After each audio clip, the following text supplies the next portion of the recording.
Hello everybody and welcome to our coverage of Wijk aan Zee. I normally try to scare Peter with the volume of my first sentence. But today I just got startled for no reason. I mean, normally I actually I steel myself for it, and I still make this impression of a deer which got shot at. But today I was typing something into my phone, so How do you know what a deer that got shot at looks like?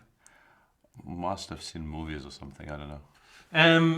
Back on topic, I'm Jan Gustafsson, this is Super Grandmaster Peter Svidler. We will be here with you for the next couple of days to talk about the Wijk aan Zee Super Tournament, one of the biggest events of the year. In Wijk aan Zee, the special thing about the Super Tournament is they have many players. They have 14 players in the main event. Yeah, I think of the well-established top tournaments, this one is by far the longest and features the widest variety of players. And this, I think, has been a very attractive feature of the tournament for many years because you get to see faces you don't normally see in super events, and because the field is slightly more spread, you get more openings even. You're trying to say, since Van Vele is playing, there's going to be a lot of bloodshed because people will crush him in his Sicilian, which you don't get in your typical super tournament where everybody plays the Berlin. I wasn't going to start, Greetings to our friend Luke. Yeah, I wasn't going to start with the Luke bashing right off the bat, but since you went there, yeah, let's do that as well. Luke occasionally has some side bets on this with people, and if he has a side bet this year, he might. I mean, I think some of his best performances in Wijk over the years were during years where he had side bets with people on scoring no less than 50% and so on. So it'd be interesting to find out whether he has any side action running this year. The games are about to begin. We'll have plenty of time to talk about the format. So just quickly, this is just a Chess24 production. There's no video, there's no anything. It's just Peter and me hanging out here, talking to you guys. And what we shall do before they start is go through the games and give our predictions. Because Peter, he told me privately before the show, my favorite part of any chess commentary is giving predictions and then being held accountable for them, especially on social media. Absolutely. And I think to reinforce that impression, I will be just predicting 7 draws every round. And yeah, and it's not as ridiculous as it may sound, but let's go through the list. That's the smart play. Yeah. Anyway, we do have arguably the game of the tournament in the first round. The man of the second half of 2016, Wesley So, against world champion Magnus Carlsen. Wesley So with the white pieces. Who you got? No, I think this one actually. I mean, the safe money has to be on the draw in this one, and I've read somewhere today that Wesley hasn't lost in something like 45 games, and the last game he did lose was against Magnus. So I read 43. Well, yeah, that probably is more correct. Yeah, I think I said something like 45. So yeah, and I said I read 43 exactly. yeah, So I we're both hedged correct. there. I hedged there a little bit. Yeah, this game, I mean, it will be very interesting, but it is somewhat regrettable it's in round one because you do get the feeling that they might both want to play themselves in a little bit at the start. We'll have plenty of chance to talk about it. Generally, Wesley is a tight player, so against Magnus, we don't expect him to take crazy risks. But let's say if this were around 12 or 13, and there were like tournament considerations to factor into the decisions for let's say regarding openings, and we could have gotten a sharper game. But in round one, yeah, I expect Wesley to go for something very, very solid, and I mean, tight is a good description of his style in games like this. And Magnus generally, I think, doesn't really mind not being challenged when he's black against top players. So yeah, not expecting fireworks, although anything can happen. Speaking of fireworks, Anish Giri is playing against none other than the challenger, Sergei Karyakin. Sergei Karyakin, surprisingly, maybe not surprisingly, I was surprised to read it, is a significant plus score against Anish, +4, -1, as you can see here. Who you got? Slight edge to Sergei, but Anish these days is a very, very solid player. Once again, draw is a safe bet here. And another thing we discussed on the way in here was will we finally get to see what all those months of hard preparation were spent on? Because in the match, and I'm not really poking fun at anything here. I mean, I have absolutely zero doubt that Sergei and his team did a lot of work on the openings, but that work remained somewhat hidden during the match. And he is now sitting on this, veritable treasure trove of opening ideas. And he might get to show some of that stuff in the upcoming tournament. So that will be an interesting side story to watch. Or Anish could do, what he could do is play the same thing Magnus played all match and say, okay, show us something there. Yeah, but Anish has been playing a lot of Najdorf these days, so it will be interesting. And Sergei has a very aggressive repertoire against the Najdorf. Very true. Looking forward to that one. Not tongue-in-cheek, actually. Yeah. Mr. Levon Aronian, one of my favorites. I don't think I'm alone in that when he's in shape. And he's also the 4-time Vike winner. I should get my stats straight, but I know he's won this tournament a couple times. He's mentioned many times how much he likes it. He's facing Pentala Harikrishna with black. Yeah. We get liftoff, so we have to. Yeah, we'll probably have to speed it up.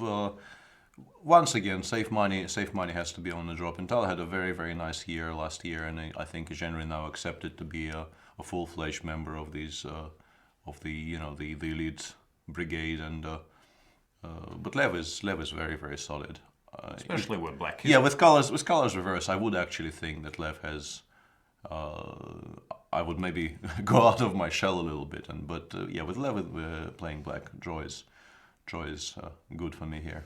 All right, we'll very quickly conclude our tour. We have Adiban versus Luke van Veli. Yeah, let's take Adiban here just for the funsies. Especially after seeing 1c5. Yeah. And we have Pavel Elyanov versus Richard Rapport. With Richard, nobody really knows, and a result of some kind, I think, is quite likely in this game. But maybe he reins himself in a little bit, because if he, from round one, starts doing the crazy things he has been known for, then anything goes. But I got 1-0. Pavel Elyanov often looked like a school teacher when facing Rapport's crazy openings, just playing solid positional chess. He has a huge score against him. Then we do have Wojciech Nepomniachtchi.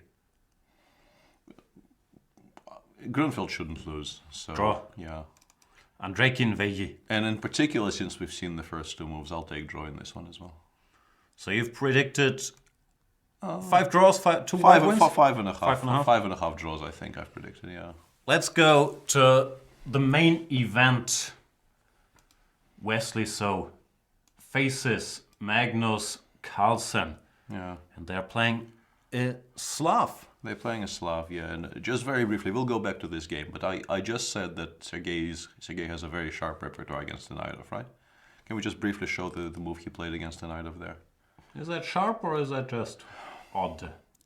I wouldn't. Yeah, it might still transpose to something very sharp, but I don't know how. This is just this weird. Maybe he wants to play the Sozin. Why do you play a3 against the Najdorf? But then again, these days they play knight b3 against the Najdorf. Yeah, I mean, and if knight b3 is a move, a3 definitely should be a move. But anyway, since we're here, let's do a brief history of what they do against Najdorf. Now, Sergei, one of the more important games he won in 2016 was against Topalov in the candidates, which was 6h3, and was very, very sharp. It was one of the sharper lines in the h3, h3, 6, g4, bishop b7, g5, knight fd7, and it got, I mean, that was a proper brawl, right? Which ended with a white victory. And this is why I was so much looking forward to this game, because I felt that something like this would be extremely interesting. But Sergei also knows that against Anish you're not easily winning any theory battle, because there's no harder worker on the openings than Anish. Sure, I appreciate that. But still, a3 is... I don't think I've ever even seen that, to be honest. That's where all these preparation millions went into. The a-pawn. A4 is what they against Magnus, obviously, the fabled Najdorf player Magnus Carlsen. Okay, we should maybe stop a3 bashing. If anybody's watching this show, can you look up how many Najdorfs Magnus Carlsen played? I'm sure it's plenty, since Peter was tongue-in-cheeking. Oh, I'm sure he played some, but... I'm actually not, but I think he must have played some. No, I think everybody at some point tries their hand at Najdorf. Najdorf is just one of those things you feel you at least have to try. I think, and I think it's very difficult to find people who played 0 Najdorfs in their life. Okay, so a3, e5 has been played. Black, of course, had the typical choice between e6, arguably g6, which was very natural. Maybe even g6 because they do play this Dragendorf thing, and a3 against the Dragendorf doesn't feel like the most obligatory move, so it's not ridiculous. Yeah, e6 kind of invites the Sozin once again. I guess the idea might be no, I mean bishop c4 a2. I'm trying to find, but yeah, actually maybe this is the point. g4 must be the point. Yeah, I guess. Yeah, that actually is, that makes a lot of sense because in those h3 positions that they play a3 later in a ton of situations. So you're actually winning a tempo there. Yeah, that's good catch. Therefore, Anish went e5, very typical, and Sergei played knight f3, which a3 makes some sense because of the bishop c4. For example, you would have this Oh, so they finally refuted the Najdorf. hideaway square, and it's hard to stop both bishop c4 and bishop g5, which is the two wide strategic ideas in this position. Therefore, you typically choose between h6 or queen c7. After, let's say, bishop e2, you don't stop bishop c4 with bishop g5. Yeah. So Generally, it makes some sense. Yeah, generally e5, knight of 3, you have this position with the bishop on e3 and the pawn on a2. And since, as Jan absolutely correctly stated, the bishop generally belongs on g5 in these lines, you've won arguably maybe half a tempo or a full tempo here by playing a3. The more we speak about this, the more I'm becoming interested in this, to be honest. Yeah, we'll see how long-lived this idea is. Sure. But there is method to the madness. At least it's a serious idea. And No, Sergei is not known for just playing a3 in random positions for no reason. So yeah, there absolutely is reason behind that. Yeah, well, let's go back to the main dish though. And Magnus, I think, has been doing this a bit recently, right? I think I've seen him play this position. I have to get in a small disclaimer here, because I think by now it's known, at least I outed myself, that I was part of the Magnus Carlsen team during the World Championship match, and I worked on some of these openings in the training camps before, and during the match I have more knowledge than I can reveal here, so I'm gonna leave the opening part of these games to you and tell you otherwise, but yeah, I know about this. And I mean, even I played this position with Black some time ago, and but I'm not really up to date with the current development. Is this the position where they sometimes play bishop b2, h6, bishop d3? That's a game Carlsen Nakamura. I'm not sure if he's found any followers, but yeah, he played that against Nakamura in London. The reasoning being that, first of all, there's no bishop g6, and secondly, sometimes in these positions, very far down the stretch, g4 can actually be an attacking idea. You create a hook for your potential attacks on the king side, but yeah, that's very, very far in the future. There's also, when I was looking at this, I think the main move was supposed to be queen b3, which led to huge messes of various kinds, like b5, and then either c5, a5, knight e5, and that's a very complicated position. I spent some time analyzing in maybe around 10 years ago when I was sort of actively playing this with Black. And also there are positions after. No, that's not true. No, if you take on d5 and go a4, there b4 I think is very strong. Right? Takes a4, b4 I think is just supposed to be very, very good for Black. No, hang on. This is the main line. Now I remember. This is the main line. Queen b4, knight c6, queen c5. And knight a5, I think, bishop takes a6. This is where it happens, yeah? I've never really studied this position at all in my life, but there was a game during the Qatar Open in 2015, which I had to commentate on, so I had to brush up on this a little bit. Queen b5 check, rook c6, knight e5, bishop d7, and it gets into some really very messy situation. That game White won in a blowout because Black wasn't really prepared. But the position is very interesting, very double-edged, and White needs to play very, very fast if he is to prove he has more than enough for the piece that he's given up. So Wesley is probably weighing all his options. I'm not sure how often Magnus has done this.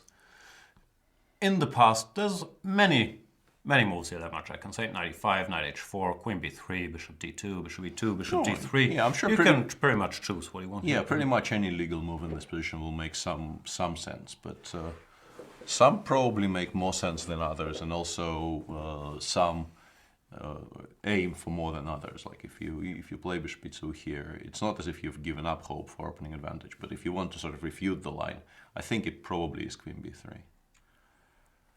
I'm wondering, this is genuine wondering, hasn't Wesley done this with black himself? I recall some Wesley games, maybe something like this even. I would need to look it up. I'm not really up to date on people's repertoires in this position, so I don't know off the top of my head.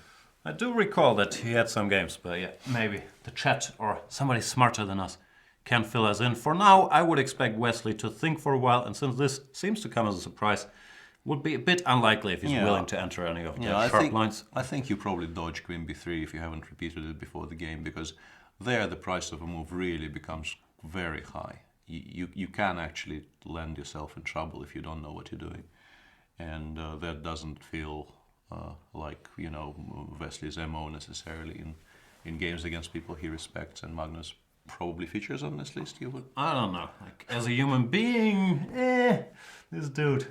that's my opinion, not Wesley's. He respects her. As a chess player, he's quite well respected. I think. Yeah, I think it's even with his new tiny 2840 rating, people still think he can play with it. But Wesley 2808. That's what, number 4 in the world.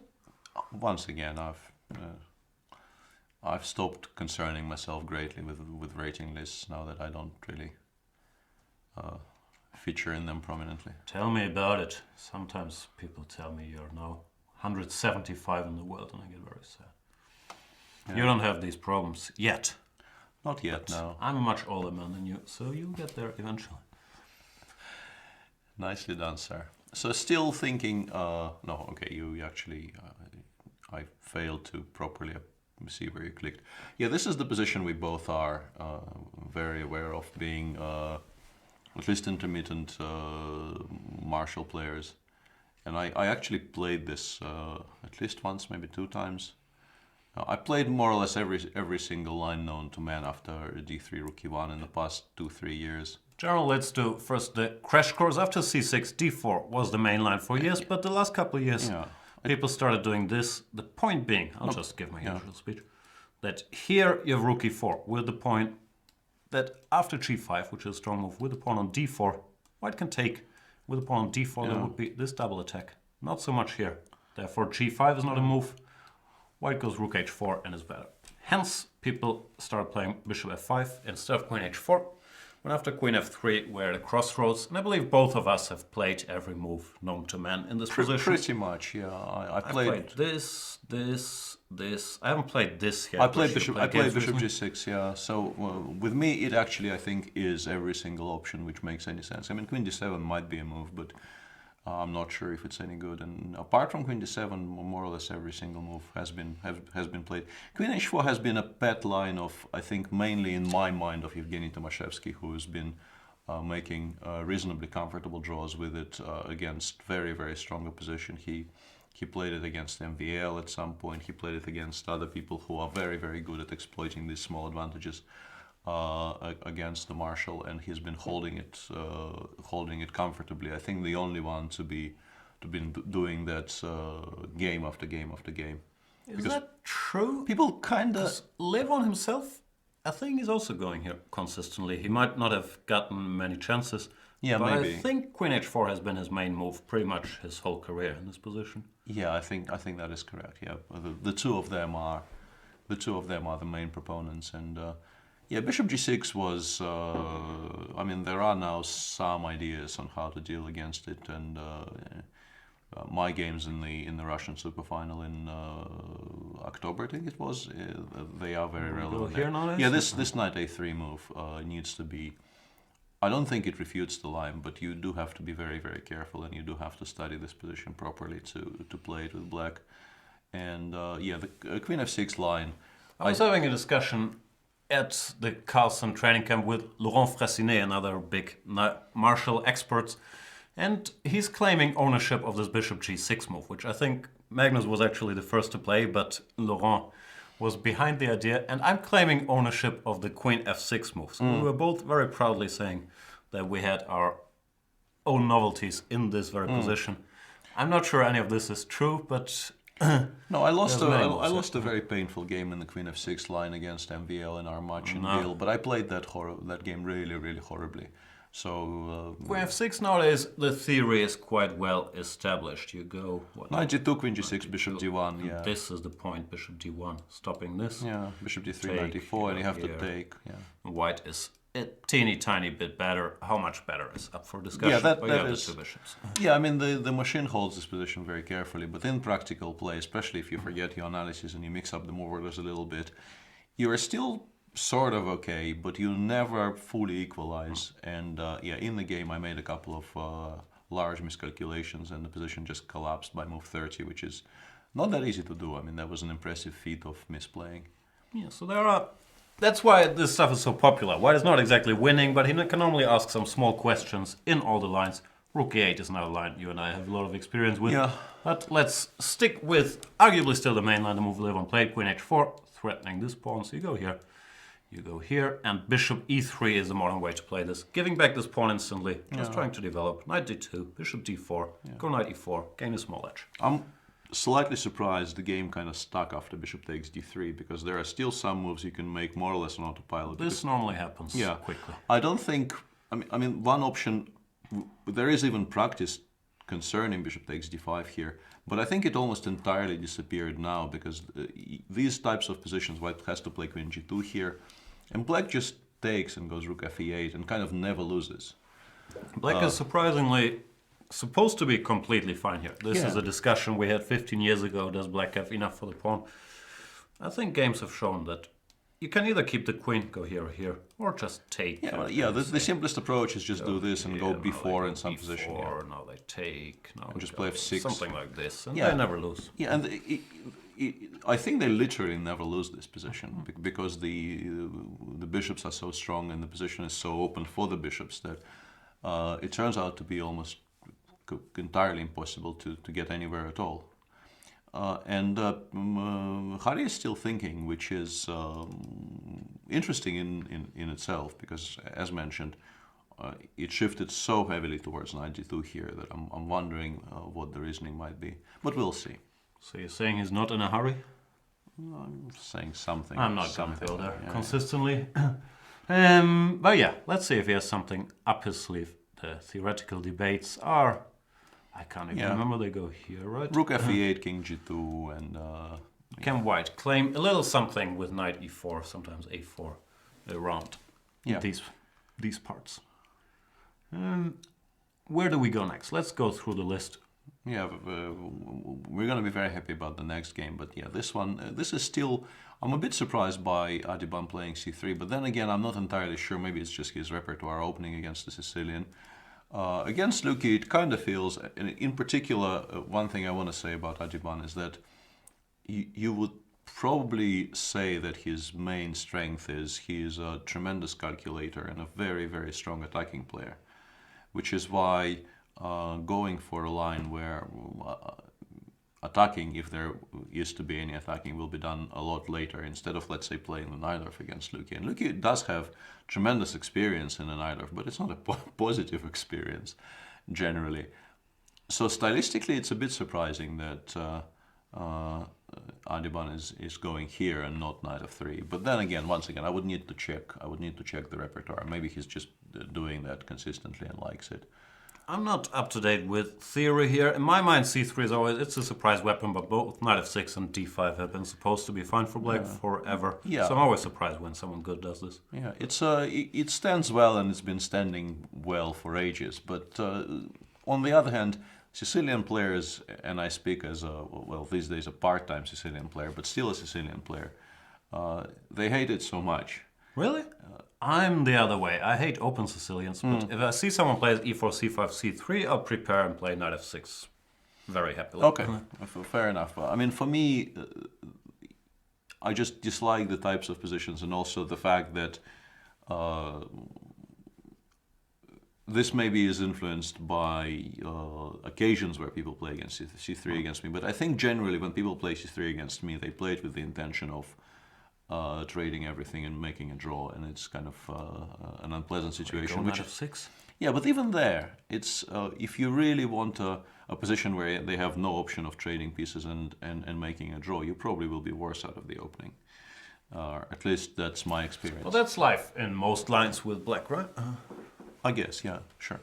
And what they have on the board now is sort of theory, and this is actually one of the sublines of the c3, where I can believe that white can be slightly better. Like queen d8, knight c4, bishop b7. Nothing horrible happened to black yet, obviously, but let's say if you allow white time to go g3, bishop g2 in castles, I will probably take white. It's a pleasant enough position. It's not going to be horrible for black by any stretch, but very playable for white. I think it depends on whether black can immediately challenge the center by playing knight c6 before white castles.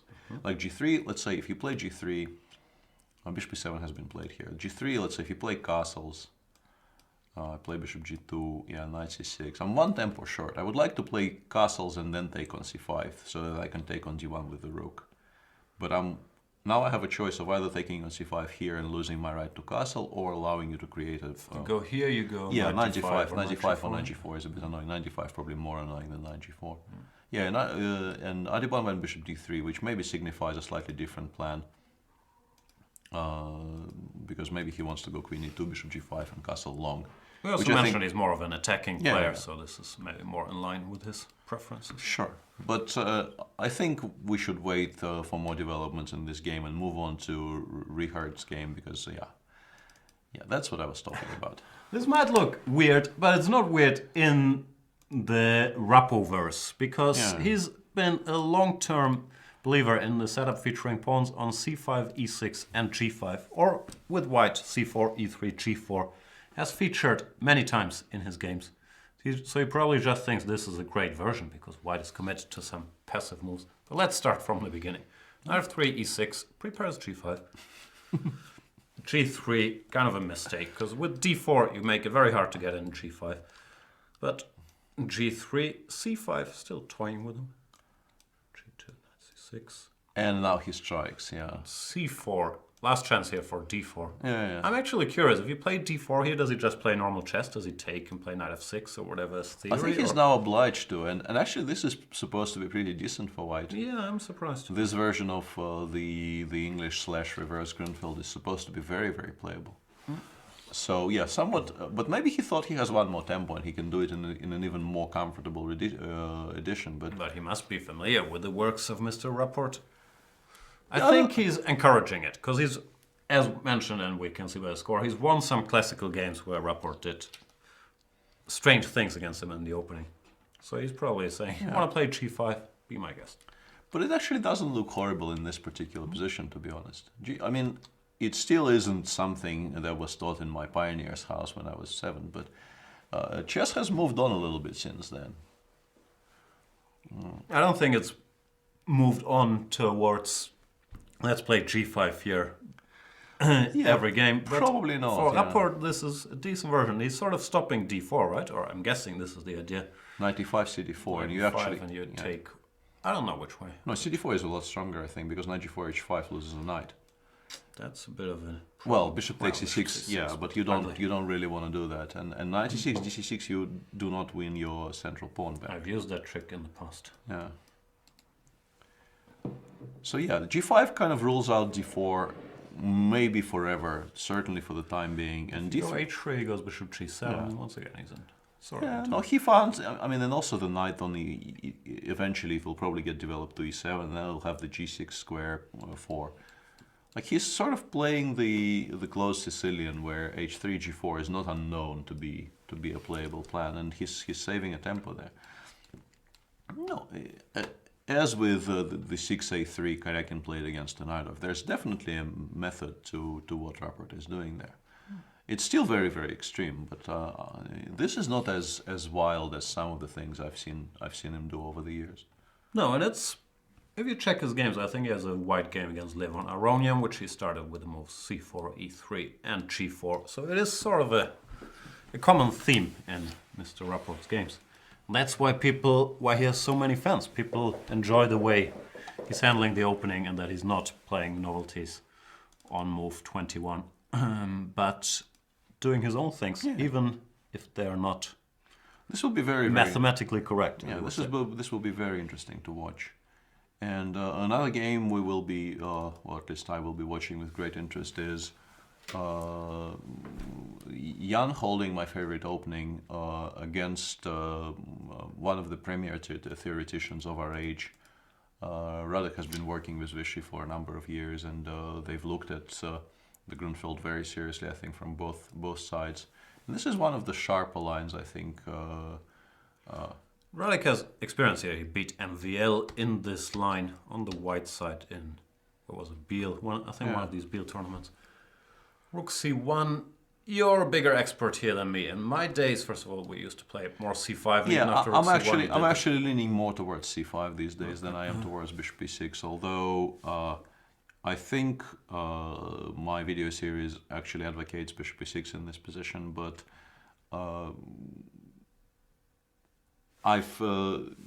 it's not that I think Bishop B6 is bad, but as you mentioned, I've grown up with C5 and sort of on autopilot I would play bishop before Bishop G7, E3, C5 and go there. Although I have played some Bishop B6 in my life as well with I think reasonable results. So the point of Bishop E6 is if I go Queen B3, you go C5. Right? Yeah, this is where Jan had this famous accident against Levon some years ago, and I think in Vike where he included E4, CD4 in this position after Queen B7, and then went Queen B6 and left took on A8.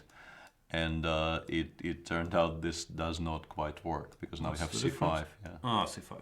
And no, C1 is not hanging. That's kind of the point because with the pawn on E3, the rook on C1 would be hanging with check, and here it doesn't hang at all. So you resign, yeah? He kind of resigned, yeah. But that was not going to happen again. And of course, Queen B6 with the pawn still on C5 and E3 is known to be absolutely fine, no issues whatsoever for black. So that's not really the line. I think they kind of play C5 here. There's also a move knight F3 which transposes back to some other lines, and which I believe I failed to properly address in my videos. It was pointed out to me. Yeah, it was pointed out to me recently that I mentioned that this transposes to something, but never actually addressed what should be done against it. So I probably should. What do you do? This or this? I think Bishop G5 needs to be played. Bishop G4 is very interesting to analyze, but I don't believe it fully works. Yeah, Bishop D5 is supposed to be almost a complete draw by now. There are some forced ideas there in the positions arising from this position. Takes, Bishop G5, Knight G5, Bishop C4, Knight B6. I think people have worked out how to just hold this position reasonably comfortably, but yeah, I still need to actually show some work here, and that's now on my list of priorities. I'll leave that to you opening nerds. Yeah, but Radek goes for what I believe is supposed to be the absolute main line here. That's also what he did against MVL the C5. No, it looks more like one of these weird Queen's Gambits, right? There. Well, it's a hybrid, of course, with the Bishop on G7, but the structure you often see in it. Yeah, but I think black should generally enjoy having the Bishop on G7 because it supports the E5 break a lot better than the Bishop on E7 would. Also, this guy is kind of free. It's not clear if it will find work, but one big theme here is after C6, you don't want to go Knight F3 early because that definitely would be a mistake. Yeah, and I think Bishop D3, Bishop C8 with the idea of Knight F3, Bishop G4 is something that Grishuk did in the game against Boris, I think maybe. Yeah. And Boris played, I think, H3, Knight F7, and like Knight F3, E5 maybe even. I think this is how the game went. Knight F3, E5, D5, Knight C5, Bishop B1. And Sasha won a very nice game there. I think it was Tal Memorial some years ago, I think. And Radek goes Bishop G3. Radek knows his way around here. They also dabble with some Bishop G5. I'm not sure if in this very position, but whatever Radek is doing here is based on many hours of study, not winging it. Yeah, I'm wondering if the idea is Knight D7, F4. That's one obvious way to. Well, you could. But I'm not sure. Knight H5, Bishop H4 is obviously what's going to happen if you play Knight H5. And B6 before Knight H5, Bishop H4 is what is on the board. And here Jan started with the immediate attempt to undermine and or trade off the entire queen side by playing A5. So if you go a3, then no, you take bishop a6. There also a6. there was this weird game between Wesley and MVL but maybe not from this position. But yeah, I think Jan played a5 with the expectation of being met with a3, and that expectation was not correct, because Radek blitzed out c takes b6. And this is where they are right now, with Jan trying to take stock and trying to figure out how to react to this, because a b4, which looks like the most obvious move in the world, you need to find a good solution to knight a4. And if Radek blitzes stuff like this out, normally means, once again, that he's looked at this in the past. And yeah, you you take on e7 probably, although I was trying to look at this. And this is interesting, because if you have to take on f8, maybe this is playable for black. Any moves. Yeah, knight a4 is possible here, but after queen a5 it will need to go somewhere. Yeah, rook b1 might be a move. Yeah, that might be rook e8 though. Rook e8 takes. With what? Bishop. Queen takes d4, I thought, but maybe white is just better anyway, like knight g2 or knight f3 or something. Maybe you just feel you're better. Okay, but it's a mess. But that's well, once again it's a mess. So so many options to consider for Jan here, definitely. Queen takes b6 is probably my early favorite, because a before knight a4, or maybe a before knight a4 is, and something like queen d6 with e5 ideas, but it looks slow. Like knight f3, bishop, even g4, bishop g3. Tempted to do this, yeah. Yeah, g4, bishop g3 looks very, very interesting here. Let this pawn live is very dangerous. Yeah, and once again, we need to point out why you cannot attack the pawn on b6 straight away after knight a4. You would very much like to go knight d7, but then everything comes together for white. He takes on c6, rook b7, bishop b7, rook c7, and the tactics don't seem to work out quite well for black. Like rook b7, knight a4, and even rook takes b4 maybe gives sure white. About, Yeah, we'll start with bishop b7 maybe. Queen c8, rook b4 here. Yeah, I will need to make sure I stabilize, but if I do stabilize with white here, I'm just completely winning. 2 pawns up, 2 pawns up, very safe structure. Like if you add the move knight g1 and 2 to this position, black resigns, but it's not there, so black will have some counterplay. Like knight c3 needs to be calculated, followed by rook takes a2, but it's a mess, but black better be sure. Yeah, and once again, you do expect Radek to start thinking around move 25 here. No, which is a very, very major worry for anyone playing black against him, because you feel like you've given your opponent, who is a very strong chess player practically as well, such a huge head start, because he knows and you don't. He's also a teammate of ours, and Jan is a teammate of yours in the Russian team, so you're torn. That was shots fired, eh? Oh no, it wasn't meant to be. Well, I'm not on the Russian team, so... Well, you've been teammates in the past, and might be in the future. What do I know? No, it wasn't meant as a shot at all. Just saying, Radek is a new member of the Baden-Baden team. I'm barely a member of, let's face it, I'm board 16. But... No, we've actually done some work with Jan before my candidates tournament in Moscow, so I think that is a closer affiliation than my affiliation with the Russian national team right now. Fair enough. Yeah. You're on good terms with the guy, we can safely say. Children's card games as well. He's a much better player than I am. And he's also better at the children's card games, right? Well played, sir. And we have the reasonably quiet Petrov in the Andreikin way. I'm bored by this position already, so tell me about Mr. Andreikin. He's a strong player, but we don't hear much about him. Sometimes he wins some European Blitz championship.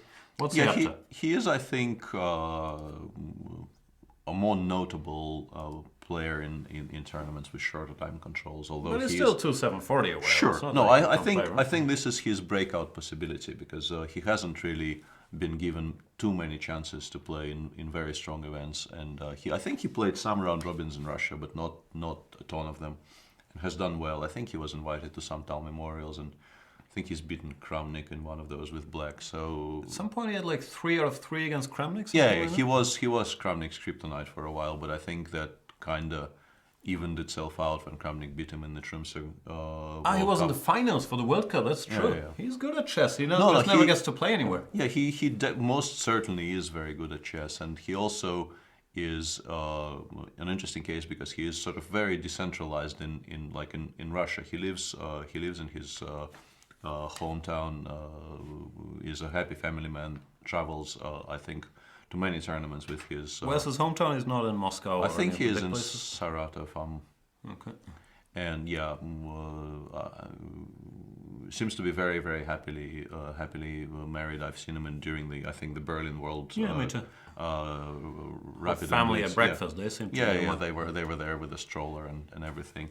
And he is a bit of a lone wolf. Seems to be sort of working mostly by himself, and gives very interesting interviews, I have to say. If you ever have an opportunity to read an Andreikin interview, do that. We had one on the site just a couple of days ago, I think, after he won the World Blitz or something. Seems like an interesting character. I've never talked to him. That's why I'm genuinely asking. He really is a very non-typical character with very interesting ideas about things, and yeah, it's good to see him play in a very strong field, because I think he is, it's very possible he will do very well, first of all, and secondly, he really should get opportunities. As far as opponent, where you get a bit more exposure, was, I'm not sure if I'm unfair to him, 2016 was sort of supposed to be his breakout year. Didn't really happen, right? His rating didn't change. He got some chances and did quite well in Vaikanze last year. Sure, and he will continue. He will continue getting chances. But yeah, he hasn't suddenly become the fixture in the top 10 or anything like that. But is it fair to blame you for this because you broke his spirits in this World Cup? What was it? Semi-final match? Quarterfinal? Quarterfinal. No, I think that would be incorrect. I don't think. I mean, he doesn't seem to me like someone who, feels that anything breaks his spirit. No, I was being facetious as usual. But yeah, he hasn't been developing at the pace some people were expecting him to, but he's still, however old he is, 17, he's incredibly young, so he's going to be around. Sure, yeah. It's very, very certain that we'll continue seeing him. Yeah, and Wesley so went for one of the big lines. Well, this is interesting. Yeah, and Once again, I'm biased because I know a lot about these lines. I was about to mention 95 because I think this is the line where Evgeny Tomashevsky lost to Etienne Bacro in the Reykjavik European teams, right? Correct. But this is a line about which I know next to nothing, and apart from sitting next to the Bacro Tomashevsky, and did I say he got crushed? He drew that game. He was lost, but then drew some exchange down. That was a tremendously important game in the context of the tournament because we ended up winning that match. I think in large part because he didn't lose. He was in a lot of trouble from very early on in that game, but he defended diligently, and then finally Etienne made a mistake somewhere, and that was enough. Yeah, but I've no idea, and you can't say I'm not anything. at liberty to say that much, so this will be awkward, but we can go through the moves. And as long as it's been played in games, of course, I can talk about. Knight BD7 is, I think, the main move here. E6 probably a little slow because you run into a G4, yeah, G4, H4 H4 ideas. is supposed to be very strong, yeah. So you challenge this, Knight BD7, Queen B3 is also the main move, attacking this. Queen C7. And I think for a while it was supposed to be completely safe, and then they found some ideas because this position after CD5, 95, D5, 95, it's been known for a while, and it was also supposed to be well, maybe not completely safe, but reasonably safe for black.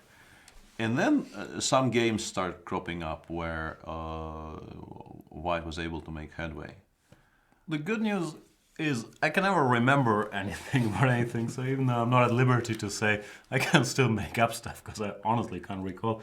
Didn't they something like this? This I don't remember looks at all. Vaguely familiar. No, I might have mixed something up already. No, all of my knowledge was concentrated around the idea very similar to what Wesley is doing today, like takes bishop d2 and try to play rook. But I think they used to play e6 here. This is known still. Here there's many games with e6, and then white is trying something to build some initiative here, I think, by developing, and some bishop a5, bishop b4. There's been games. Yeah, and black sometimes holds, sometimes doesn't. And I think they started thinking about going for more active ways of handling this. And queen takes e5. I think Evgeny played this actually against Etienne. I have a feeling. I know they played this. I'm not sure what the next move was. I have a feeling it wasn't bishop c3. It could. No, bishop c3 I don't really remember at all. Yeah. I'm not quite sure. I think Etienne played something else. Yeah. I remember here the bishop went to d1 at some point, I think, in that game for some reason. But yeah, my memory is not what it used to be. But I'm pretty sure it is not queen c3 and queen takes d5 because the d5 pawn stayed alive in that game for, I think, maybe until the end of it. So what happens if you take this pawn? I assume you play rook b8 and you, because queen c6 runs into bishop d7, black is kind of okay. No. And yeah, we can take on b2, yeah. I think white should probably play something to c3, I guess queen after bishop d7, in the position we just had on the screen, instead of queen a6. Queen a6 doesn't look right at all. Yeah. But after queen c3, black can maybe play d4, but also just take bishop b5, I guess is kind of fine. Followed by f6, a6, and yeah. Well, looks equal. Looks fine, yeah. Wesley played bishop c3, which more or less ensures he gets his pawn back. Black can't cover both of these. But yeah, queen c7, not queen d5, e6, and now it feels like white is not sufficiently well developed to stop black from finishing his development. Black needs 1.5 moves, right? He needs f6, or he needs to find a way to get the bishop out. No, actually, even forcing black to waste a tempo on f6 is not that easy because there are possible tactical justifications just for giving white the g7 pawn. Like, first of all, you need to stop bishop before check. You need a square. So yeah, you probably need to go to b3. Yeah, and here the big question for me would be, is wasting a tempo on f6 even necessary? Because if black needs to play f6, white will be slightly f6, better. Maybe there's bishop c4. Bishop c4, but even something like bishop e2 with the idea of g4 might be a thing. Because you've weakened your e6 pawn, and yeah, it's not that comfortable. But so let's do this. Yeah, you would like to do something like this, like bishop d6 maybe, bishop g7, rook g8, bishop c3. But once again, it's not that clear if it's enough for black.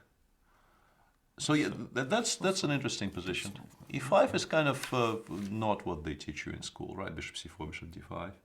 No, I've never been to I should not drop that pawn, so let me go bishop here. d6, bishop d5, I guess. I don't know. Or maybe castles first. I don't know if I need to. Well, I might take on b7 if you give me the option. So you probably need to spend another tempo. Okay. Yeah, castles, rook fd1, rook ac1. This is not equal. It's not that horrible, I guess. Yeah, but it's not equal. So this would be a decent scenario for Wesley if this materializes, but probably. But also queen b3, maybe bishop e4, kind of passing the baton, attacking the g2 pawn. Might not be a stupid move. If I do nothing about any of this. But you don't really create a threat. Oh no, I'm no longer threatening. Yeah, I can maybe even go like. But here queen a4, bishop c6, bishop g7. No? But yeah. Tactics. Weird position, yeah. Weird position which is not that easy to understand. But yeah, now it has to go to some squares, yeah, which are not c3. I wanted to go queen takes h2, but first of all, it doesn't do anything, and secondly, rook c6. Yeah, or queen c6, yeah. Queen c6, yeah. Yeah, let me still show it, because I enjoy showing checkmates. In particular, Discovered double checkmate, yeah. Mate. Yes. Unlikely to happen. Very unlikely to happen. And yeah, we kind of expect queen b3 because I honestly don't even see any other squares that make any sense to me. If you want to go home, you can probably do this and I say, let's go home. But that, although Wesley has been known to do similar things occasionally in situations where practicality demands it, I think you really need to see some dangers after queen b3. You're not risking a lot. Yeah, exactly. Queen b3, even if your next moves are bishop e2 and castles, like what could go wrong, right? Yeah, you're not really going to lose this position. So queen c4 would be a very drastic decision here. We'll see how it goes, but for now, yeah. I'm slightly surprised Wesley actually went for one of the more critical lines, but it looks like Magnus is displaying his preparation. Wesley went for a solid choice, at least, with his bishop c3, queen takes d5. Typical game. White is maybe teeny tiny bit better. Black has some issues to solve, but it's not the most exciting position. Not the world has not yet. Not yet. It might get a lot sharper if Black decides to solve his g7 pawn issues by tactical means. But so far, yeah, no reason to suspect this is going to be a bar fight. Let's have a look at another non-bar fight. Well, I don't know. I think white should be reasonably happy with this. I thought we had looked at every legal move against the knight off by now. h3, rook g1, knight b3, but a3 is sort of new, right? Like a4 I've seen, but A4, I played A4. I also played Rook G1. Now that you mentioned Rook G1, I suddenly remembered I played that move. Yeah. I lost to Topalov horribly, but at least I did it once. Yeah. A3 Anyway. is very weird. Yeah, but what? So we've explained that here it's hard to stop both of these, so Anis said, why bother? Like, can't stop either. So you choose. And Sergei went for this, which is logical. Yeah, I think that's a logical approach. Yeah, castles. Went here Yeah, they first. started with this. Yeah, okay. Bishop a2. It's like in the match, he really likes having one of his pieces on a2. But of course, this is a favorable exchange for white because of squares. Yeah, so castles b5 is on the board, and Is b5 a typical or a standard move here? Like with the bishop on e6, I'm not sure it's the first move that would come to my mind. But you can't go here yet because yeah, you don't want to There's allow some takes knight g5 in a situation where you don't have a good reply to it. Yeah. No, I think b5 generally is a reasonable structure change, but mainly you're making a move which probably will be useful and passing, and if bishop g5, then you can play knight bd7. right, because the square is no longer available for the knight. Yeah. So white could also make some random move like Yeah, you can play h3, h3. queen They e2, sometimes play knight h4 in these structures, although I'm not sure about this particular position. wait for h6. Yeah, No, probably. Maybe No, not. actually, no, it's true. no. I think they also do it against the pawns on g7 and h7. Emil Sutovsky has played a ton of games, but I mean they're all this maneuver quite a bit actually. That's true. they're all with the bishop on e3. Of course, they're not in this position, but in general, knight h4 is not entirely unreasonable in these structures.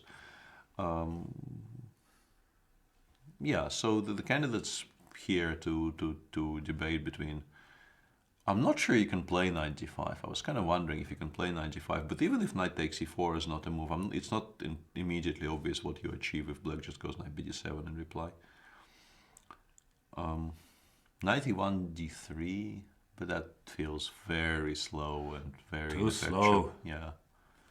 No, I think it's either bishop g5 or maybe some waiting move like h3, trying to force black to make one more waiting move, since knight bd7 will still be impossible for the same reason. We'll find out. For now, yeah, it's not as sharp a Sicilian as maybe we hoped for, but it's very unbalanced. This is not a dry position at all. Right? No. We'll see how it goes. Speaking of, Levon continues blitzing in this Marshall. Levon did his homework in this line. Bishop d4, this is still standard stuff. Sure. I believe last year in Vaikanzee, we had the game Wei Yi against Carlsen where rook a8 was played here. No, This is the main line. Yeah, I'm a Tomaszewski disciple in this, and I think Evgeny generally goes for this. And I have a feeling even queen f3, bishop f5 I have seen before. This position, Possibly weren't there games with king takes or something? white takes with both. I mean, both both, might make some sense. Bishop f5. Why not here? Can't I pin? I would like to pin you. AB5 I think is very awkward. And I can't go AB and CB, rook e4. Okay, that makes sense. Yeah. And if AB, this, Yeah, then you're forced to have take on f3 here, and you're which very we don't sad. want. Yeah, you're very sad. No, I'm pretty sure I've seen this idea of bishop f5. It's headed towards e6. wants Yeah, back home, it's yes, headed to towards e6, and if it lands on e6, black generally solves every single problem. And yeah, this idea of bishop e5, knight g4 is maybe one attempt. I'm a bit surprised because you would think you can just take on d4 here. I mean, in a lot of positions here, black just does this. This or even, but once again I have AB5 issues. I was going to say even getting rid of a pair of rooks isn't so terrible, but maybe this is awkward. Yeah, but here maybe after bishop c2, because I think it's very important in these types of positions to have knight b6 as your next move, to immediately start attacking the queen side. And with the bishop on d4, maybe you're not as happy with this trade as you sometimes are. No, this is a typical outcome for this opening. Yeah. I think if things go okay for white. But I'm very curious because the position they have on the board right now, why is a takes b5 not a problem? Let us find out. I'm kind of starting to wonder if he wants to play bishop takes d4 in reply, but once again, you're probably The not point that... is you want to take, yeah? I want to take on a8 first, and then I want to take on b5. And in the 3 seconds I spent thinking about it, I couldn't find a refutation for this. But maybe it's just... No, I was about to suggest rook b8. Rook b8 is definitely not a refutation. Because What about this? Ah, yeah, that probably is... Not sure we can call a refutation, but this I should be able to draw quite comfortably. Yeah, this is a draw. Is c4 a move after bishop b6? Let me see for myself. Knight b4. I have some jumps. Knight c7 though. I also have some jumps. I also have some jumps. To count our jump ability. But maybe knight e3 check was strong. Let's check that. This looks decent. This looks drawish as well somehow. Yeah. Is rook takes e3 not a move at all? That was what I was kind of worried about. But I think maybe bishop b3 and rook b8 is strong. But bishop goes somewhere and both bishops are hanging? Yeah. Stop blundering. Poor Levon's pieces.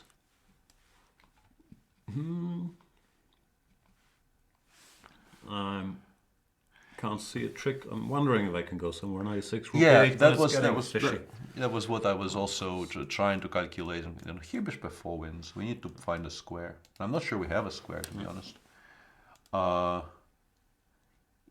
Yeah, I would very much like to. This is I wonder if we do we have the web page with the games open. I would like to see the timings on this, but I have a feeling Levon has not been thinking at all. And if that's true, thinking is painful.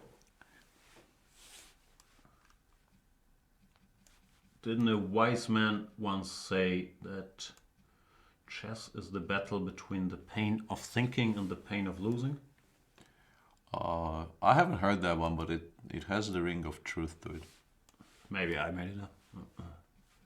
No, Levon's been blitzing all his moves. You are correct. Well, Harry has been thinking for quite a bit, like more than half an hour at least. So I mean, you have to assume that Levon has this worked out to an immediate draw if white takes everything and takes on b5. Because that is a very fair assumption. You do not really make these moves if you I mean, haven't worked out what the tactics come out to. And we seem to currently be struggling somewhat with making an immediate draw there, but. Don't you hate it when you can't make an immediate draw? Yeah, absolutely. Horrible, horrible feeling. But we'll see. Let's go through it one more time. Takes. Bishop e6 looks fairly logical. Yeah, bishop e6 is one move. You can maybe also look for alternatives here. But yeah, bishop e6 was my... well, it was your suggestion, but I liked it immediately. That's good enough. But yeah, I'm having some trouble with this c4, knight e3, rook e3 in particular, because f3, bishop cb5, I'm very, very comfortable saying black will never lose. But yeah, rook e3, if we take the knight, he goes rook c3. I think it's more comfortable than rook e4, although even rook e4 seems to be a playable move. But rook c3 is just... I'm sorry, I wasn't listening. Or I wasn't following. cb5, rook c3 here. And yeah, this didn't feel like bishop b4 is still... maybe we can still hold even this, like rook c2 probably, because rook c1, rook c8, we win the pawn back. And here, if you go rook c8, c takes b5 is a move, because the rook will be hanging on c8. A lot of codependencies. Probably not using that word correctly. Yeah. So yeah, that's one way to approach it.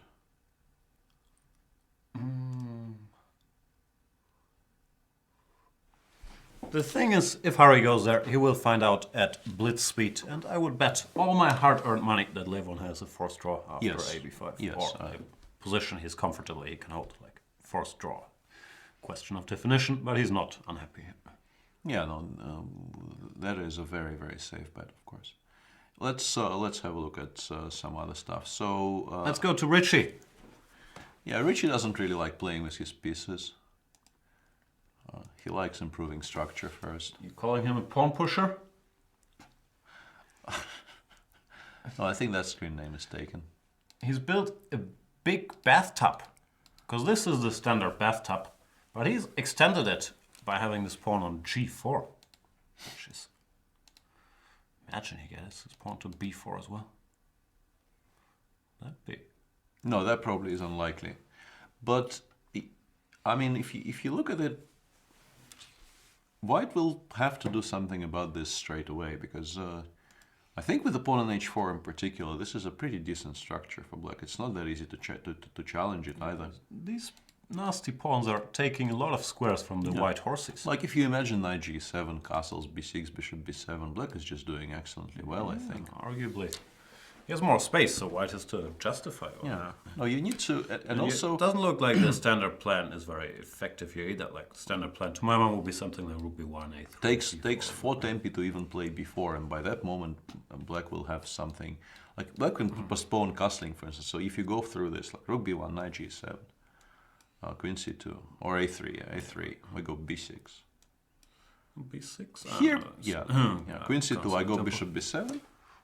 Before I go queen d7. Before we might go knight takes. Yeah, knight takes before just wins on the spot. But okay, white castles, black castles, before queen d7. This is a very typical setup Black aims for. This is an excellent version of a normal English. Yeah. But, E5, but also, E5 yeah, sort of a the dream. knight has been driven away from f3, which is a huge deal, because knight e5 probably is Black's next move against anything here. And yeah, you just, I think you like this for Black. So things have gone wrong for Pavel.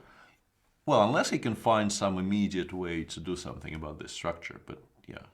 H4, G4, Richie was not unhappy about that. No, I think Richie would welcome that.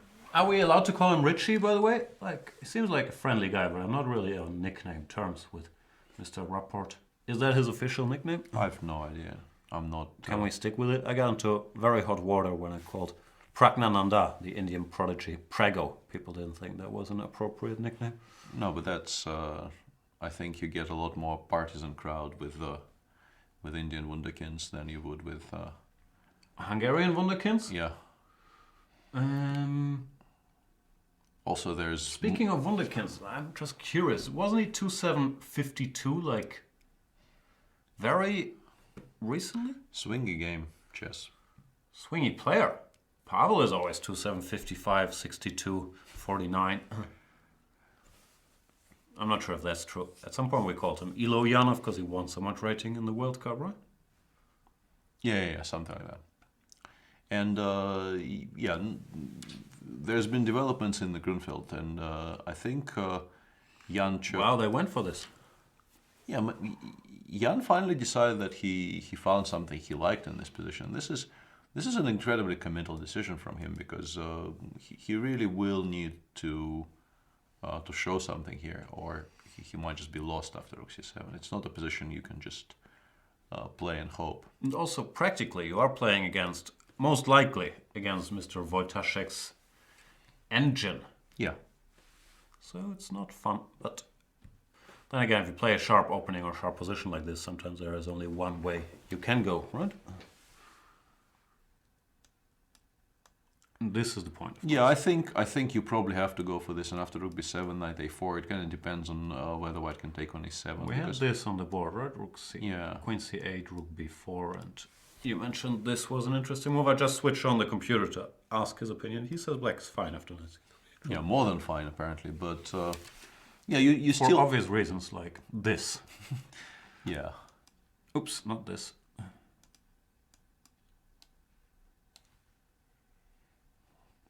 Yeah, this is probably possible to find, especially if you reach this position and you start thinking about queen after queen c1. But spotting all of these ideas when you are debating whether to play a takes before knight d7 is not that easy. And also bishop takes e7 is like hardcore. You don't need to. You can take on b4 instead. It's a lot more controlled.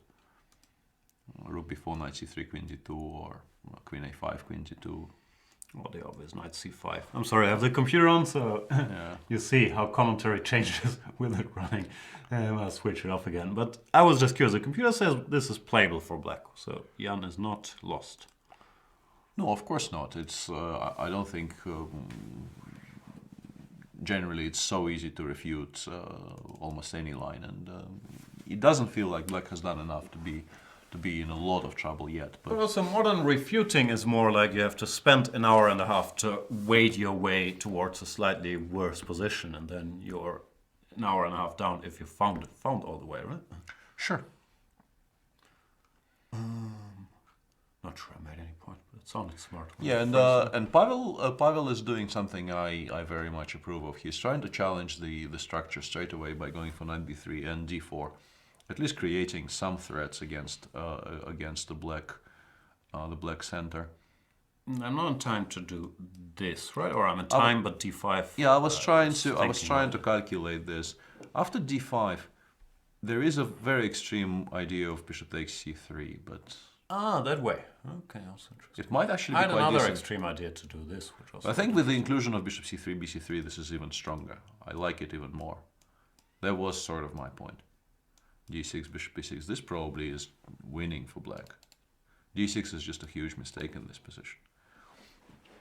So you possibly can just play knight g7 and b6 and say, okay, show me what you got, because you really don't want to be playing d5. You probably have to start by castling after d4, b6, so that bishop takes c3 is not a check, and then you can take on c6. Like take a move back and castle. But then I thought, I'm But not then sure black what is- I achieved, but you're not really undermining my structure anymore, even if I play some dumb move.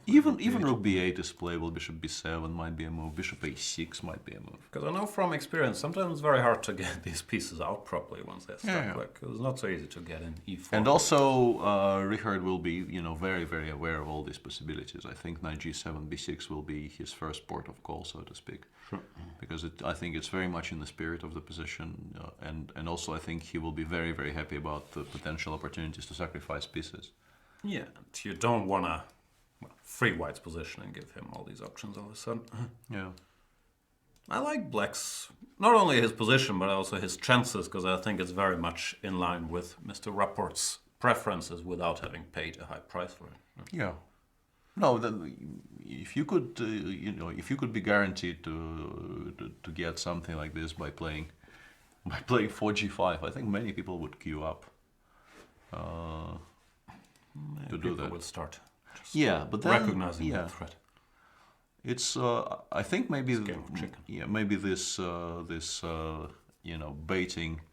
baiting Richard into playing g5 was not the wisest choice in this particular position. We'll find out. For now, it looks like, Richard is having more fun than Pavel. Yeah, I honestly like his position after knight g7, b6. It feels like it's very possible black is just more comfortable already. And Radek, who knows what the answer after rook c7 is, quite obviously just went rook c1 here. Radek knows things. Yeah. Point is now he can just take and take here. I'm if he not wants to. sure. What do you think? Probably, but also knight c5 might be a move. But I guess maybe with the rook on c1 you feel a lot more comfortable just starting to collect, and bishop c5 and then knight g2, and yeah, once again, once the knight lands on e2, game is kind of semi-over in all of these lines. And Jan blitzed out bishop f6 in reply, which probably forces white to take, I guess. I don't really see any alternatives. Take back, Yeah, I guess. take, and now you can play queen b3 or you can finish development. I'd play this. Try And to we're always grab a playing, pawn. and we're always playing knight c5 when black takes, and trying to pick up the pawn on b4. Well, we're not winning material already, but it looks like, I'm not sure if you take immediately or Yeah, you start can- with knight e2. Or even knight f3, Oh, yeah, aiming for the e5 square. It's a nice square for the knights. Looks like white is a little better here. Yeah. Even if, let's say, b4 gets only traded for the a2 pawn, this is still not a draw, even with 5x5 symmetrical, because the bishop is a lot better on d3 than the one on c8, and the knights on c5 and e5 will present a reasonably large problem for black. Yeah, I think Radek might end up getting a little something. Oh yeah, I can't do that. To also can't really claim it's too early in the morning, but. I'm sorry, I just got extremely distracted. I'm trying to keep half an eye on the chat. We'll get to the chat more when there's less games and developments running. I got very nervous because Colin is in the chat saying, sure, Jan will do more clinics. Hope without as long a gap as last time. Is that Not even thinly veiled. That's just straight out backstabbing criticism in the chat, right?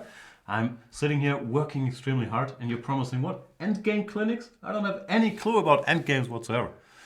Yeah. Anyway, small excursion. Yeah, we'll do stuff.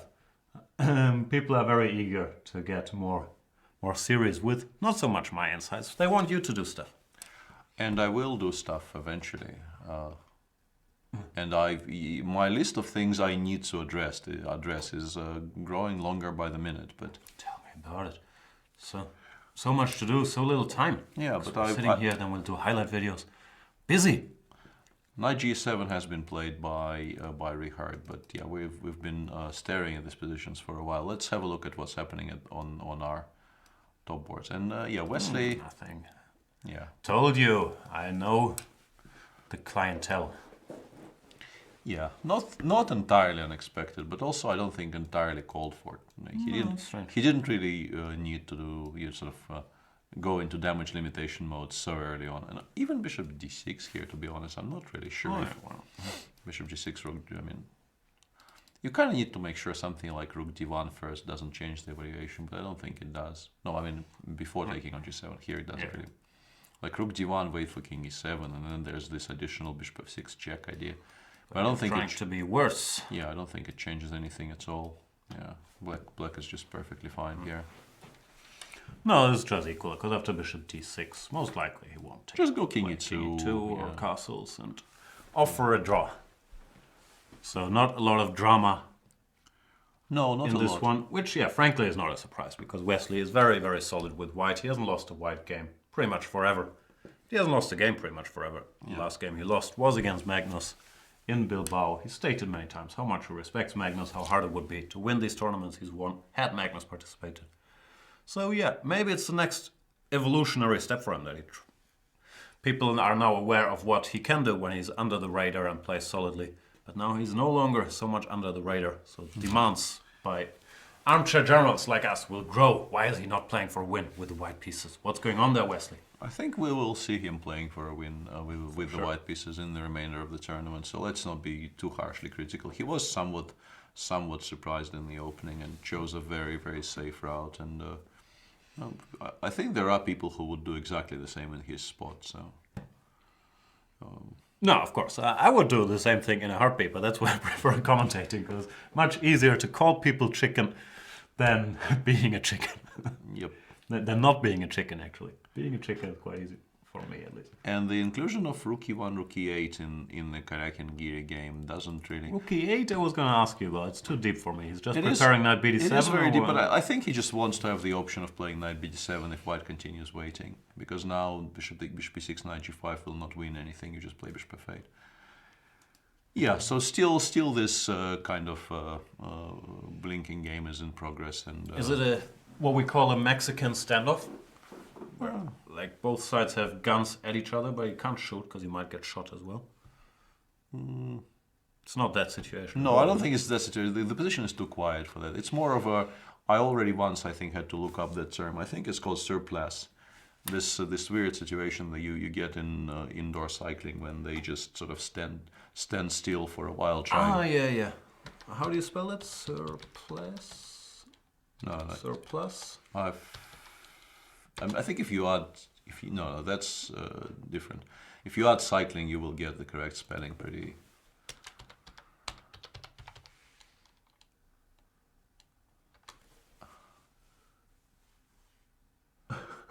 You really no. That's not how you. No, come on. No. I won't even bother people with my inability to spell. You know what I found out the other day? I think I might have told you about this. Segue. A word I'm using a lot. Yeah. Because it's like a transition to other stuff. Yes. I thought it was spelled Segway, like these little cars that mall cops drive around on. Turns out it's not spelled that at all. Yeah. It's S-E-G-U-E. Very confusing. But you read books and stuff, so normally you know spelling things. I know some spellings of some things, yes. And we are headed towards what Levon thinks is a forced draw, and I still don't know where the forced draw is here. So, very curious. And also, from a wise perspective, if you don't take on b5 here, you really are forfeiting, I think, any claim to advantage. So you need to sort of bite the bullet and go for it, and yeah, and then we'll see. I think with the amount of games we have in this tournament, we don't really need to spend too much on this position, because I think it's very likely that the answer will be demonstrated to us over the board. It looks to me like Levon has a day off. Harry doesn't, because he's giving his best shot to do something against Marshall. But Levon, I think, is just displaying his preparation. He will know. But since I'm curious and lazy, I'll switch on the engine for 1 second here and ask his opinion. The engine says, either bishop e6, when after the move we were afraid of, c4, knight e3, rook takes e3, bishop takes, knight c7. This is the line, right? Rook b8. Bishop a4, we're going. Somewhere there is rook b4, so you keep bothering the pieces somehow.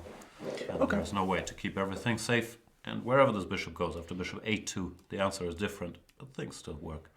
Because now there's rook a8 hitting it. So it's, for computers these things are completely obvious. It's mathematics where you have to hit the bishop. Sure, and there's also a very weird line I was trying to calculate, but I stopped one step short of the correct answer. After knight b5, you can play rook e8, creating a threat of f6. And I was trying to figure out why you cannot just take on d5 and go knight c7. Well, you can, right? Yeah, and here, after rook e7, you take on d5, bishop c6, c4. And in this position, I took on d5, and then black just loses, because there's d6, d7 later. But you can start with bishop d4. When you're saying you did this, you did it in your mind palace, right? While you were calculating. But starting with bishop d4 and then playing f4, f6 is probably just an immediate force draw. I'm confused. There's too many pieces hanging. I have to unpin. I have the computer running, so that helps. It gives king f1. Yeah, and then I take on d5 and I take on c4, and everything comes off. We just get it. Now I'm with you. Yeah, and that should be This is a draw. Yeah, that should be a pretty straightforward draw as well. Even though I'm always scared of these things, but that's more because of idiocy. Here, there's not enough material to. No, the thing is, black is in time to go like immediately. I think f5, h5, g6. You sometimes get into trouble in these endgames where your pawns are actually on the squares where they can be taken later. Like famously in the last round of the Moscow Olympiad in '94, Wróblewski lost an endgame to Spilman, which decided a lot of placements in the final table. I think England finished on top of the second Russian team because of that endgame. But there Wróblewski had pawns he had actually to pay attention to on the king side. And here, if you put your pawns on f5, g6, and h5 and just centralize the king, it's a very straightforward draw. Very hard to. Yeah. Queen that dude. So this game will end in a draw. We're not telling any tales out of school there. No, we were saying this for a while, Okay, engine off, and let's see what Luki was doing. I don't mind Luki Boy's position. He is getting all his pieces to decent he did allow 96, and that bishop you've just drawn an arrow about might actually disappear off the board, and Can I trick you? Maybe I can't. Well, you need to start calculating stuff, which I understand you probably don't want to do. Bishop b5 is a move. I like just yelling out moves. Yeah, no, you don't really want to go f6 because knight takes c8 will be d5. But yeah, bishop d6 and bishop b7 or something. Some move. No, I could also include bishop b4, but that allows bishop a6. Yeah, it's getting complicated. No, my gut feeling is this is okay for black, but I could. Sure, and Richard supported our opinion and played knight e7, d4, b6, just briefly mentioning this. So we were absolutely correct on that, and yeah, I stand by my original assessment that this is just very comfortable for black. Yeah, and as for Adiban's game, yeah, if black is in time to play bishop b7, if you don't stop bishop b7 right now, if you look at the position they have on the board, if bishop b7 happens and white has done nothing, black is just fine. That's what I'm saying. If black gets one more move, he's in great shape. Black is just fine. I think works between us. Yeah, I think this is very critical, and then you need to start figuring stuff out. There's also bishop takes h7 even, but it doesn't seem to quite work. King h7, knight g5 check, maybe even king g6, but probably not. But yeah, takes, bishop h6, and after knight f7 you have queen f6. You also have rook f7, but there I wouldn't be so horribly unhappy, but queen f6 is just a large issue. no Piece up. Yeah, just a piece up. So knight h5. What else could we be missing? Nothing. Bishop e5 looks like an obvious move. Of No, course, you can take here if you want to, but Yeah, this didn't look like a white edge. Well, no, white is sort of ever so slightly better here, maybe after bishop b4, but maybe not. Rook a8, knight f6. Yeah, knight f6 is a very important part. I was kind of hoping knight a4 would do something, but it just doesn't. Yeah, and then black is just fine here. Yeah, maybe knight a4, maybe knight a4, knight h5 is fine. Because that position we were discussing with the bishop b5 and the pawn getting all the way to d6, it might get very double-edged, because these pawns sometimes just turn into weaknesses. Knight e5, d5, bishop d6, ed6, bishop b7, I think, is the way to go to make sure the bishop doesn't land on e4. Oh, this pawn can easily get rounded and up. This could be very good for white, could also be very, very good for black. So, yeah, very, very committal decision ahead. And Lev blitzes out bishop e6 instead of that rook e8 move, so... Well, he's worked this out to nobody's surprise, and I expect the game will continue. Harry's gonna think here for a while about c4, but then he's gonna probably realize that it doesn't do him any good. And they will get this, where white can play on for a couple moves, but with this weakened structure, there's really no winning chances. Even with the pawn on g3, it's very difficult to win these positions. Sure. But there you try forever, and yeah, with the pawn on f4, this is really not that big of a deal. No. That's modern chess for you. Some people not big fans. I love all this stuff, like seeing deep, subtle preparation. I enjoy it, but I understand that other peoples might have more mixed feelings about it. Yeah, Magnus has played bishop to e7. Yeah, it's the same idea, although here you have to wonder if you can take on g7 and go bishop b5, bishop g3, but that could also backfire, because trapping that rook is not that easy. And then h5, h4 even. Or bishop f3 with the idea of bishop b4 mate is a move you could consider. Oh, yeah. Well, I keep an eye on that. Yeah, well, white probably can, with care, manage to not get mated, but like bishop doesn't look like white is winning this rook here anytime soon. Bishop f6 becomes awkward. You could actually start regretting this decision quite seriously here. This won't happen. Wesley will not take on g7. No. I think castles and continue trading.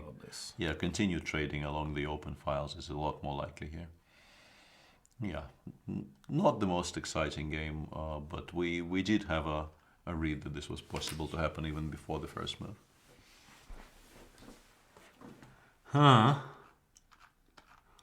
So what do we have? What's the game of the round? This will end peacefully. This is a weird... Yeah, this could develop into surplus. Something. Yeah. I am now really, really curious as to how it's spelled. I mean, it's a French word, so I expect you should not be using a U there, but...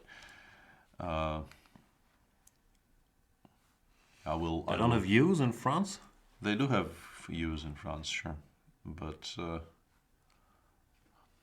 it's plus as in place, so it should be spelled accordingly. But then why isn't it S-U-R place? Surplus.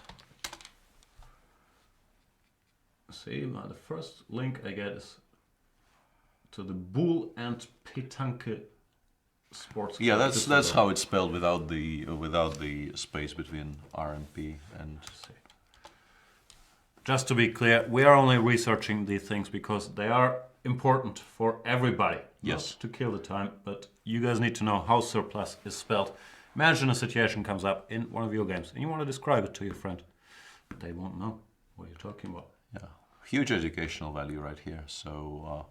I still didn't understand. Is this a cycling situation where they stand still and wait for the other to start sprinting and then you sprint? Because I think it's actually advantageous for you to be in his slipstream because that increases your speed somehow. Well, the physics wind you're facing. Yeah. The physics of the process I know only. Well, I want to use a long word, but I will not be able to pronounce it. So not well. But I sort of understand the theory behind it. Okay. Let's continue. So you're a cycling enthusiast, but not a practitioner when it comes to competitive racing. Yeah. Something like that. Anyway, rook e8, this move feels fishy to me. I understand the idea. You need to develop and you don't want to run into bishop takes e6, fe, knight g5. Just looks a little... Yeah, you generally don't play a move like that in a Najdorf. It doesn't normally belong on e8 in a Najdorf, but he felt that he really needed the knight on d7, and white was continuing to make useful moves, and he didn't really want to play h6, and that I think led Anish to the decision to play rook e8. And now after bishop Then g5, again, if they both made some... I'm aware white is not going to play like that, but if they both made some moves like this, then all of a sudden rook e8 fits in perfectly. no, rook e8 is not a horrible move anywhere in these types of structures, but you probably, in some positions might want it on d8 and the other one on c8 to support potential counterplay. And white played bishop g5, now knight bd7 will be blitzed out, I expect. Or maybe bishop a2 and knight bd7, but I don't really see why. I don't want to change. Yeah. That's good. And knight bd7, next move rook c8, and with that, black will have fulfilled his quota of absolutely required moves. And then, the game will actually start. Sort of. Yeah, we've earlier established, I don't think there's Sophia rules per se in Vike, but I do recall that, well, I haven't seen the contract, but I do recall there was conversation that I think you get something deducted from either your prize fund or your money if you have too many short draws. Something like that was in play. So there is some arrangement normally to fight it. But okay. I don't think they have Sophia rules that you can't offer draws at all, or at least it hasn't been in the past. That would be an interesting arrangement, because it has to be sort of codified very, very strictly to... I have no knowledge of this. I've heard talk about this in the past, but I don't know any of the contracts, so don't quote me on it. But I think there is something like that. Okay. Yeah, we're headed towards something like that. I'm also kind of wondering if you can just play rook b8 here, but I think knight f4 check, and he already played knight f4 check, so we can stop discussing other... Now the question, can I go here or can't I? Because we've mentioned earlier, this is still a draw, but white can probably try forever, unless you're instantly winning. There's also knight d3 after king f3. That's what I'm asking, if this is a move, or if I'm asking for trouble. I think both are true. It is a move, and you're also potentially asking for trouble. Such a position, I wasn't 100% sure. Yeah, I'm not sure you actually... I'd actually prefer holding something with the a pawn down with color with opposite color bishops. And also after king f3, rook d3, I mean knight d3, just rook e3, I think, kind of foils your plans, and you still get the same endgame. There's no way to avoid it here. So sure, Levon knows even this, and he's probably very. Oh yeah, I think bishop b3, rook a2 might just be comfortable enough. Although rook e8, rook c8. Ah yeah, rook e2 is possible. I somehow thought that there was no way to comfortably protect the b2 pawn. So yeah, the game will continue a bit, but it's still not. Yeah, and I mean Lev would have checked this carefully, including checking just how difficult and or easy it is to hold this, even if the structure doesn't get spoiled on the king side. So he will not be particularly worried about any of this. No, that's a harsh reality. In the martial, a lot of your time is not so much checkmating the white king because of your cool pawn sacrifice, but it's more spent on making sure stuff like this is an easy draw. Yeah, once 12 d4 sort of disappeared from the menu, yeah, martial really isn't a romantic opening anymore. The lines we used to... This rook e8 stuff was still fun for a while, but... Yeah, unless until you run into somebody who actually studied it from the white side, you can have some fun maybe, but eventually white will start showing what's actually happening there. White already won one reasonably high-level game in that endgame, but that was because my boy Maxim Matlakov misplayed it quite horribly against Ivan Šarić. Well aware. Yeah, but yeah. Eventually, somebody will play it with black against a well-qualified person, and things will emerge. And with that, we'll stop being mysterious and all-knowing and switch to something else. Our big martial knowledge. Yes. In the chat, a premium user called Svidler on Increments is saying needs Svidler in high definition. How do you feel about that username and comment? I think I've seen that username before, and as for the comment, there should be. Aren't we in high definition? I think there first of should be like a settings button on the stream you're watching, which allows you to switch between definitions. And all? I'm not sure that is true at all, but I do think we're supposed to stream in high definition. Because you have to watch this in high def. Since in order to enjoy it, you need to be high or def. I've stolen that joke in the past, but I still like it. okay, I haven't actually heard that one. And Harry just takes with a pawn, which is a bit mysterious to me. Why wouldn't you want your structure improved here? Maybe we're missing something. I don't know. I was kind of wondering if bishop b3, king f5, g5 check was the reason, but the king just continues going forwards toward f6, and that doesn't feel like a solution to anything. No, that seems like black is creating problems because this king can never be checkmated on e7 or wherever it goes. And people are saying there is a button for. So you were right. Well, that I mean, I'm a Twitch user, and on Twitch you can choose your own definition, and it should be possible everywhere. So I think it's just something on your machine which can be changed. We are streaming in extreme high def. That's not true at all either. You keep saying these things. Because nobody, unless you call me out on this, nobody will be calling me out on this. But you feel obliged somehow to. I don't know why you do this. I don't know. It's because of my general bad person, as we discussed earlier. No, yeah, this is Ultra HD, 4K, Yeah. beta. All of these things. Because All of these things. And let's scroll down a little bit, see what's happening in Ilyanov report, which I think has to be our running favorite, current favorite for the game to watch. And as expected, Pavel goes E castles here because he needs to at least have the option of playing d5 without running into bishop takes c3 check. But black can, I think, in particular with the king on g1, black can still just ignore it. I think if you castle here, d5, knight e5, your idea. With the king on g1, if white accepts this exchange sacrifice, he's just going to get mated, I think. White's pieces are just clumsy. It's not so... Yeah.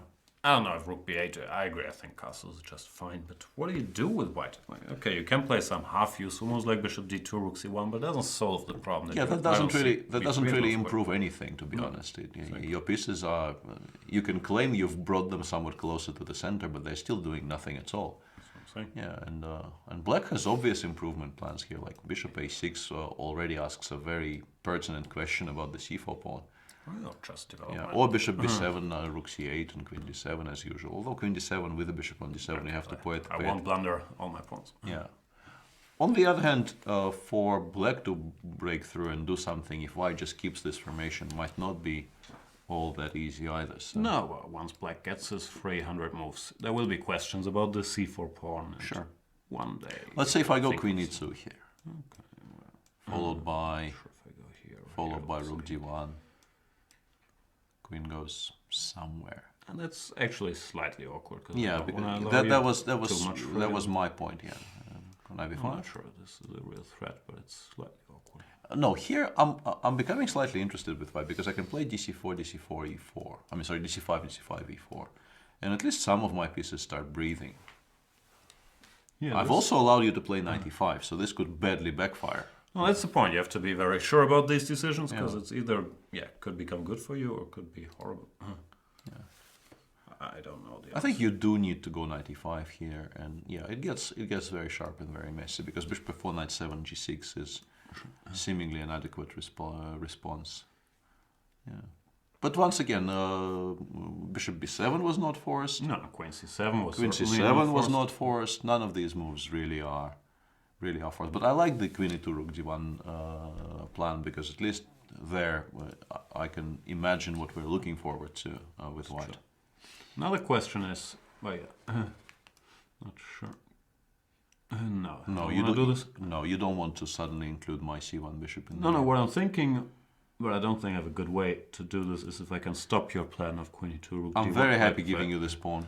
Can grab this, but yeah, that's what I was gonna say. I'm incredibly happy suddenly having this knight b5 might just completely collapse for black. Yeah.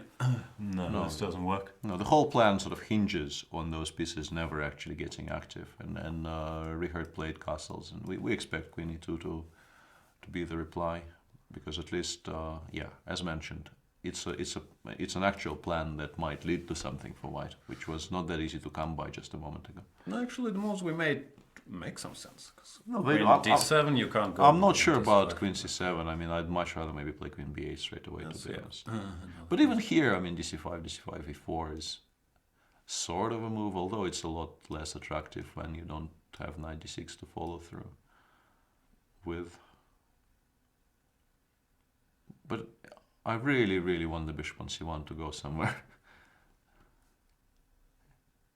I was about to suggest that Richard would just play F4 here, but that's with a pawn on H5, not with a pawn on H6. Yeah.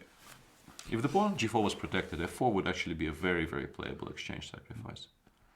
No, but not in this position. I was thinking about this, but it also seems like white is emerging Knight B5. With an okay position. And E takes F5. Also maybe the immediate E takes F5. No, that's what I'm thinking about, yeah. Yeah, Rook F7, yeah, Bishop B7, Rook D7. Something in the air. Yeah, some kind of a huge mess. Well, this feels good for white all of a sudden, which it really shouldn't. I don't know if this immediately or takes. There's CB2 in the end of all these variations, Yeah, so I'm not sure if that's so great. Bishop G2, Rook E7, Queen F8, for instance. It might turn out to not actually be enough, because you do run out of attackers. Yeah, one tempo short somehow, and black is just winning.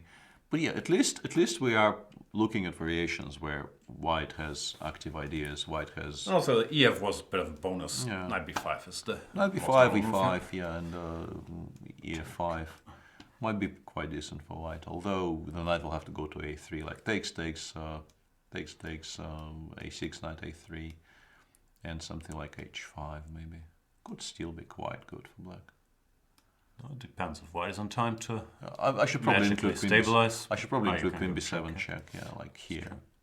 Once the knight is driven away from the D6 square, could still be fantastically good for black. Play even C5. We might go B5. What do I know? Yeah. Yeah, black still looks slightly more prepared for the events to come. Sure. Yeah, sure. Radek seems to have been finally taken out of book by Bishop F6, I guess, because he's been thinking for a while now. I think 15 minutes or so. Normally there's a price for taking him out of book, like there's a 0.20 price to pay for these things. Yeah, and still the choice is between, I guess, Knight F3 more than Knight E2, because you also don't want to allow some E5 counterplay, which might be relevant in many positions, and the immediate Queen B3, maybe also Rook B1. Too subtle. No, but I don't think you want to allow Bishop C6. It just doesn't feel right. No, I think it's between Knight F3 and Queen B3. Something like this looks very natural. His bishop goes somewhere on C6, C8. Yeah, and we can even play Queen G2, which is a slightly more restrained square.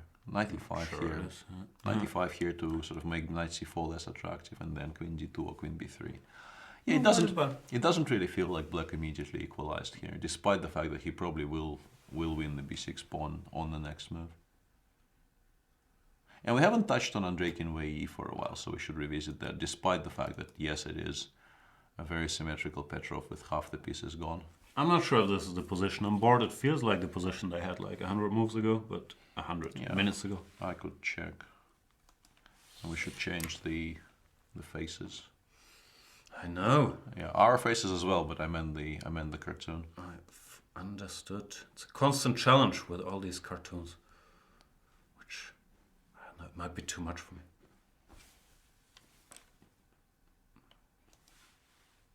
Okay. But what can we say about the position we do have on the screen? Let's actually talk about it a bit. Knight takes e4. Almost everybody plays knight c3 here nowadays. When in correspondence, they're very happy with knight f6, as I just learned. But in human play, they normally go for this. And recently, black has been holding his territory here.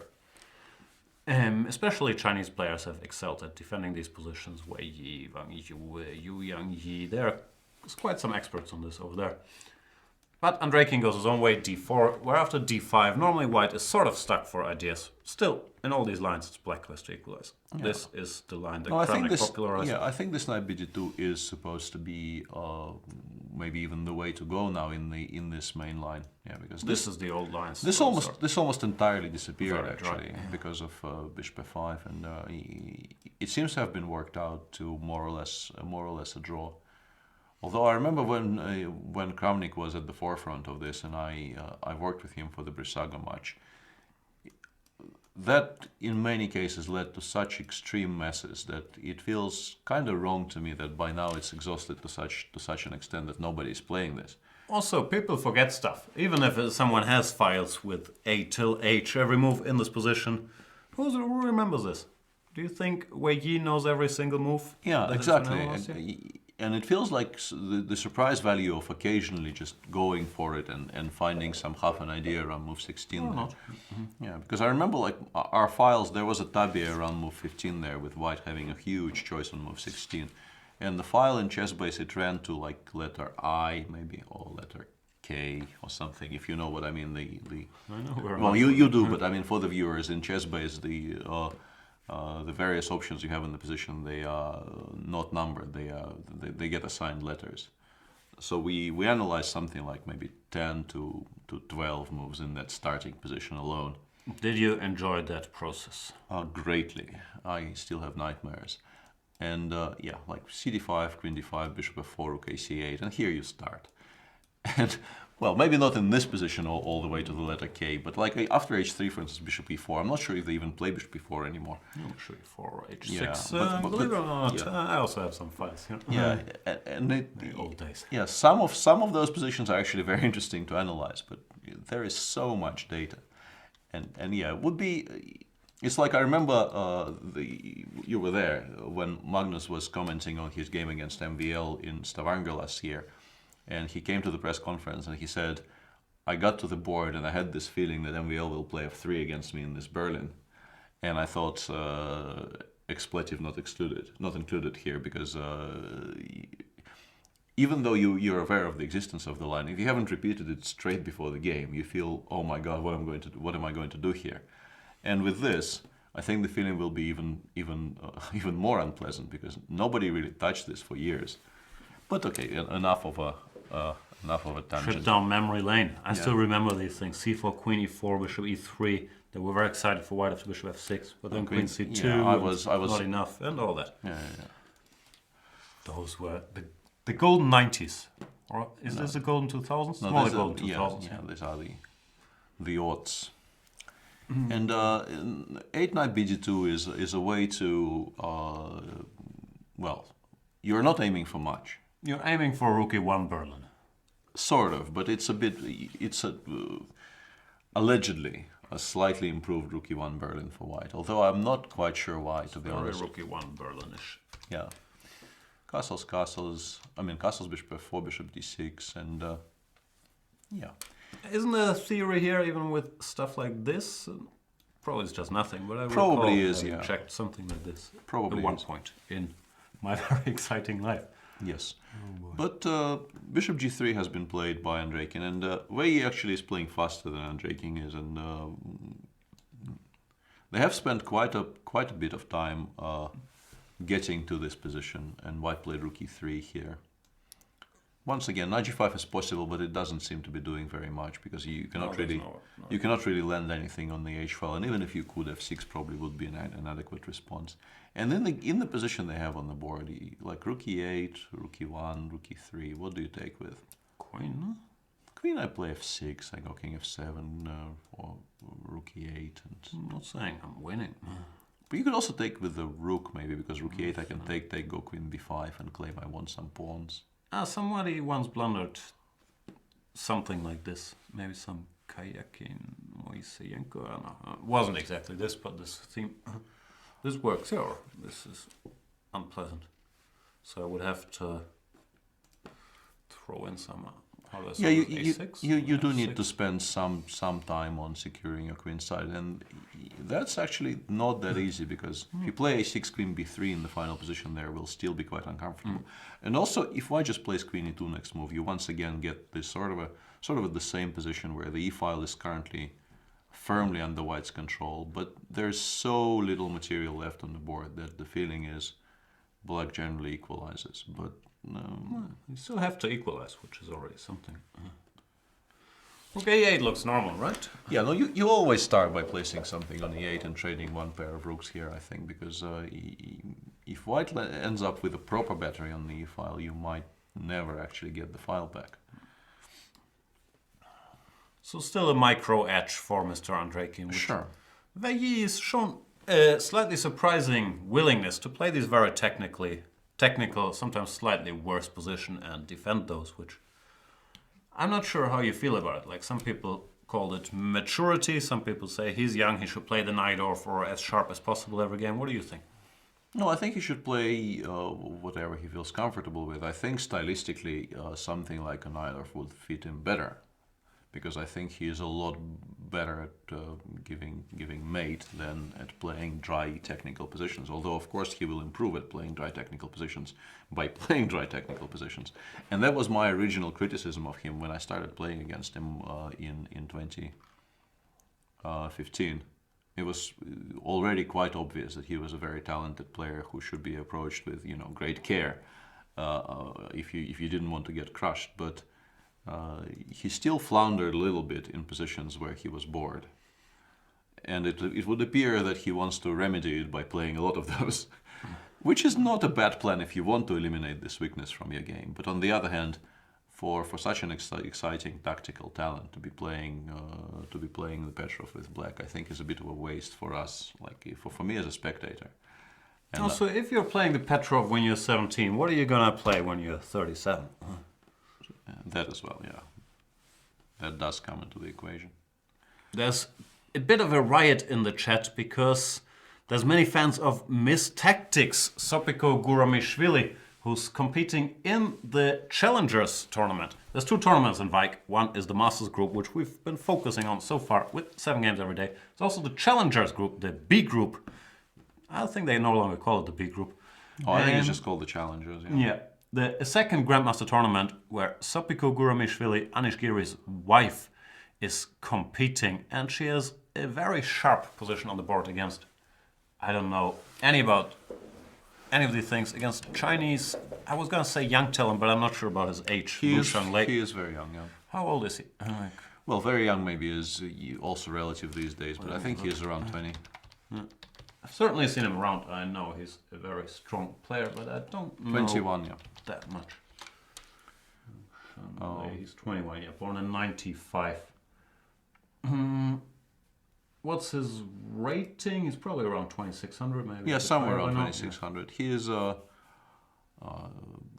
another one of those up-and-coming Chinese players. I think he is fantastic tactically. Very exciting player with initiative, but also occasionally sort of. What I'm trying to say is once again, I think the same theme I was going for with Wei, kind of not an all-round player yet, but might develop into an all-round player with time. But he's already played some all-time great attacking games, and very interesting player. Sopiko seems to be doing quite well here.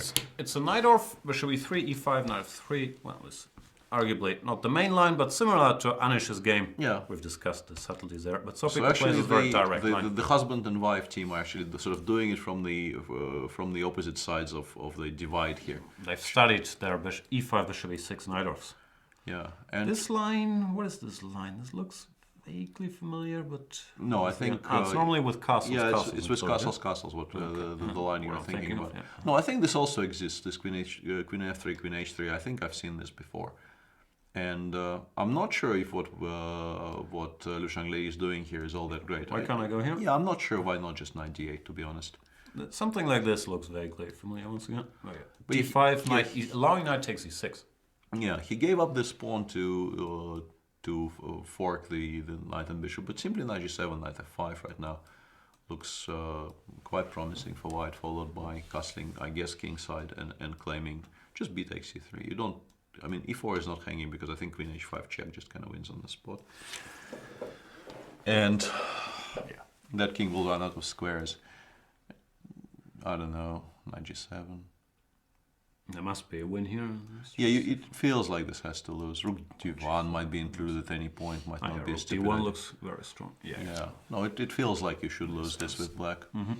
And if you cannot take on f4, I can maybe even throw in f3 at some point, secure the knight on f5. Like if you look at the position of the dc3, bc3, if white just gets to play f3 and short castles, he has such tremendous compensation for the piece, and actually has 3 pawns for the piece. It's not even Very unpleasant. Yeah, it's not Plays as if you- itself. Rook d1, rook b1. Something's gonna give.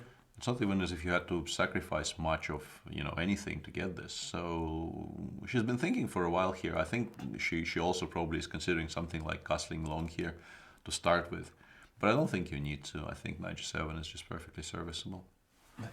So Sopiko missed tactics, position to her liking, and yeah, that would of course give her a lot of morale for the very tough tournament to come, where she's outrated every single game. Which This is not going to be an easy field for her, obviously. It's a very strong tournament. It's a tournament which I think the organizers for many years have a very, very clear picture in their mind of what they want to achieve when inviting people. And they want a field of predominantly young players, up and coming players who are very hungry to try and qualify for the Masters next year. They also generally invite a number of female players there. And this year there's also ACP qualifiers. So I think Ilya Smirin is in the tournament as an ACP qualifier. Just clicking through the games here, so you get an overview of the names. We see Junior World Champion Jeffrey Zhong, Markus Rager, almost 2,700 player, or maybe 2,700 player from Austria. I don't know his rating. Yeah, and then Dutch stars. I think Jordan van both of Voorhees, us everybody. played Jordan in Banter Blitzes, I guess. So I never played him. Radio Jan might or might not have lost some painful games. I think I played a few. I'm not sure what the results are, but we will mention something happening in the challengers if something exciting suddenly crops up. But we will of course be mainly concentrating on the Masters until later in the day when we run out of games. So we are keeping an eye on the challengers, but please don't try it and chat about us not covering the challengers very closely. Back to the Masters. Master So versus Master Carlsen. Master Carlsen down to only, it sounds strange to say this, 2,840. But at some point we were discussing if he's going to reach 2,900. Like he was at 2,882, something like that. So for his standards, I think his live rating at its highest was 28.89, I was told recently. Very possible, yeah. And therefore, yeah, I don't know. I was doing this year in review, whatever you call it, for 2016, you know. And there it turned out that Magnus did actually win every classical tournament that he's played in 2016. So it's hard for me to say he's had a horrible year when he's won Vaikanze, he's won Bilbao, he's won... say I can't remember a single thing, but he's won everything. He's played pretty much except for the World Rapid and Blitz, where he finished equal first, and the match where he didn't win by a margin we thought he was going to have. So he's still kind of dominating world chess, but people are coming closer to 827 for Caruana, to 808 for Wesley. So he's probably going to be motivated to rectify that, right? Yeah, you would assume so. And yeah, this is a field I think he will feel very comfortable in because in general, for the dominators, mixed fields are always good because Yeah. they can put up huge scores. yeah, I think if he has a good tournament, he might just run away with it. In the absence of some people who would maybe keep him in check a little bit. He's not going to run away with today's game because No. Wesley So has, as he tends to, diligently played a theoretical mainline and then simplified before, things got too complicated. So this will be a draw, leaving Wesley So's unbeaten streak, making it 43. And we will break our... 44. It was. I'm sorry. Yeah, keeping it at 43 is probably not the... Anyway, we need a break, as you can clearly see by me mumbling. So we'll go on that break and be back with you very shortly. In the break, why don't you solve this very exciting tactics exercise, which I haven't actually prepared this. We've tortured people setting these up, and I think we got some very nice exercises here. So why don't you try to figure this out? We'll be back with you with the actual games. Yeah. This is from a game, Magnus Carlsen against Wesley. So in the past, Carlsen with black. How did he finish it off here? See you guys soon.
Welcome back, everybody, from our short break. And as it often happens, you go on break, the top game ends peacefully.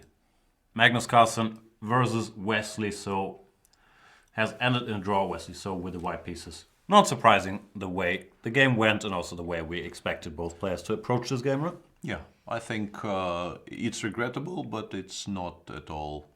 It's not at all shocking that this happened. Wesley got somewhat surprised in the opening and took a very practical decision. Something he has actually been reasonably known for recently. The extreme practicality of his approach in situations like this. He does not shy away from just going for an outright draw demonstrably with white, without even pretending he is trying for something. He's not afraid of bad press. And of course, it has worked for him. His rating is up to 28.08. He's unbeaten for 44 games. He's won the Sinquefield Cup. He's won London. We'll see if in such a mixed field he can keep up with Magnus Carlsen and continue his and it's since it has been working so well for him, they're really, criticizing him for doing that when he actually has been winning tournaments feels a bit ridiculous. Also, if we're gonna start criticizing Wesley for draws, what do we have left with Anish?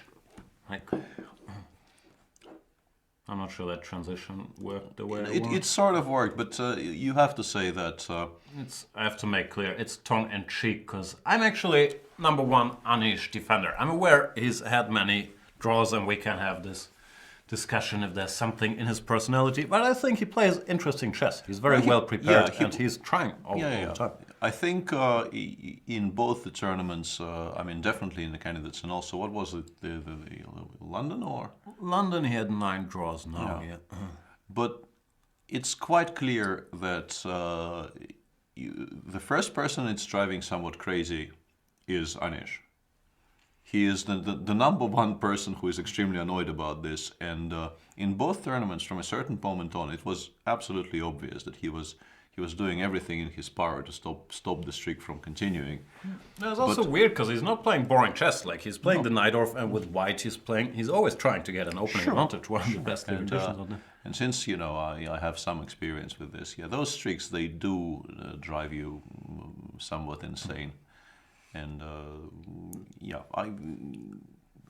we've done this before. I don't think it's just this streak. It's his very outspoken personality as well, which I think, gives a lot more rise to haters if such a streak occurs or things go wrong.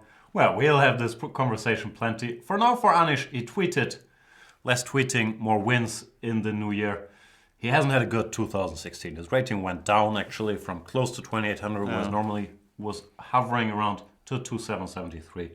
He has something to show. So he tweeted less tweeting, more wins. Yeah, instead of winning a game, he added a tweet. That probably was better as a Facebook post, right? I don't know. Facebook, it's for old people, really.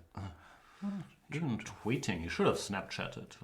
Yeah, I think that would work better on a different medium. But we had those conversations with Anish about the correct way of approaching your Twitter account, and he also disagrees with what I do on the medium. So what do you do on the medium? He says, "Why are you always so cryptic?" And I feel he is sort of correct in that assessment, but it's the way I've chosen to approach the social media. Are you cryptic? I aim for that, at least. I don't always succeed, but I sort of aim for that, yes. I see. You can follow Peter's cryptic tweets at Paul Borta. Yeah, that's all I have. Anyway, the Najdorf in Karjakin-Giri. Please tell me, who's better and why?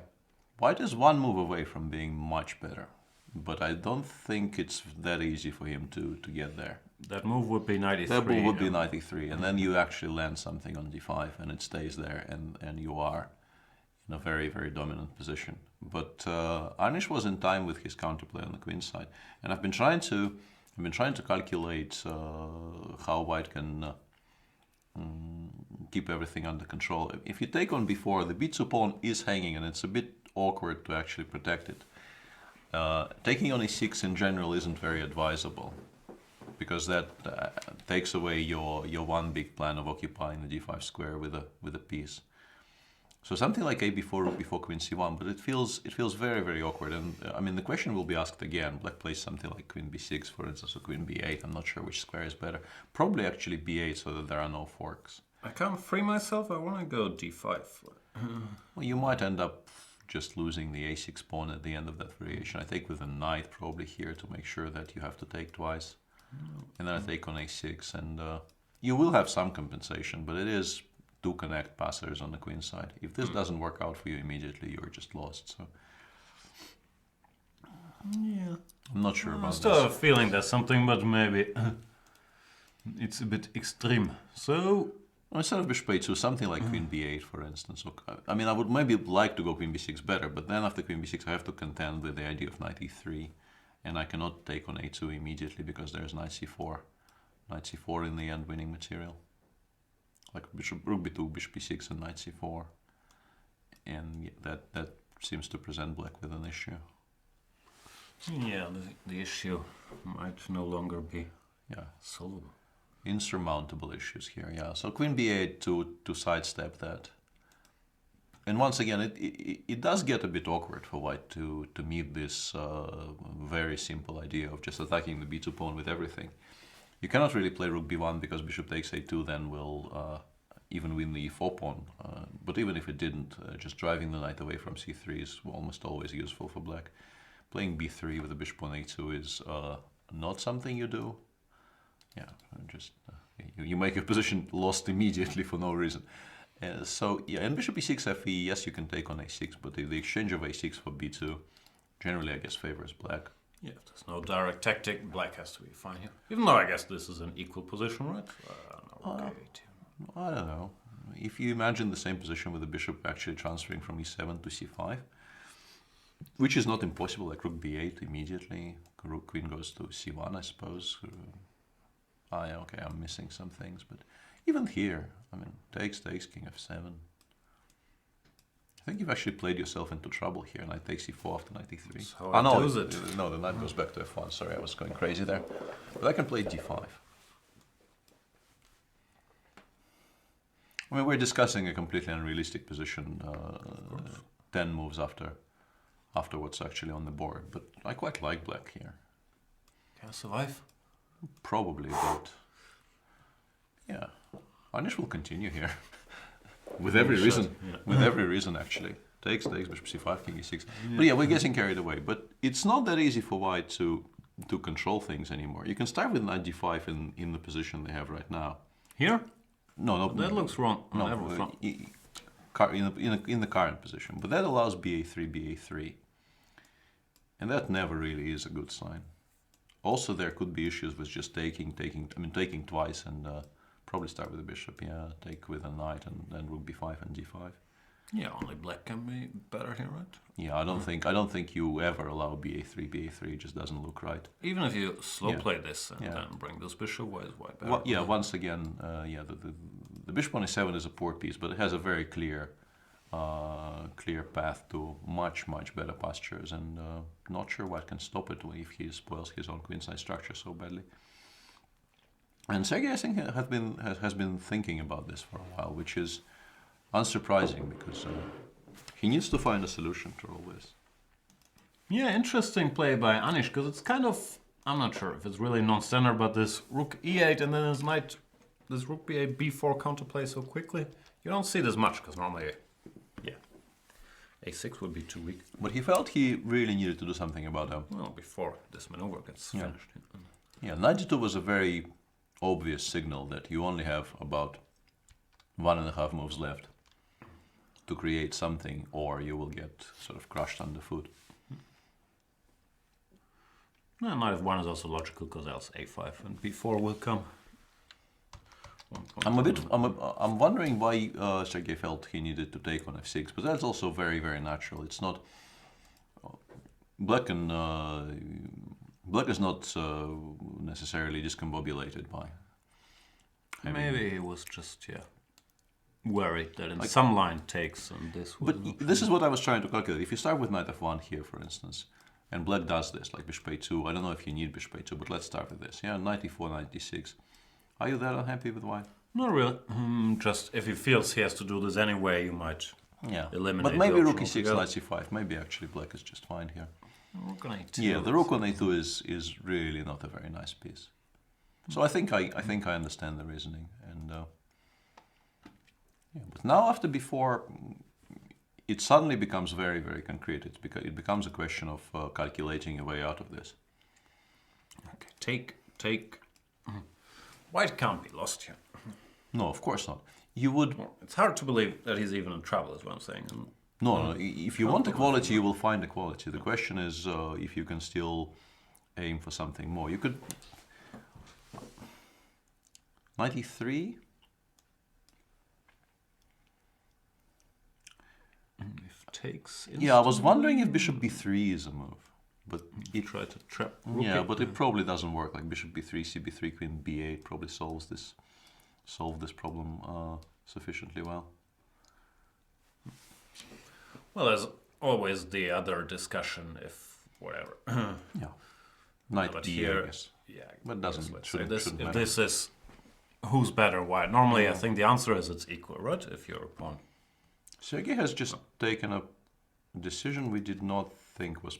Hang on, that's because we talked about we dismissed it because of ba3. but that's because we automatically played. But we have to. I thought maybe his plan is knight f6, bishop e6, and then rook a3. But you run into 8 takes b2 here. Yeah, that's exactly my point. Yeah.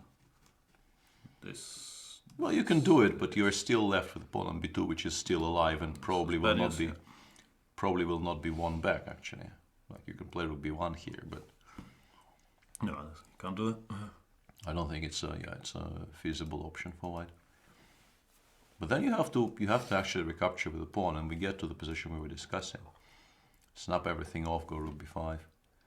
And the thing is, even if black cannot really play d5 straight away, if he just has to play like bishop g5 here, for instance, queen goes somewhere and we play bishop g5. This is also, I think, completely fine for black, because the knight will never actually reach those squares. This is a very, very well-known setup where White can't be better. White can't be better, yeah.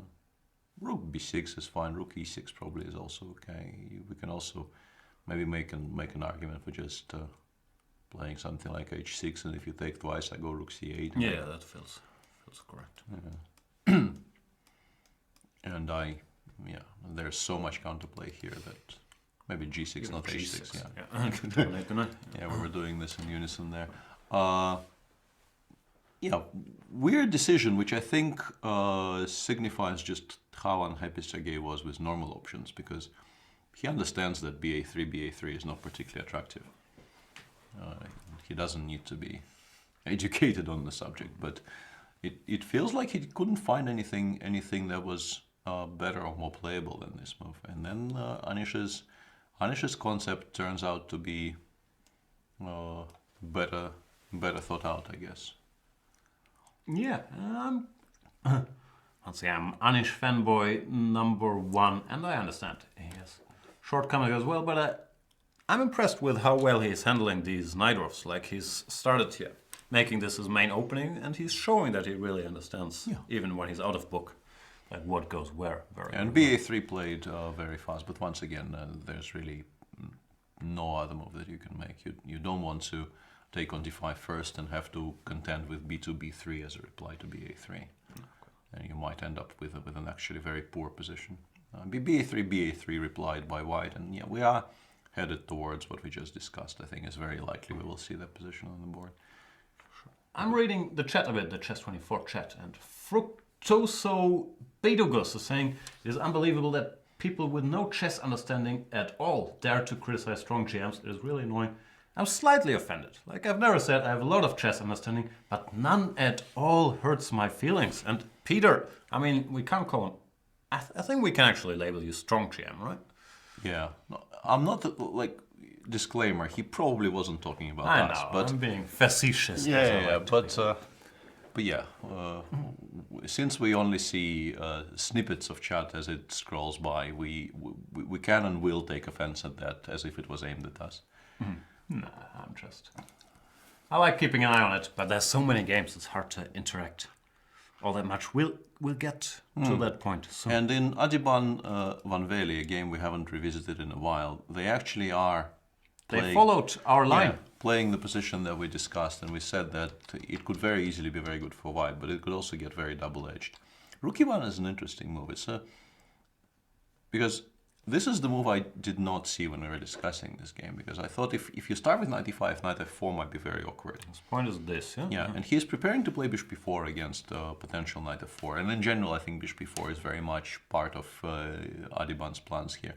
Knight f6, therefore, is easily explained. But that also rules out knight f4 forever, and also hems in your queen on d8, which had some squares on the king side available to it if the knight went somewhere from f3. Which is why after knight f6, Adiban now played knight e5 with impunity, because there's no way to create some counterplay on the king. So I quite like his position now, actually. You know, it's not so easy to get to this pawn. Like g6, you can play something like g6, but even after, let's say, bishop c2, it really isn't very easy at all for black to challenge this pawn. And if it gets unchallenged for another couple of moves, and white, let's say, gets queen d2, rook a1 in.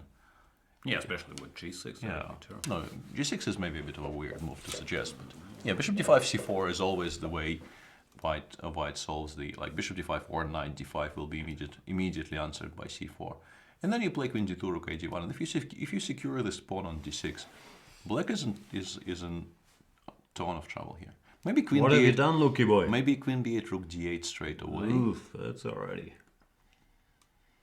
But the thing is, queen d2, rook a1 is once again probably just sufficient to cover it.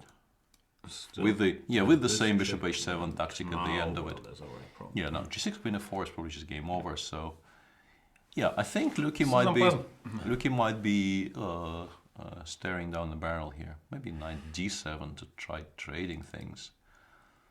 But I mean, even f4 is a move here. Staring down the barrel.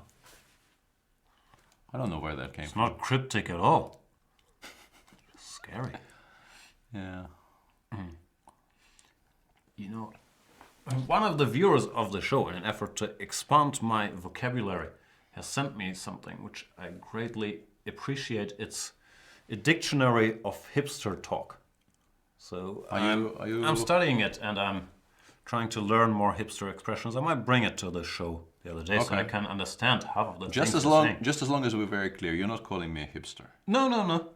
Good, good. Okay. But this staring down the barrel made me think of it.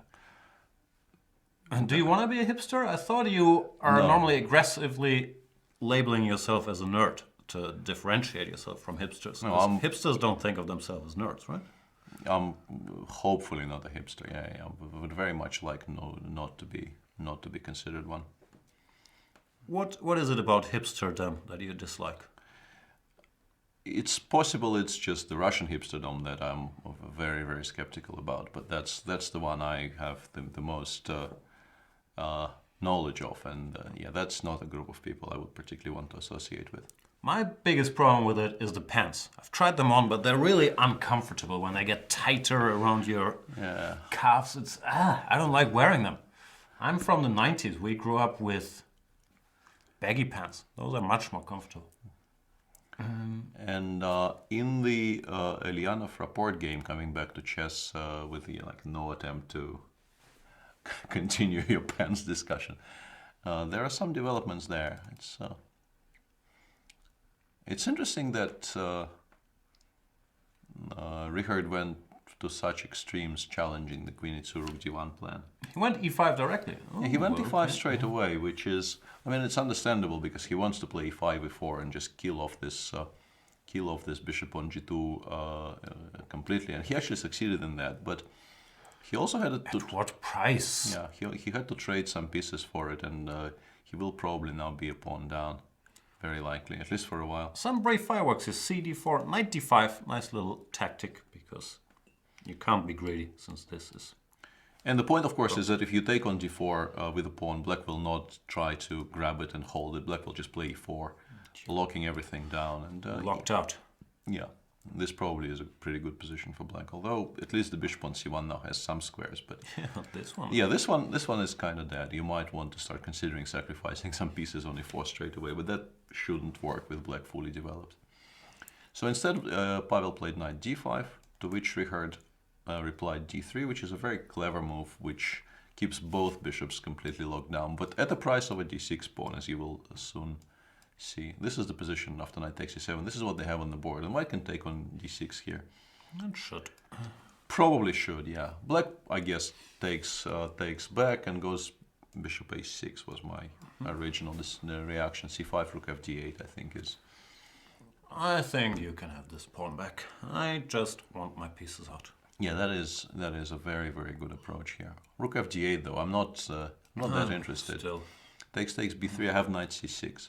But at least, once again, at least some pieces come off. And actually you have, no, you don't have rook d1 there. Takes twice. 6. Bishop f2 is even stronger. Ah, Miss Bishop. Oh, Yeah. that I thought this was just equal after rook d1, bishop f6, but... But actually, I mean, the structure might is be so worse. unclear that I don't know who is worse there. Like, takes, king f1. Both bishops are crappy. Yeah, both bishops are really horrible, but the white bishop is going to come out eventually. Like king e1, rook b2, bishop f1. I want to stop e3, and now I want to start playing against the a6 bishop, but yeah, weird position. King f7, king e7. I think the rook on b2 kind of means that black is Hard to believe probably black is in ahead. trouble, Yeah, yeah. with the rook as active as this. Because we can't really bother the rook, like I was thinking. I don't see how. Yeah, it just stays there, and I don't think there's any setup which threatens to capture it. And then black just continues improving, like secures the d-file, brings the bishop from a6 to e6, and then starts activating his king. Oh, king to e5 and some point, there's some breakthroughs. So let's try to improve on that variation, because in my Pioneer's Palace they told me long variation, wrong variation. Was it Bent himself who told you that? Who? Ben? I think that's Bent Larsen's quote. Ah, okay. After rook I fd8, thought it was Tal. Maybe it was about Tal? I think it was about Tom, yeah. That's possible. Pretty sure it's Bent's. No, Bent wasn't in my Pioneer's Palace. I think rook e6 might be interesting, but I'm not sure it actually works. The plan was rook e6, king f7, rook takes e7, then take on f5 and collect everything. But if the rook lands on d1, it doesn't really matter how many pawns I lose on the king side. It's somewhere, yeah. Bishop b4, rook d1 check, king somewhere, and rook a d8. And you do have bishop d5 check, but he might actually get mated there. Like takes, bishop b2 might be kind of mate. Which would be a problem. Mate ends the game. It's another thing I learned in my Pioneer's Palace. We don't have Pioneer's Palace, so I should stop saying that. Chess club. In the chess club. I went to a chess club. Luki, I'm not so sure about. He played g6. Well, he did play g6 because at least he immediately creates a threat of queen takes d6. But how is he meeting bishop c2? I don't know. Knight e8, knight f6, and then queen c7, rook a d8. It's a bit late for knight d5, knight f4. Yeah, bishop Then b4, first, right? bishop b4 just crushes there, I think. So this. No, seriously though, Ooh, let's wow. consider this for a second. It's really, really horrible looking, but maybe. No, yeah, queen d6. Yeah. Okay, I take it back. These things. No, I take should it. not I work. take it back. No, I'm trying to at least create some squares for this queen on d8, because my biggest issue is that I cannot find any way to activate this piece. And if the queen sort of stands on d8 forever, the rooks will not get connected. Maybe knight d7, yeah. Maybe just include g6 to force white to play bishop c2. It's a useful tempo for the future. And f4 is a bit. yeah, I want to snap that off. Go queen g5, rook a d8, and f6. This is actually double-edged. Not really. I mean, you can go bishop b4. I mean, once the bishops come off, it's never going to be double-edged. But maybe black has enough counterplay against the e5 pawn to make some kind of a draw eventually. No, would get double-edged if the bishop on b7 went unchallenged for a while, but I will just trade it off immediately. I don't know. Looks like Luki, yeah, he's suffering, but it's not over yet. Very blue. Not at all, yeah. And Lev continues his...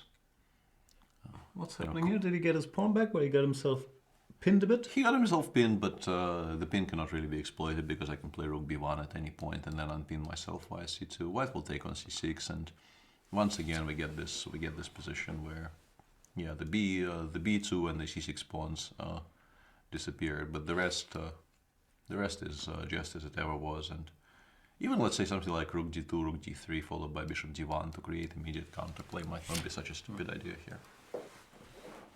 With the white king side, it has to be very drawn. Yeah, I think this should not be a difficult defense for Lev. I'd be capable of losing this with white. Like once f3 drops, maybe f4 drops, and h4. Gotta be a little careful. No, if you overpress somewhere and you overlook some counterplay on the king side, yes, it might get double edge, but you really If need you to. don't want to lose here, of course, play any move. No, this actually. Did I lose? No, you didn't lose, but I don't see how this. You want to repeat with rook b8, rook b7 or something? I just want to draw. I'm saying you can't improve because rook b1, bishop c2. I'm not trying to improve. I'm a pawn down. Come on. I'm trying to make a draw. I learned from Wesley. You can make a draw by offering a draw in this position. I'm not sure if that's allowed without getting fined. By move 40? I think you're fine by move 40. Fine or fined? And Anish decided not to even waste any time on rook b5 in that position, which I kind of endorse. I think placing the bishop on g5 as early as possible is maybe more important than everything else. Very important, Sveshnikov, but it's also in the knight theme. Stop knight e3. And then this knight doesn't really have a good place to go. Knight g3, g6. No, I think white will have to actually allow this trade, and then the position. I guess you think black is slightly better because the pawn on c2 is actually weaker than the pawn on d6, but it should end up in mass simplifications and draw, I expect, eventually. I really don't see how white avoids playing knight e3 forever here. Bless you.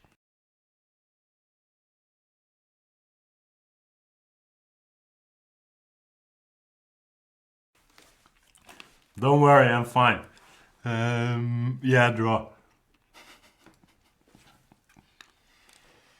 So where do we go? Where's the action coming from? What about Mr. Nepo? He probably will hold this, although we described this structure and it's still not entirely equal. You have to take with the rook, I think. dc5 is... Although maybe in this position you can entertain this, because it gets to c6. Like bishop d7 is really not a move at all because of c6, and the knight might go to d4 or e5. Yeah, you could definitely entertain this thought here. Bishop a6, I suppose, because black needs to trade off this bishop. It's a horrible bishop otherwise. Yeah, still tricky decision.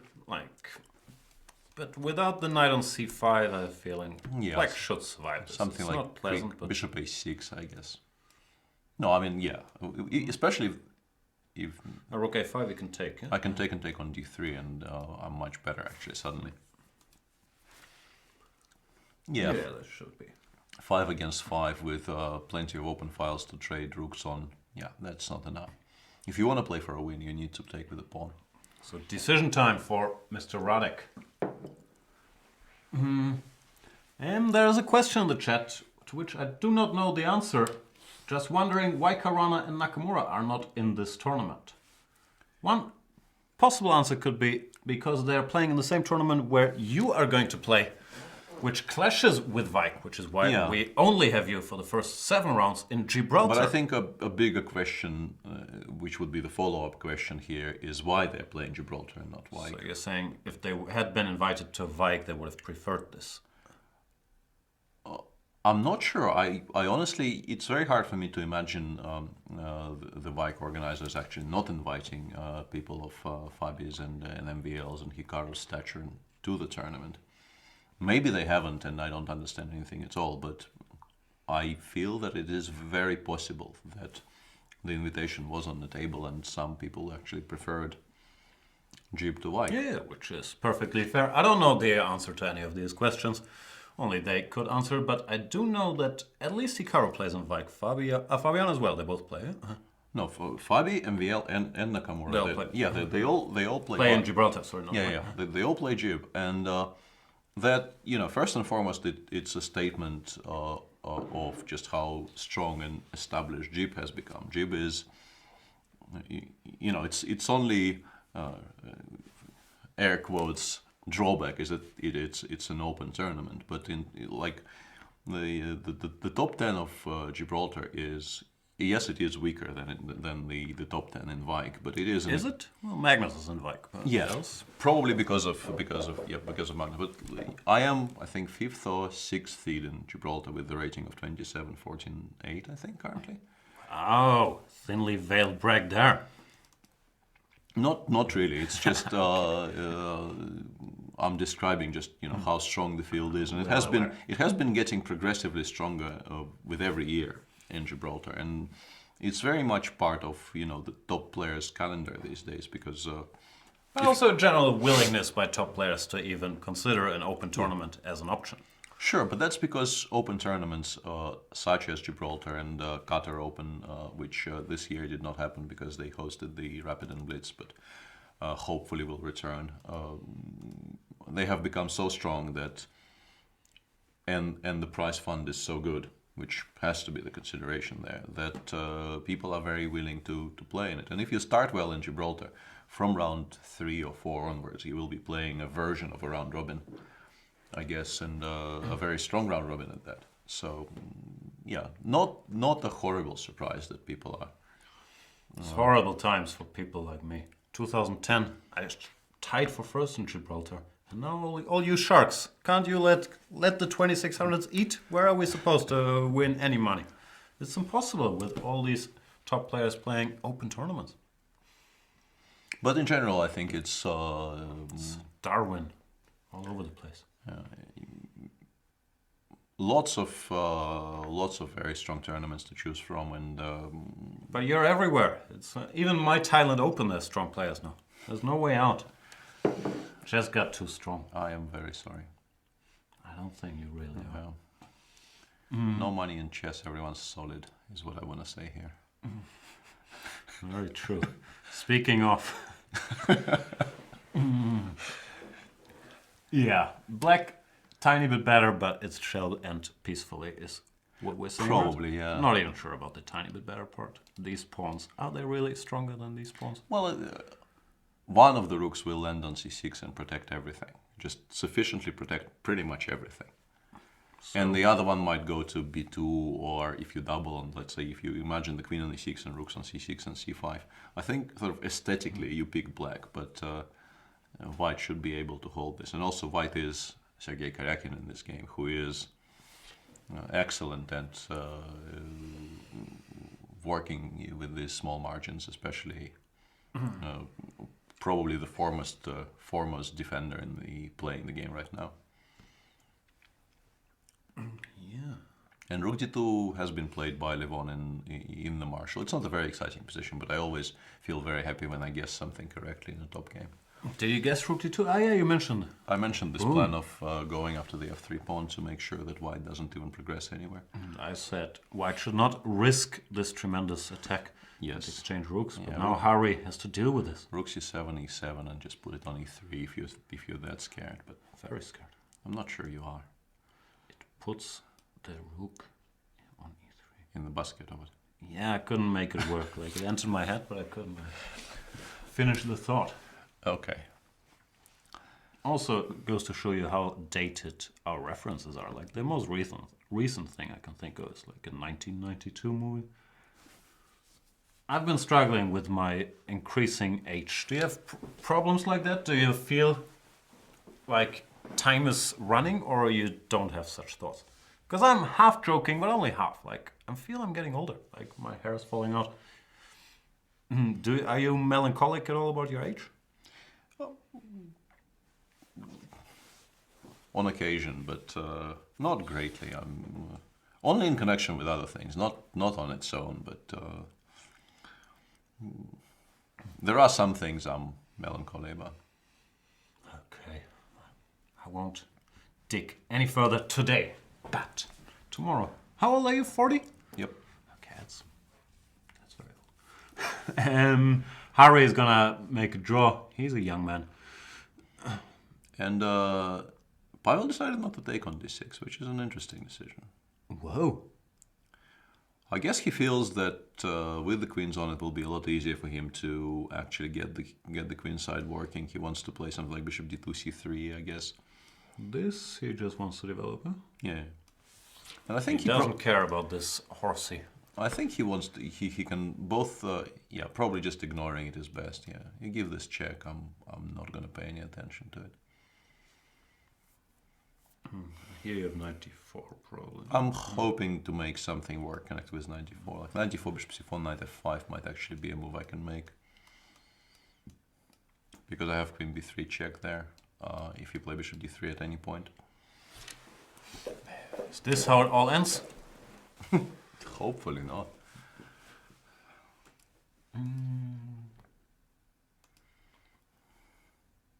Yeah, people in chat were very, very optimistic about White's chances in the current position. And I think Queen c2 does give White, you know, a better shot at being better at some point in this game. I think the positions we were looking at after Queen takes d6, I'd be very comfortable saying Black is never worse there.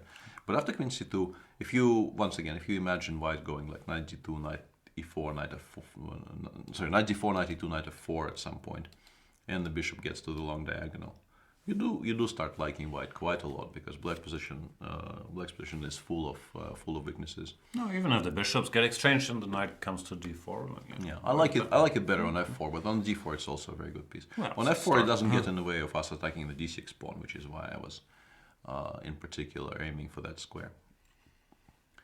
But yeah, Black needs to be very fast here. Black needs to create something sort of straight away. Now is the time to probably. So where did it go wrong? We've been praising Rapport's play in the opening. E5, very double-edged decision. Yeah, I think we left it here. We told the viewers that Queen e2 Rook d1 is by far the most critical try from White in this position, and then we started discussing other things, and we only came back to the game when Richard already played e5, cd4, and d3, which I thought was very logical. But it also is very committal, and he is left with a lot less mobile pawn structure than he had in a position you see on the screen right now. So perhaps he could have waited for a bit with all this. Maybe something like... Maybe some move like knight d5 he missed or underestimated. Let's say queen e2. Can we play a6? Looks a bit weird, but I just want to play a6, rook d1, queen c7, and just wait. I don't want to commit to anything just yet. Makes perfect sense to me. Yeah, commitment issues. Maybe a4, a5 is not a stupid plan now. Oof, looks rather stupid. Thank you. Does it though? Yeah. Point taken. It's kind of currently a waste of a tempo, but I mean, even here, let's say I go a5, ba, rook a3.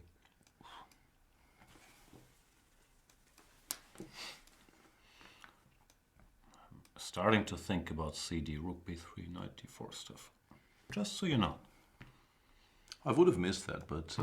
Yeah, I shouldn't have told you. That was my one chance to win one line. Then I gave it away. But I mean, even in the end there, I take on h6. Ah, see? So I'm not even sure about this position, to be honest. I mean, my stuff actually gets somewhat active. I have a pawn up. Yeah, no, it's a very unclear position, but you know, the bishop on g2 is now alive. The bishop on c1 is actually on a good square, and your extra pawn is on a5, doubled. So But I'm a pawn up. You are a pawn up. You will hear no argument from me on that. It sounded like you were arguing. Nope. Okay, yeah, I quite like this plan. I like it much better than e5 for sure. This a6 queen c7 feels like it's in the spirit of the position, because if black keeps the structure really keeps this knight boxed in. I like it. Yeah, I think in the spirit of containment, and what Black has been doing up to that point was very much about containing all of White's pieces as much as possible.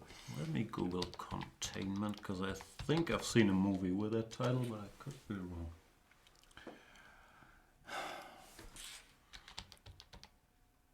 And I'll just sit here while you type. I think that's... No, you can keep talking while I type.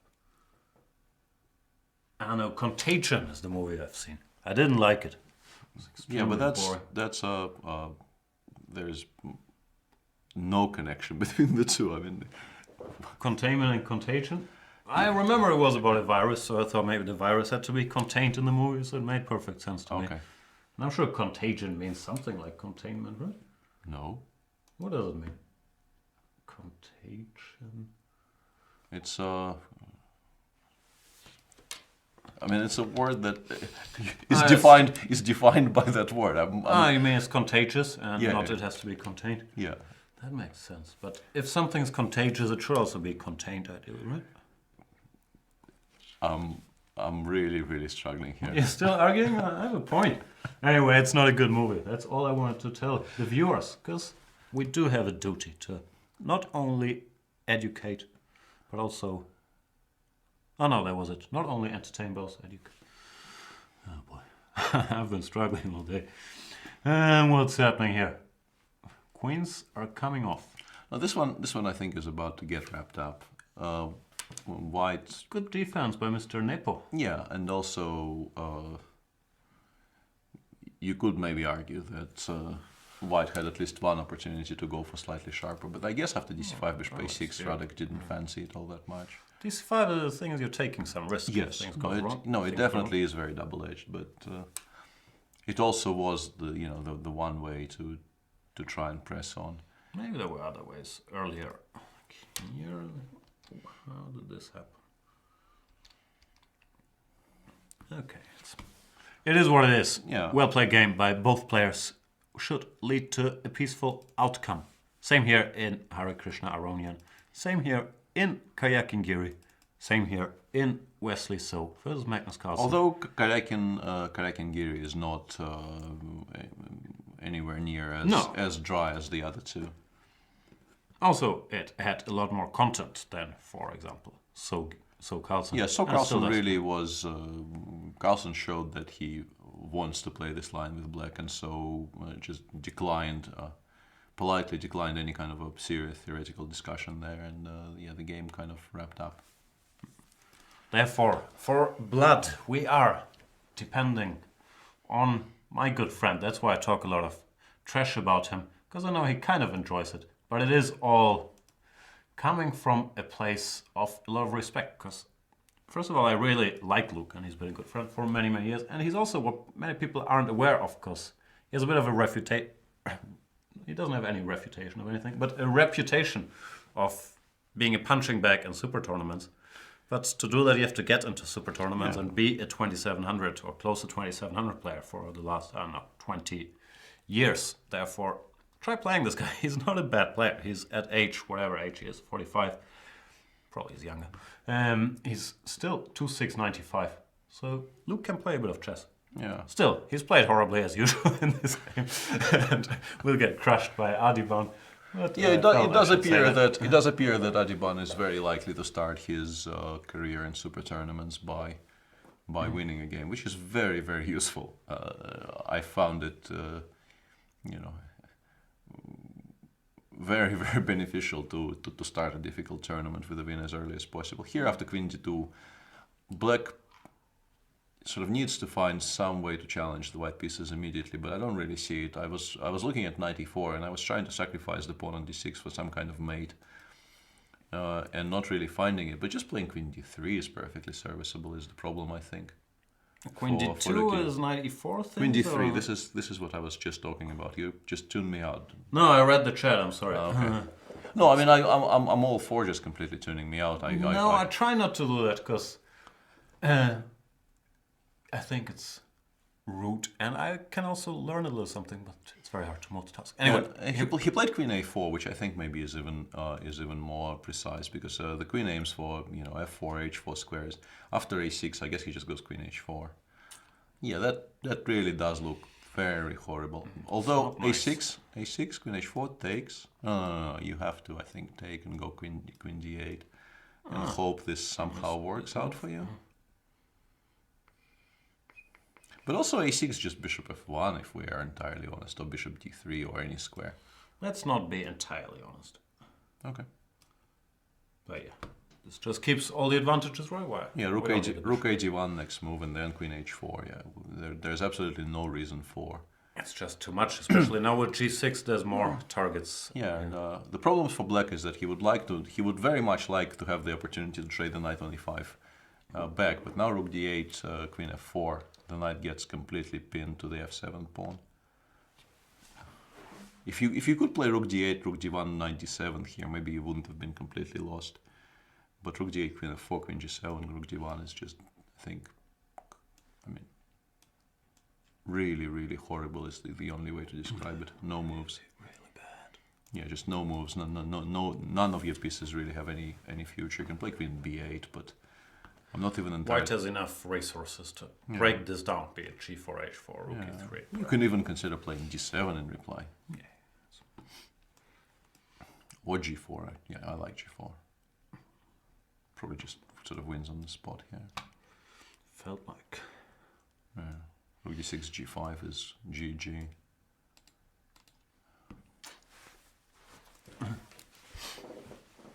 GG means good game, right? Yes. Because I used to get offended in the old days when I was playing on the internet using my very humble username, godgusti. And people would tell me GG after a game. I thought they were making fun of my very humble username, godgusti, but they only meant good game. It took me years to figure that out. I always reacted very strongly. And Luki did play a6, and I think it's bishop f1, although once again you could choose different squares, but I think just putting it all the way back so that it doesn't get in the way of your other pieces is very, very sensible. I'm wondering if this is a move. I'm aware you don't need it. But I'm kind of I'm against this on principle. I don't think agree. you need to trade pieces. I do agree with that. Like take you want to take with a knight, I go queen d7, and no, I think we really don't need this. Like rook d1, b5, you are forced actually to play knight e7 check, which is it's much better on e5. Why would you? Yeah, no, this is. You're probably still a lot better here. Actually, queen e4, queen e5 might still be really crushing. Queen f4 was good. Yeah. No, but I agree. Bishop f1 just keeps all just the bishop f1, rook d1, queen 2-1, either one of those two good squares, either here or there. Yeah. Just... Not a nice position for Luke. How many? I should know these things, but I don't know. How many years has Luke played in Wijk aan Zee? He must be the record holder, right? He must have like. He hasn't missed a single year or something. Might have missed. No, I think he probably missed a couple of years, but yeah, he's been playing. I don't think a couple. He's been playing forever. My first Wijk was 99, and he already was, I think, a fixture there. For sure. 99, he was already a world-class player. Or sure. I think when I played him in maybe 98, he was closing in on the top 10. He's a much older man than us. We should not forget that. We should also keep on saying that to make us feel better about our life. I thought you had no age regrets. They're not regrets. They are, yeah, I'd call it something else. There's something going on in Sopiko's game which we could try and revisit. Whoa. Let's have a look. This is Anish Giri's wife and our co-worker here at Chess24, Sopiko Guramishvili, aka Miss Tactics, because she does miss a lot of tactics. And she's playing Lu Shanglei as a queen versus 3 black minor pieces. Who's better and why? I think white is better because the black king is not really very safe. Currently queen h5, queen e5 is a large threat. And if black, especially if the e5 pawn gets lost, which I think is extremely likely here. You can just attack it, right? Or rook d5, e5 is also not a bad idea at all. If white wins the e5 pawn and then plays e4, e5, it feels like black is only currently in the game because his light pieces cannot be challenged comfortably. But once they do start getting challenged, it's very easy to just get completely rolled over here with black. I think Sopiko is a lot better.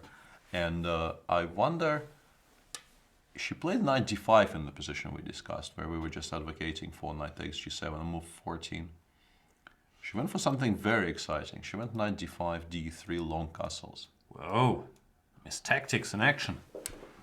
No, this is very impressive. And yeah, knight d4 check and fe. It does feel like forced, right? Yeah, it does feel like she was very much in control here. Rook ac8 maybe, but I guess it doesn't work somehow. I would if it doesn't lose on the spot, I would actually prefer playing to play this than what Lu Shanglei ended up playing. Like if you have to take on d4 and take on c7, which I currently think you might have to. This doesn't feel like a very clear-cut position at all, although there's queen b3 in the end, which might be awkward. King f8. Because king g6, queen g3, and de might be just winning. Oh, yeah. But king f8, yeah. Still looks bad. g5, queen b7. But I wanna, yeah, if I get g6, king g7, then maybe. But there are so many pawns I'm losing on the other side of the board that yeah, white probably is much better here. Although game continues, sort of. King g7. I think it does continue because I will play rook b8 next, and then I will win something back. I guess either h2 or e4 or something. And I do have active pieces. But yeah, white should be better here objectively. Lucian Lei, in the position they currently have on board, went for the move h5 when Sopiko has a white and pleasant choice. Queen f5, queen g3, rook d5, Yeah, rook all of d7, these moves, you yeah. name it. Rook d7 is a bit empty because you don't really want the b7 pawn, you want the e5 pawn. So one of those, yeah, queen f5, rook d5 are your two main options here. And yeah, queen g3 is also fine, but I somehow feel more comfortable playing queen f5 here. I hear you. So Sopiko, Guramishvili in great shape in the challengers, where another top game between Gawain Jones and my friend Niels Grandelius, the Swedish #1, ended peacefully, where Niels forced a perpetual with bishop h3. Takes. In order to stop this, you have to move the f-pawn when there's many checks. What else is happening? Aronian drew. Yeah, not a shocker here. That was always on the cards. From the moment we noticed he was playing extremely fast in a very forcing line of the Marshall, it was always on the cards that he knew exactly what he was doing, and he was very happy holding some slightly worse endgame. His homework ended probably somewhere around here, yeah. move 30, and this, for a player of his class, is not tough to defend. We're still not entirely sure why it wasn't better not to double your pawns on the f file. Why Harry chose not to play king f3 here. Let me ask the computer on this issue. Oh yeah, the computer agrees with us. It's an obvious move, really. It's surprising. Yeah, but I guess it doesn't really change such a great deal. You take on b3, you play f6. You always play f6 in these types of positions to limit the scope of the d4 bishop, and then you go rook a2, and you say, I don't really care all that much. No, black should hold, but you're going from Yeah. 2% winning chances to 15% winning chances, which is an improvement. Yeah, I'm not sure why this wasn't played, but Lev was quite clearly comfortable holding this as well, so yeah. Not a lot to say about this. Marshall these days is about these very, very small margins, and if black does his homework diligently enough, he holds. Yeah, of course. It's not a terrible result for Harry either to draw. No, of course not. His first strong game. Sometimes you gotta Lev and let Lev. Did quite well. Yeah, Look, Adiban's still thinking, and yeah, both options we discussed are apparently very strong. We are briefly cheating. We will switch the machine off. by the way, this is more FYI, but also F users. We do have this other view if we decide to switch the machine on, because often we normally tell you when the machine's running, but we can't switch to the view with the computer evaluation. We normally don't like doing it because it hypnotizes you a little bit, but I might use the screen later, and then wherever this bar is tells you what the computer thinks. Not yet, though. Normally this is reserved for after the time control, these boring end games that people play then, because who cares about those, really? Do you?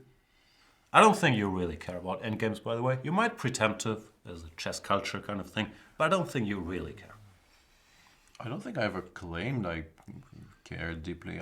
The only claim I made is that I was still I was totally useless at them, and now I'm somewhat less useless at them than I was when I started off playing in strong tournaments. But that, I think, is the full extent of my claims on the subject of endgames. Yeah, you probably never really claimed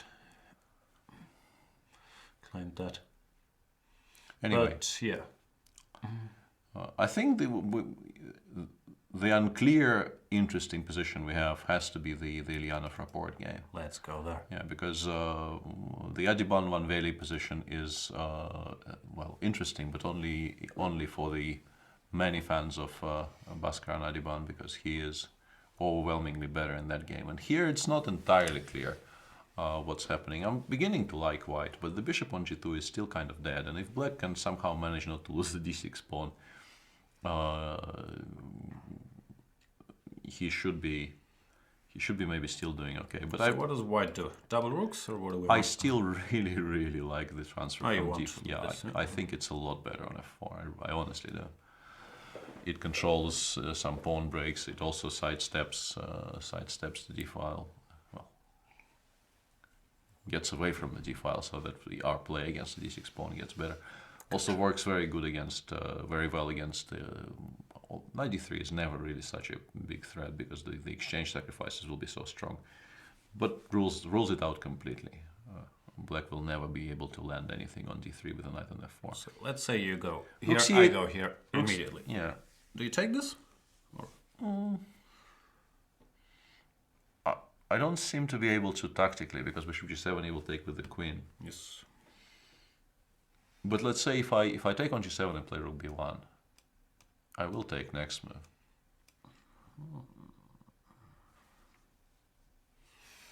I want to do this, I'm not sure. And then I will take. You take. That's sort of exactly what I was aiming for. Bishop takes d5 first. Hmm? I can take on d5 in this position. Queen d3, knight This f4. is bad, yeah. This is horrible for black. And even if the d6 pawn survives, it still is kind of bad for black. No, I think you need to go for some rook c8, b5 ideas. And Pavel has played knight e2, so we are in agreement on that subject with him. You people with chess culture, Horrible, isn't it? I don't like either of you. That's actually not true. Pavel is a very likable human being. He is, yeah. Very thoughtful. It strikes me as he wouldn't say nonsense just for the sake of saying nonsense. Like, I quite enjoy doing, but even if you're joking with him, you will get a thought out response and it will make sense. You know, I don't really know him well enough to count him among close friends or anything, but my every interaction with him was very pleasant, and I quite like the guy. Also a very good chess player. Yeah, he's in this zone though that he's more or less established as a top 20 player, but he doesn't frequently play the super tournaments, right? A bit more now recently.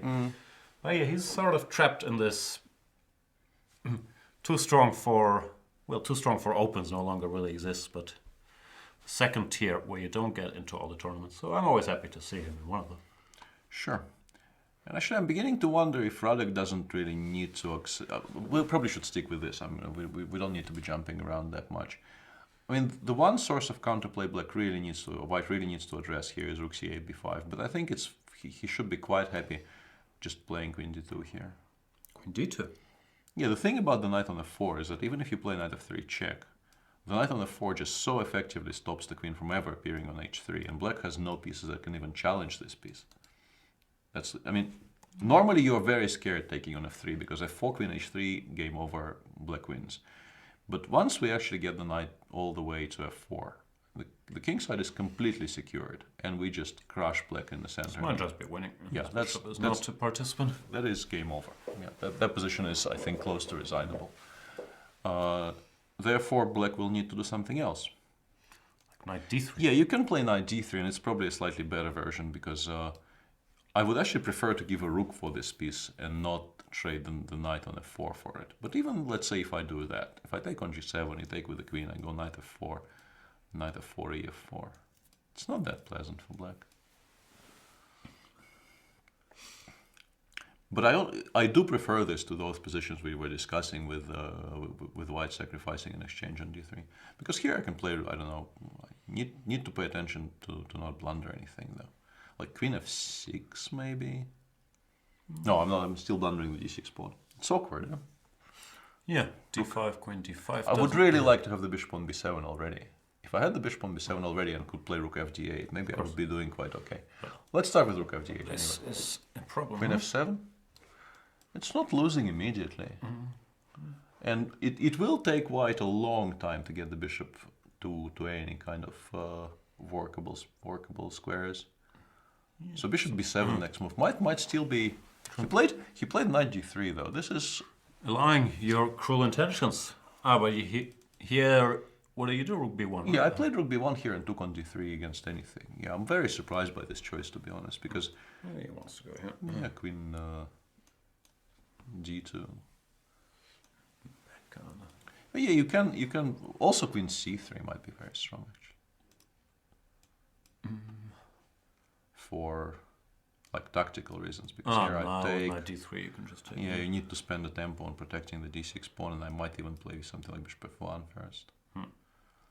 And this is Something's gonna give. yeah, rook d2, rook fg1. The bishop is going to be on e2, which is a lot better square than g2, and yeah, Bishop b7 is always knight just b5. not a very nice endgame at all. Looks like trouble. So will Pavel Ilyanov be able to increase his score against Richard Rapport to +4 equals 1 minus 0? Which means he won 3 games so far. 4 if he wins this one. Drew 1, didn't lose any. It is a chance. Yeah, it feels very possible now. I think Richard got slightly overexcited. I really liked his play up to a point, and then I think he did a lot of Pavel's work for him by creating weaknesses where none existed and allowing some piece trades, which was something that White desperately looked forward to because he had too many pieces for too few good squares. And yeah, now after rook b1, I really don't quite see. Maybe you play bishop b7. Maybe that's what he's trying to do. Bishop b7, so that I can at least get rid of the bishops immediately. If White takes on d3, the bishops come off. I probably still prefer White in this position, to be honest. Knight f4, rook d1. I mean, I think White is very, very safe and maybe still slightly better. But yeah, this is no longer as clear as those positions with a horrible bishop on a6. You can, but I will take go rook d1, knight f4, and you will have a lot of weaknesses you will need to protect, and no real active plans whatsoever. And the game between Wojciech and Nepomniachtchi ended in a draw. No surprise there. Yeah, once again, not entirely unexpected. Very well defended by Jan, though, I have to say, because it looked like a lot of precision was required out of the opening. He was facing a very well prepared opponent with a very interesting, fresh idea, I suspect. But he came out of it unscathed, so well played to him. Ilyanov, since we've been focusing on this game, has played knight to d4. But that's with a similar idea, I think. I think he's also, yeah, he's threatening knight e6, obviously, but apart from that, he will be able to take on d3 if he wants next move. There's also bishop f1, bishop b2. I don't know, I just feel very, very committed to this idea of sacrificing this exchange. I don't know if I need to as White here, but I really feel I would like to. We'll see how it goes, but it does not seem to spoil his position at all. One game we've more or less been ignoring, mainly because it looked boring, even though it might be an interesting attempt to gain a micro edge by Dmitry Andreikin against the way he has developed a bit. Yeah, it's interesting that way he decided to play rook b8 here and not, for instance, a6, because I don't think queen b3 is ever going to be a huge threat. Queen b5 sometimes is awkward, so stopping queen b5 I can relate to, but stopping any attempt to attack the b pawn seems excessive. Rook is pretty valuable piece to just stare at the b7 pawn. And queen e2, h6, c3, and king f8. we discussed this position, but the problem is he still needs to wait one more turn before he can play rook e8 because queen b5 will be a threat. Therefore, he might end up playing a6. Really asking the question, why haven't you done that earlier? And then again, the question is also, what can White do to improve his position? Right? Sure. This is very, very dry, and yeah, improving White's chances here is also quite tricky. You don't want to go knight e5 because then takes rook e8 just snaps everything off. Knight h4 actually also has some tactical issues, although here probably you don't go rook e8. You do have queen e1 check at the end of that variation, but I think the b7 pawn is a lot more valuable than the f2 pawn. You do mean this line, yeah? Yeah, yeah. King h2, queen f2, queen b7 feels horrible for black because he loses his entire queen side here, and f2 pawn really is not felt at all. The king on h2 is very safe. Therefore, after knight h4, black probably still needs to spend a tempo on something like a6, but knight h4 didn't create any threats either. Like you can play queen f3 here, but knight g6 check is not a threat as such. I can play rook e8, I think. Yeah, because this is... Well, I can actually take on e8 and d5, but then the f2 pawn is a lot more relevant. Yeah, this is not as clear. Yeah. B2 is saying. This is a lot less clear cut. But yeah, knight h4, also maybe just knight e7 is possible to make sure you don't blunder any of those checks. Well, when what? Knight h4 immediately. After queen f3 or? No, immediately knight h4, just go knight e7. Follow it up by rook e8, c6, and knight c8 eventually. Or maybe knight g8, f6. That still looks alright. Whenever there's attempts to invade h7, black can just go back with the king if it feels like it. Well, you are threatening to make some progress, but I think with only 3 pieces left on the board, the threats white can create should be manageable. That's also how a Petrov is supposed to go, right? White has a bit of an initiative. If black is careful for a couple of moves, he neutralizes it. Yeah, that's what it generally seems like in most of these cases. But we'll continue keeping an eye on that.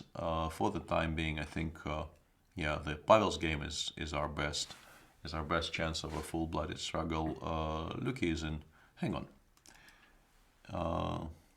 Luki found a way to at least complicate matters somewhat, I think, because he can now play knight d5, and with a pawn on b5. If white decides not to trade queens, it will be an actual sacrifice, because you are not winning a piece with c3, c4 any longer when black takes the pawn. True that. So let's say queen h6, you can just grab. Yeah. No, and then it gets very unclear, actually, because if you play something like rook d3, I can play queen e7 and then f6, although there's knight takes g6 there. At least white is no longer cruising to victory. You actually have to sacrifice and stuff. You will need to calculate variations here, yeah. It might still be very good for white, actually, what we were looking at, rook d3. Queen somewhere, queen e7, rook h3. Because if you go knight f6, the feeling is this should collapse somehow. Somewhat stuck. Yeah. G4, g5 might be a very strong idea. Just knight g4 might in some positions be completely winning for white. Like here, you go rook fd8 and you still need to continue calculating. But yeah, the feeling is this has to win, like queen g5 or something. But simply g4, g5 seems to be very, very strong here. Yeah, and maybe knight f4 here. I mean, knight g4 here. Queen h8, rook h5 doesn't really help black. I mean, you don't get mated, but you lose a full piece there. So yeah, looks bad. Yeah, would not be at all surprising if this just crashed through. Instead of knight f6, if f6 or f5. Yeah, we want to take on g7, and for that you probably should play queen c7, so that at least you are not forced to take. Sure. Queen h8, rook h7 wins material here.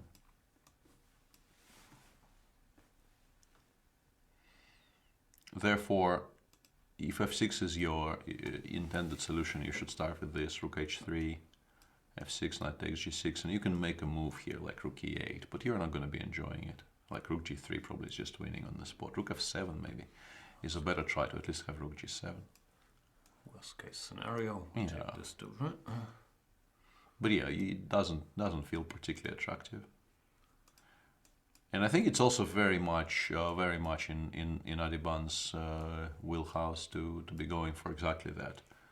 I think he is very unlikely to, like his starting point after knight d5 will not be the queen trade. No. And look, he decided to play king g7. Okay. That's interesting because that means he did not like knight d5 for whatever reason. and Well, maybe getting checkmated in these lines.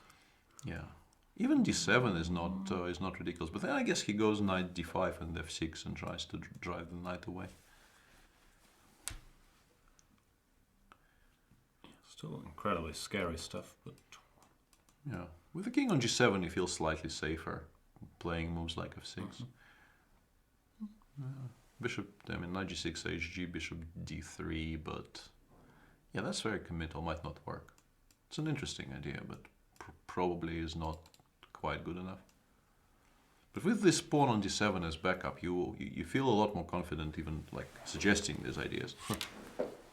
Yeah, we'll see what Adiban comes up with. Is there any way to see the time situation? And he blitzes out a4. Blitzes out a4, which is an interesting choice. Not sure I... It's a very interesting choice. I quite like it, actually. I actually thought about this. 1 second. But the time situation is, yeah, Luke has 11 minutes and Adiban has 22. And we are nearing some very serious time trouble situations. I like this a4 a lot, challenging the d5 grip. Yeah, exactly. The point is after knight d5, you take on d8 and you take twice on b5, and rook d6 it loses to c4, rook b6, knight d7. Yeah, very good spot. To keep this. Well, you BA, what, many No, BA is just horrible. just I think you kind of need to play c4, but that gives white a very important d4 square for future reference. But I mean, what else do you what else do you do? No, like bishop d5 here. G4, h5 is still in the game. d7, I wanted to go king g8. Something like this is a marked improvement for me. I might still be in a lot of trouble, but at least here you probably will have to sacrifice something. I don't like to I know. sacrifice anything ever after c4. This position is so overwhelming. It is, but and c4 has been played because there really aren't any other options. If you allow white to put his pawn on c4, and then the pawn on d6 will just never get challenged. We probably don't include AB, right? I don't think you need to. Black is never taking on a4, and also why would you activate the rook on a8, as you correctly pointed out? So, how to get the job done here? Queen d4, what do you do? Bishop d5, Yeah, that's what I played. Something like g4 or knight g4 is... Knight g4 can play h5, yeah, exactly. Something like g4 could be very decent here. This could be an idea. But once again, what if I just go king g8? And knight somewhere e8 is also a move. Yeah. Queen takes g5. Rook e5. I may have lost this one. I have a 5. Yeah, sorry, I've forgotten I have a 5 as an option. Queen takes. Queen oh, I checkmate myself. Brilliant. Yeah. Then why did I give you that pawn? Why did I do this? Knight f6. Was that my point? I don't think I calculated that part. Oh boy. I don't know. No, I mean, with the bishop on d5 secured, it feels like... I mean, I'd be shocked if white wasn't doing very, very well. But it at least feels like you need to hurry here. You need to be precise and you need to be fast, because the pawn on d6 might get rounded up and shot. Shot. Yeah, that's what they do with Poor pawn. Yeah, Well, c5 is very, very slow. Like rook c8 first, maybe. And I don't know, queen b6. Am I blundering something? Probably am. I don't know. D7, D7 27, followed by... I'm getting ideas. Yeah, I know. I know.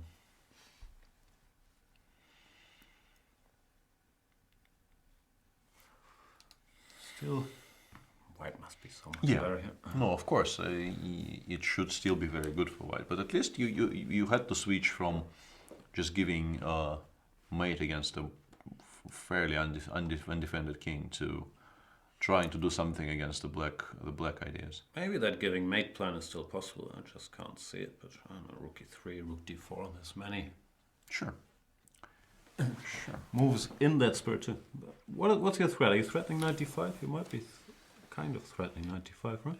I think I would probably prefer to play 95 to bishop d5, yeah, because that gives me an option to play f6 later. No, I'm saying if I do something like this, you probably can just go here. Yeah? Mm-hmm. That would be my intention, at least. Cruel intentions. Yeah, we'll see what Adiban does. Why do we have to figure this stuff out? This guy is a very good calculator. Yep.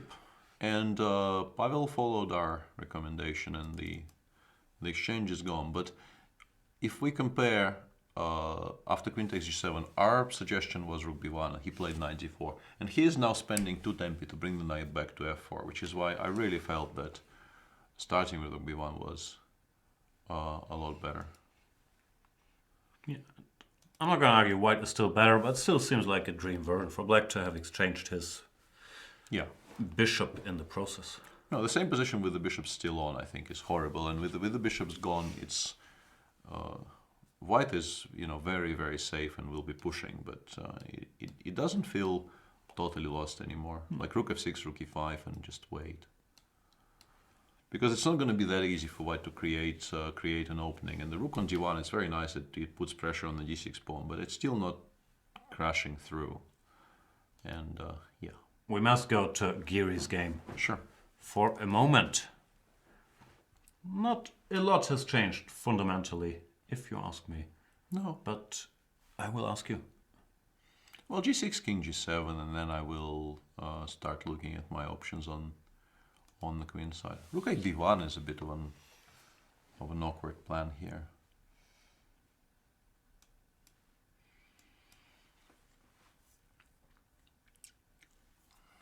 I think it's very smart on Sergei's part to postpone playing knight e3, and also I wonder if Anish could have played a bit faster, because it does feel that doubling on the b file compared to doubling on the c file was slow-ish and allowed for white to get all that play. Like especially here, like why wouldn't you after queen d7, queen d3 not take on d5 and go rook b5, rook c5? I don't know.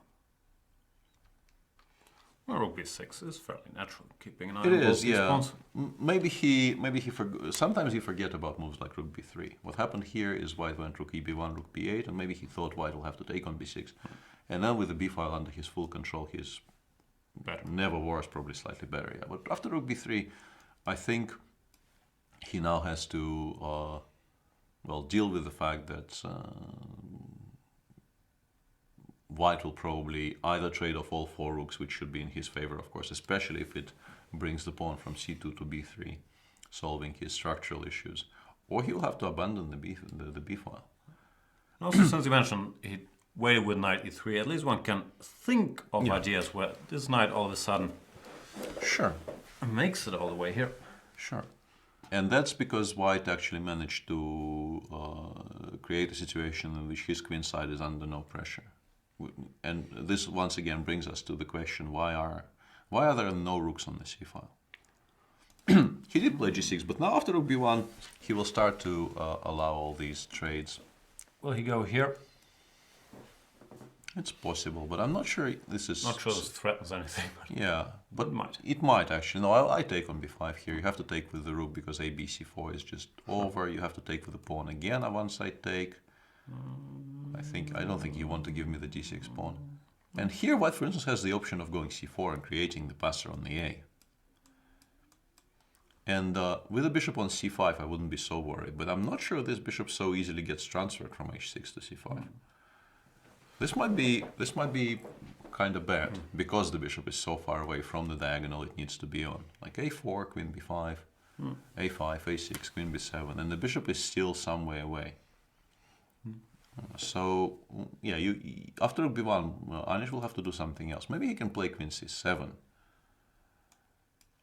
But then your plan that you mentioned earlier of knight h2, knight g4. Once you relinquish control over the g4 square, this becomes very much something you need to contend with. So is Anish getting slowly from outplayed all your here? talk, I'm gathering white is better now. Maybe rook takes b3 and rook c8. Maybe we return to the original point. Something needs to be on the c file. But now rook b3, you take with the rook, I'm guessing. Yeah, that's what I mean. Yeah, rook c8. Ah, no, rook c8. Gotcha. Yeah, rook c8, rook b7, rook b7, queen e6. That is my new preferred option. But takes takes rook b6. But this probably is a draw of some kind. Bishop f8, knight e3, bishop h6. No, knight g4. Bishop h6, knight g4, bishop f8. Yeah. Bishop g7. Bishop g7. But it's very awkward Hanging now. around. It's very awkward now. I don't know, this feels close at very least. Even stuff like this. Rook a7. No, this is very close. Yeah, this is no longer particularly comfortable for black. So something has gone wrong a little bit for Anish. No, I do get the feeling that maybe when he was playing rook b6 after queen d3 on move 20, he just rook b3 just fell. Blunder rook b3. Yeah, it fell out of his field of vision. It does happen in these positions, and well, definitely happens to me. But maybe shouldn't happen that much to Anish. He's a much younger man. But do you think if you could have Anish for the first 30 moves of a game and then Sergei for the next 30 moves, that you created a monster? No, I think all these, vivisection experiments are very likely to create a monster in general. That's what literature tells us. But okay, let me rephrase. Do you think you have created a stronger chess player if Anish plays the first 30 moves and then, like a tag team match, they have to touch hands and Sergei Karjakin jumps in? What I want to say is that Anish is not my immediate first choice for the first 30 moves. I'm not saying he's the best choice, just, yeah, they're playing each other. So who's your go-to guy for the first 30 moves? Probably. You still gotta take Magnus. Even though he might not be the strongest in the first 15, but 30. Yeah, I don't know. But then you probably take Magnus all the way still, right? No, we had this discussion. We had the discussion a number of times, and I think an argument can definitely be made for taking Sergei over the field 4 moves from, I don't know. After move 40, yeah. Yeah, after move 40 in particular, maybe not 30, but after move 40, on current performances, you take Sergei against the field. But who do you want to play for your life for the first 40 moves? It has to be Magnus, I guess. Yeah? For the first 40, for sure. Like, the bigger the number becomes, the more Magnus in. But then, yeah, if we say, let's say, the first 20, you have a discussion, and if you split it in 120, then 20, 40, and then 40 onwards. Let's do that. Vishy? On the first 20?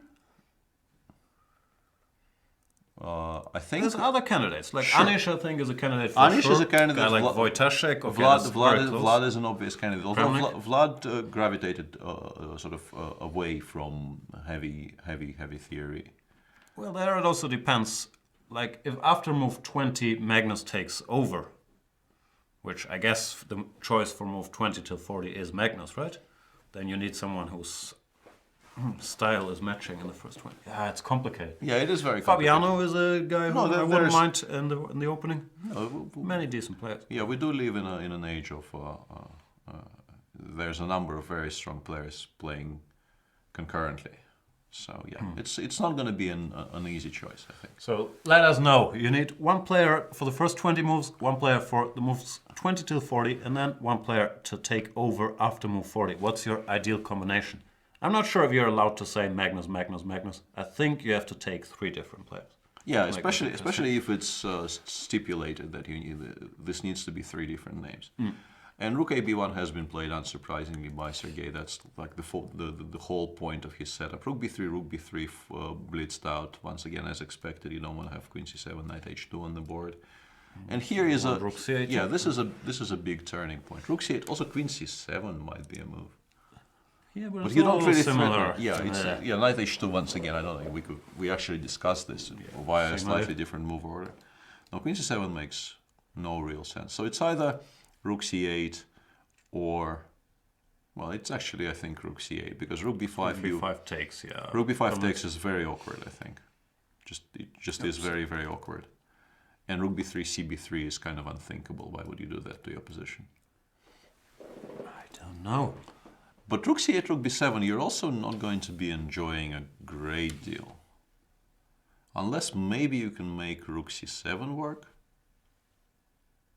Or maybe bishop c1 here. I'm also thinking about this. Like if I play, no, go back exactly to the position you had, like rook b3, cb3. Bishop c1, but no. I mean, with this structure, even if it lands on c5 and the knight lands on c4, I'm still taking white. Like a4, bishop a3, knight e3. Yeah, if you don't grab. Oh, there's also queen a8, queen a6, which, yeah, queen a8, queen a6 was an improvement at any point in this variation. Yeah. No, still some suffering to do for Anish. I'm sure he would like to change places and substitute Sergei Kayakin in to defend his position now. Let's see who people have as their combination. Auctioneer says Vishy, Magnus, Sergei. Easiest picks of his life. I'm not so sure. Jan Peter Pepe is another excellent combination. Galactic says Jan Fabiano Magnus. You guys are giving me way too much credit. Then someone says Svidler Kasparov Magnus. Interesting. Bringing Kasparov in there from move 20 to 40 to clean up your mess. No, but yeah, that sounds like you want to challenge yourself somehow. And Anish played queen c7, and we expect Sergei just to play knight h2 here. It could Kasparov, Fischer, Capablanca. I don't like it. I think we should stick to current players, else these cross-era comparisons. They always get messy. But Kasparov counts. Yeah, and actually picking Kasparov for the first 20 is a very valid point. If you're allowed to pick Kasparov, I think I pick Kasparov for the first 20. Even now? I mean, it's now with stuff he knows now against then, your opponent's three players. I'm not sure. Then it becomes, with all respect, and I know he's still working on openings and is very sharp. I don't think he's a top 5 pick now. Yeah, he hasn't played. Probably not anymore. Yeah, but of course, Kasparov in the 90s against guys playing in the 90s. No, but we don't have a discussion. Yeah, if you sort of extrapolate his opening knowledge in the 90s and you imagine him having the same knowledge now, he'd be but that's fiction. Raskolnich has took Tal for the first 20, so I don't need any others. That's very optimistic. Yeah, that is a nicely made point, but probably objectively not entirely correct. But Wojtaszek, Kayakin, Carlson. Someone saying Jan for the first 5 moves. The first 3. Yeah, that I can do without doing all that much damage. D4, C4, knight F3. Have fun, dudes. Yeah. Anyway, we should probably move on from that. I don't know. I'm enjoying this discussion much more than this position. Knight h2. Knight h2 and what to do? Yeah, I'm not entirely sure. Maybe I'm trying to think of a way to solve Black's problems by tactical means here, but maybe we can take on b3 and go queen c1 check, queen takes a3, and claim that at least we have something to suffer for. I mean, white is still at the very least perfectly fine and could also be winning after. Because it's kind of awkward to find a square. Very awkward, because here, I don't know, queen a8 check is at least a question. Probably actually bishop f8, because I'm very scared about this position. How is this going? Do we knight win f6, here? knight d7, and queen e8, and I think it's d5, knight e5, it's game over. Alright, so, This is why I was looking at not even allowing any of this and playing bishop f8 straight away. Still looks very scary. I mean, it gives us an extra tempo, but I'm not sure we will be able to spend it on something sensible. Like if I go knight f6, knight d7 anyway. No, but maybe bishop e7 here will be okay. Because you really need to be playing queen e8 here, and that is 210p, and black will be able to take on b3, go queen e6. Yeah, this doesn't work. Yeah, that doesn't work anymore. Yeah, once it lands on e6, game is suddenly over in the other direction. And just to mention in passing that c takes b3 is not obvious, but you don't really want to be taking with the queen, I think. That's. But I still think it's very likely it goes towards these types of positions, because if you give black a move in the current position and he plays bishop c1, for instance, This still feels scary. I can't Does put feel- my it does finger feel on very even s- h5 or like... No, I h5 don't know. is, but we do get Tempe to play something sensible on the queen side. Sure. Yeah. Also h5, it might be possible to take, although it looks horribly ugly. Yeah, I'm not sure what exactly I'm doing, but I thought queen c5, queen a8, and there's no Queen idea c5 for I might h6, take so- and take on e5 and Also claim that possible, this is yeah. horrible. So very possible. Yeah, this feels extremely scary. Yep. After knight h2, can I do... I don't know. There is bishop c1, but might not be a stupid move, but why I'm just not sure plays what it's really why just doing plays something. a4? No, but I guess what I want is to play h5. With black, huh? Yeah. I guess. think this is what I should be aiming for, and then we can return it back to h6 and claim that no harm has really been done to our position because we're still controlling all the squares from which this knight can get to d5. And if we go here... I think I can actually still go play h5? h5. Yeah, at least I'm going to be trying to rook f3, but I don't see what that does. Hang on, there's no tricks here. Oh, there has to be some tricks here, but I'm.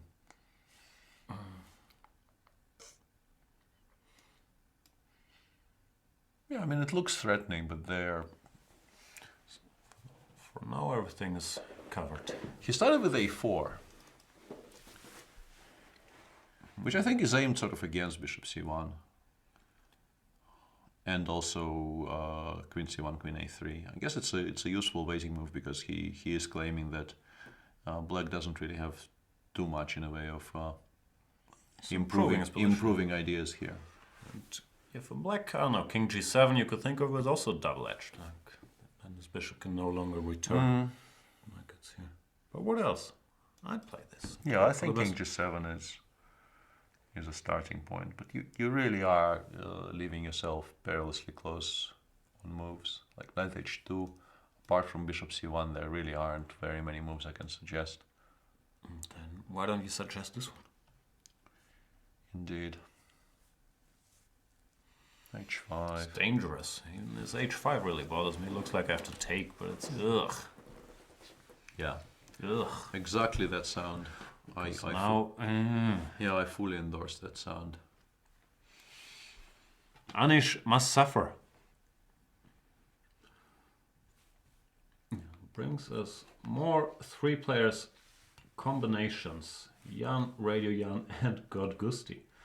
Yeah, that's a pretty smart choice.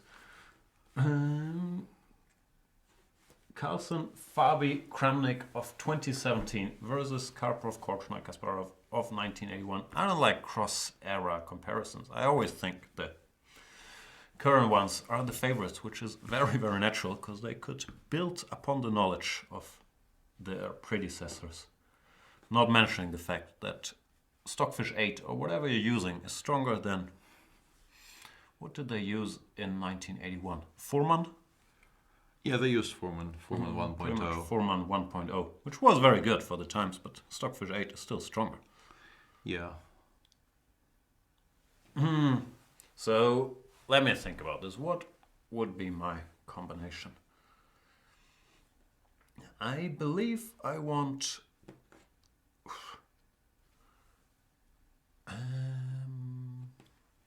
so tough. I want Wojtaszek or Vichy, I think that's similar. Then Magnus and then Kayakin. Yeah, I think we are sort of in agreement on 2 and 3. We are looking for... For me, the problem was, one, you could argue a guy like Kramnik or Fabiano or Anish. There's many candidates. Might be better, but Wojtaszek and Vichy have a very solid, tight style, which I thought when Magnus overtakes in probably a technical good position, he's going to be very happy. Well, if he has to deal with this sharp mess that Fabiano put on the board, and he's never seen it before, I'm not sure how happy he is. No, I think it's a valid point, yeah. Don't disagree. I'm also not sure if Kayakin is the only choice after move 40. I don't have data on this. I actually think this would be very interesting to study, like top players, who blunders the least after move 40, who blunders the least between move 20 and 40, and who on average has the best position after move 20. We should do these studies. Or we should at least find someone who can do it for us. That's pretty much what I mean by doing. Whenever I talk about doing anything. Bishop to c1 is on the board. Probably planning h5, eh? Yeah, I think so. I think he needs to include that. And we had a similar position with the inclusion of king g7, knight h2, and maybe even here. But with the knight still on f1, you don't really feel as comfortable playing h5. So Sergei played king g2, and I expect Tanish to play h5 here. I think it's an Which important... helps, like, yeah, then Yeah. you no longer have to deal with this. Your bishop feels a bit safer returning. I like this. Yeah, I'm not sure about king g2. And it does help controlling the potential routes for the knight from f1 to good squares. Taking away the g4 square, I think, is very much part of Black's plan here, because on f3, I mean, you cannot stop white from playing knight h2, knight f3, but from f3 it still doesn't have very many... Chop it off on g5. Yeah, it still doesn't have very many good squares, but g4 would create threats, and that is something you do not want to allow. No, my money's on a draw now. He played h5 as you should. I have a feeling he should hold. Let's go back to our boy, Mr. Van Vele, who hasn't been mentioned much as a player for the first 20 moves in the conversation we just had. Why do I make fun of Luke? He's just a strong player. I can't help myself. Is he in trouble? What has happened here? Well, Adiban decided that he did not want to tolerate this b5 c4 structure because it was getting in the way of his... He broke it up instantly, yeah? Yeah, he just went takes b3. Very, very concrete play. I wonder, can we... If knight d5 here, what... you just take and you take on c4, yeah? What do you do? Yeah, I'm not sure. Maybe queen d4 and b takes c4. Maybe that was his idea. Maybe rook takes, rook actually. Takes, yeah. Maybe rook takes. Yeah, this looks fairly horrible. Although, I mean, game still continues, but c takes b5 and they run like c4, c5, c6 here. Nah, it's too much. May have been preferable to what he's done, but that remains to be seen. He plays c takes b3, bishop b5 and knight d5 here, and after queen d4 he was forced to play queen f6 and not f6, which... What happens after f6? I guess maybe even knight d7, Knight d7, c5 jumping is, around. yeah, knight d7, c5 looks kind of crushing. And you include c4 at some point at will, sort of. Yeah. It's game over. My queen f6 looks horrible. Aren't Yeah, these c4 pawns running up? Yeah, c4 knight f4 is on the board, and well, black, you know, the b3 pawn is still alive, and g2 is hanging, but who cares about this pawn? well, if you...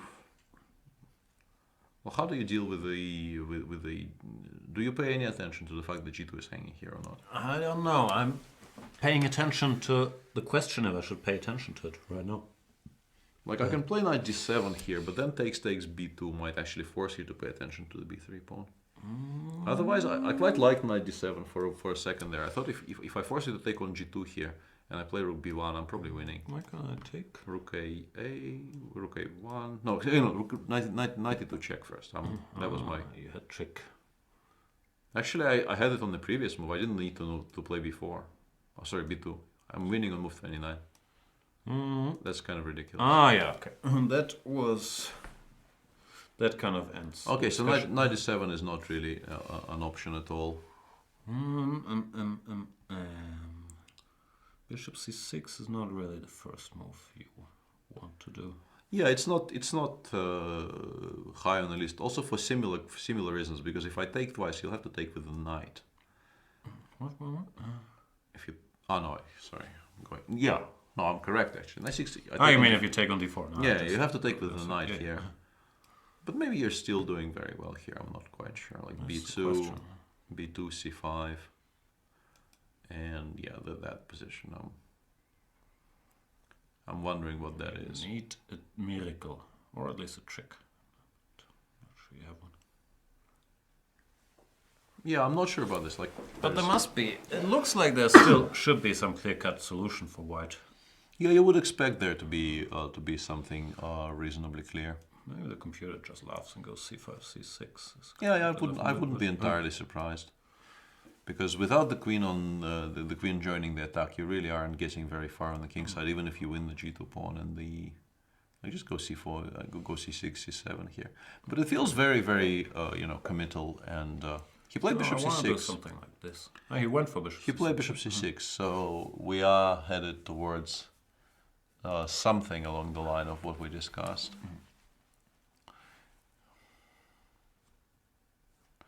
Takes, takes, take on g4. The problem is you're threatening g3. I wanted to go rook fc8, but g3 is just, I think, maybe a crushing blow there. Because it forces me to move the knight away to some really, really horrible squares. I'm sorry. Rook fc8 is what I wanted to do here. And I thought maybe for a second it was playable, but g3 here is just so strong. Because the knight needs to go to some really horrible squares. A good circuit. No, we go knight h5 if we have to, but now even maybe d7, rook c4, knight a6 is suddenly winning. Although, yeah, it might be. Because with the knight on f4 I will have some jumps, but with the knight on h5 it feels like this just collapses. Yeah, d8 and takes, b2, rook b8, rook c1, king f1. Resigns. Well, rook c2, not resigns. You're not resigning? But close to. King g2. You're hoping I play rook b1. No, king g2, I think, and rook c1, rook f1. Yeah. That's. Yeah. No, this should win. It does feel very likely that this is just winning. So, takes on the board. Maybe rook fc8 here. I'm really looking for, what I'm trying to achieve is some position in which I force you to take this exchange with d7, d8, and I'm not sure if you don't want me to exchange queens. Like if I do this, you have any tricks? I'm a lot more worried about this. But looks like just resigns. I was hoping I will be able to find some tactical justification for it, but I don't seem to. Like rook c4, knight c4 actually works for black, but rook c4, queen c4 is a bit of a problem. A little bit. Knight d4, yeah, queen d4, knight d4 played, and yeah, still probably a very, very dangerous, maybe just outright bad position for Luki. Let's switch to Elyanov. Luki's in trouble because apparently, oh no. I read in the chat Elyanov loses, he's a rook down, but that was not really the whole story because he does have a horse and a pawn for the rook still. Yeah, he's not really a rook down. He's not really losing either. Yeah. He's still better, if anything, right? Rook d4, f4 is a huge threat right now. No, he is definitely playing for a win and might actually, with the queen on f3, it may have been a mistake to drive the queen all the way to f3. Queen e4 you take? I take on rook d4 and I start picking up these things, yeah. Everything is... No, stuff starts falling. Yeah, and once stuff starts falling, the problem for black is that he does have two rooks to white's one rook, but his rooks have no files to operate on. Like if you were in time in this position to play immediately a6 and b5 both, you maybe would have some drawing chances. But with no files, I mean, f file is nice, but there is nothing going to be going on the f file because the knight f4 can happen at any moment. And with no files to operate on, the rooks are kind of useless. And actually, I'm not even sure if Richard has much in the way of options to stop rook d4, rook f4 apart from queen e4. Like if we look at the current position on the board. Yeah, how do you stop the queen from getting trapped? Huh? Like the rook on c5 is so useless that. Why did you put it there in the first place? I think it should have stayed on f3. He went rook c8 and rook c5. But then, yeah, anytime white goes knight d5, this dude. Yeah. No, I think.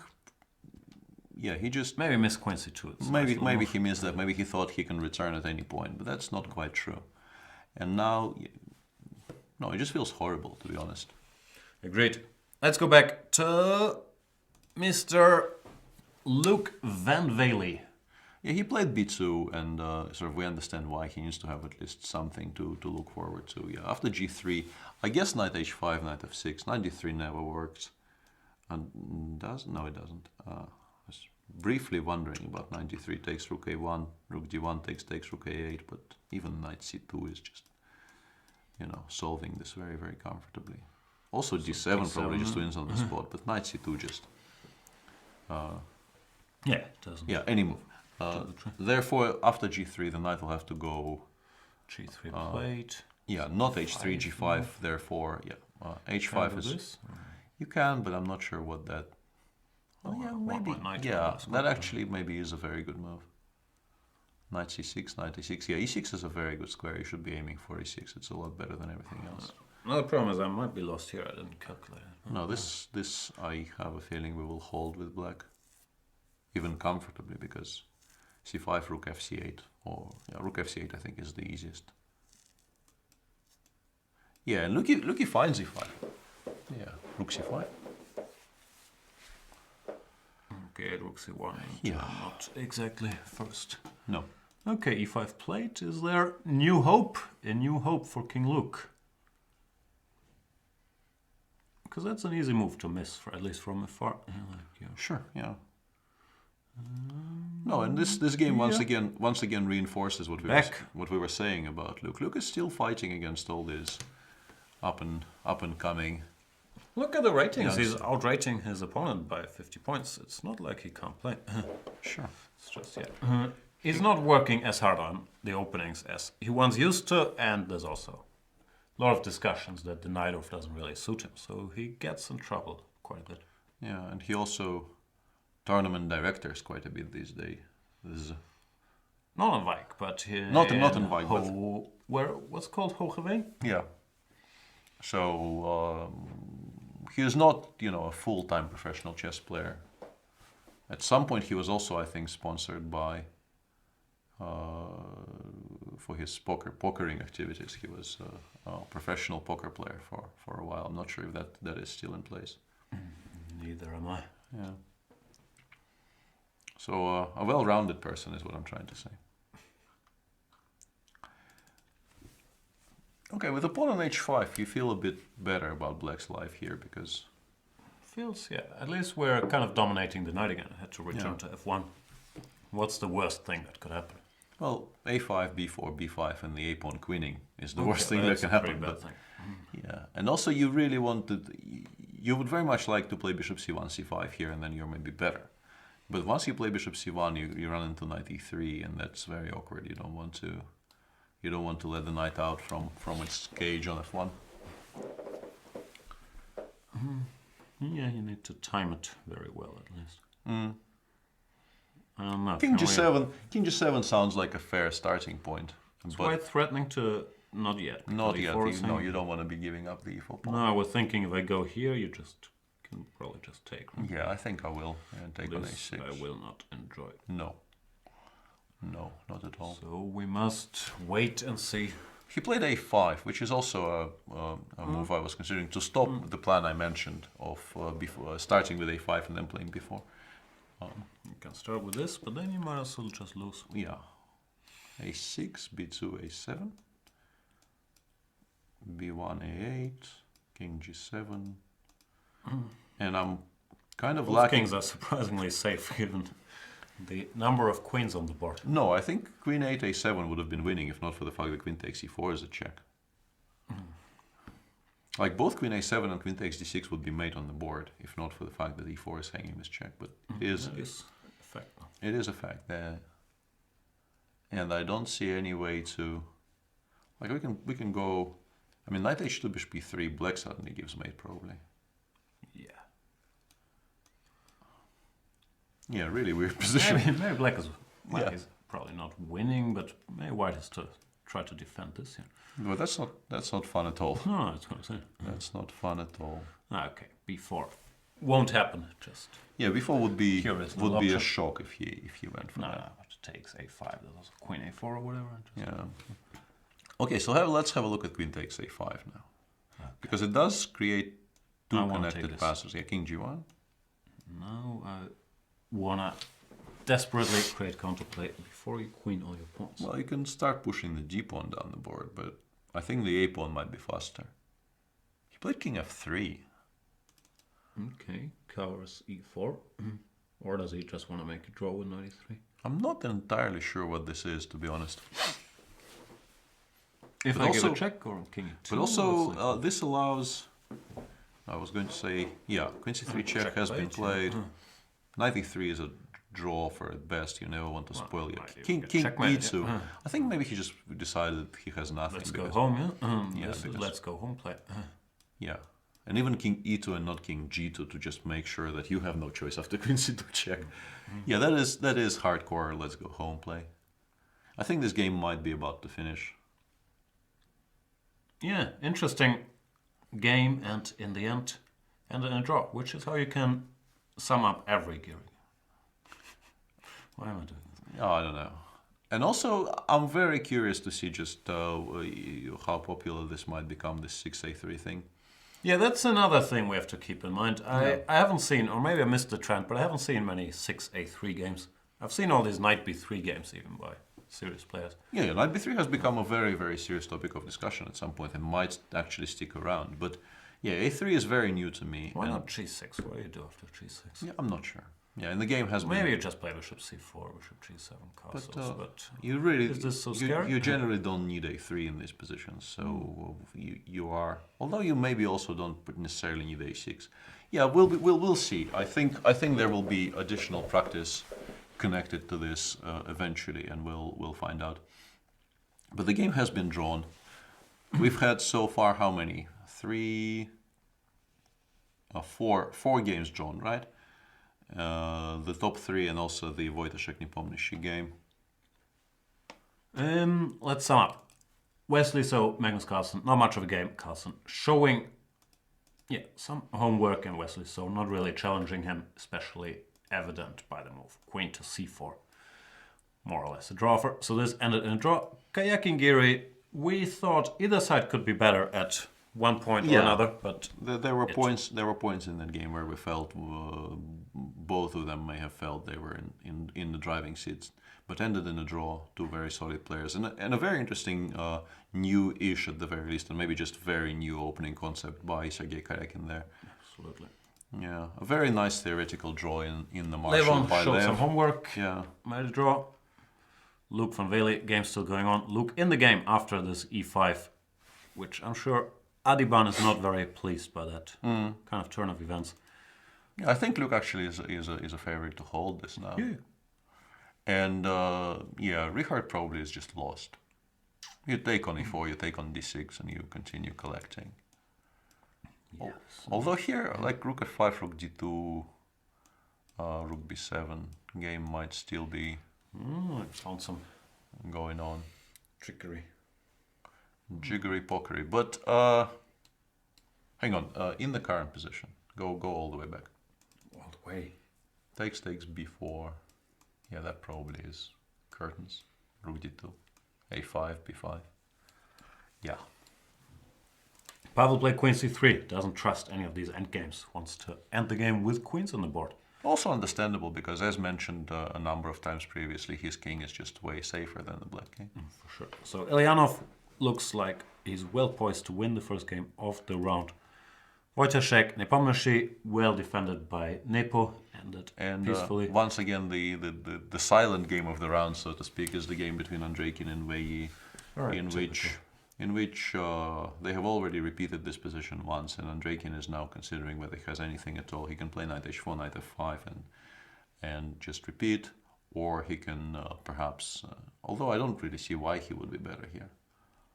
You can play rook e3, takes, knight e7, king f4, but you really aren't making any progress, I think, in that knight endgame.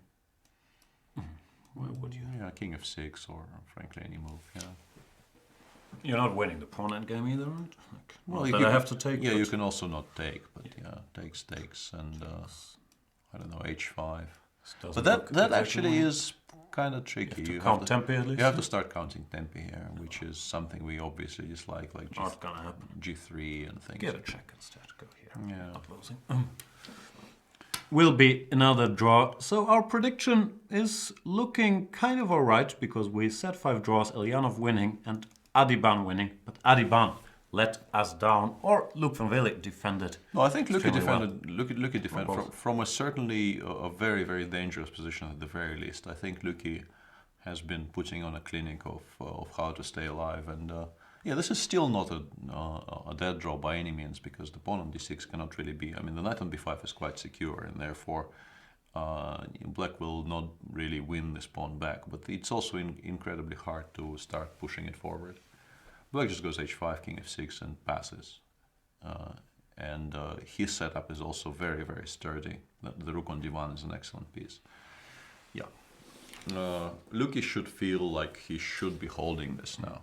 Although... Another of Luki's dirty little secrets is he's actually a very good endgame player. He doesn't want people to know that. He wants to be known as a tactician, but he's a very good technical player. Yeah, and Richard played queen e5, I think, kind of said necessity. But now you can take. I mean, now really, I think there's no reason not to take and just play b4, a5, c5, and just win on the queen side. It's not fun. Although here you get, at least you get to open some files on the king side by playing f4. Maybe it's cleaner just to play, I don't know. You don't have to trade queens right now. You can play queen. Looks like Pavel will. Yeah, just something like queen d2. I mean, he's sort of winning on every side of the board here.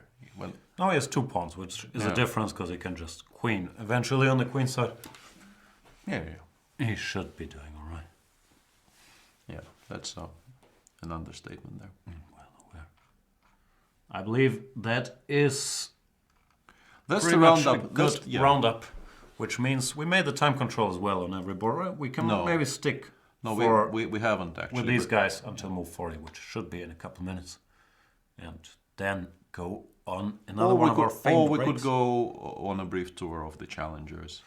Let's tour the challengers. How's Miss Tactics doing? You've scrolled all the way past the challengers.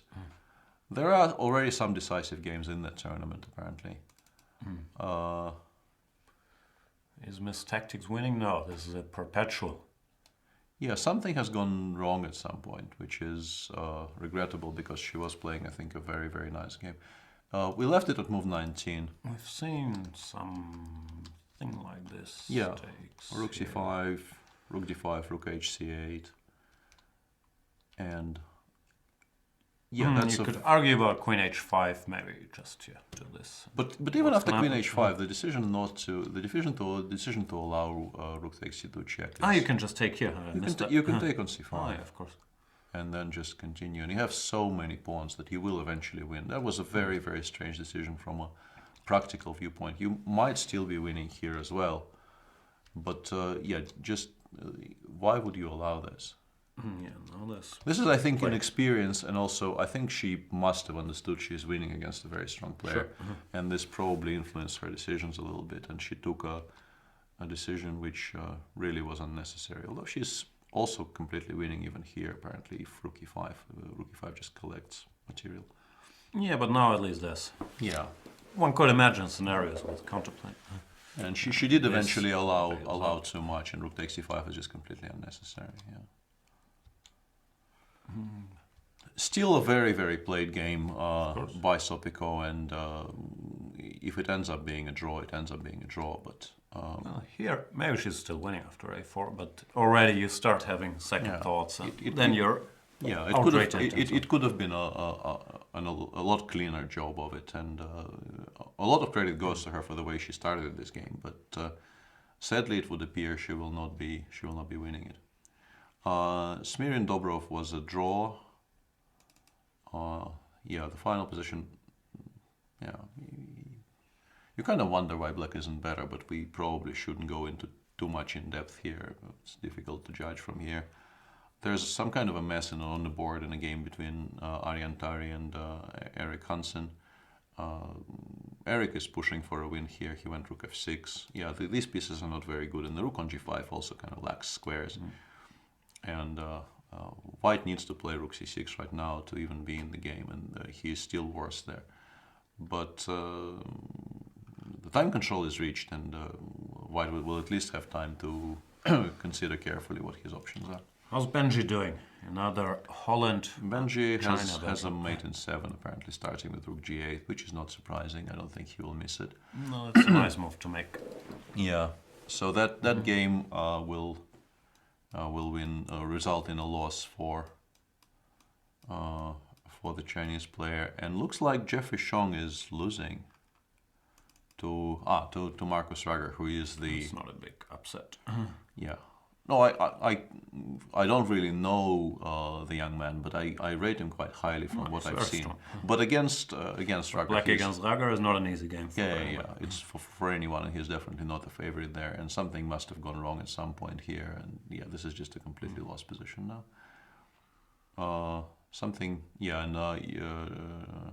Jordan, is it Jordan or Jordan probably? Yeah?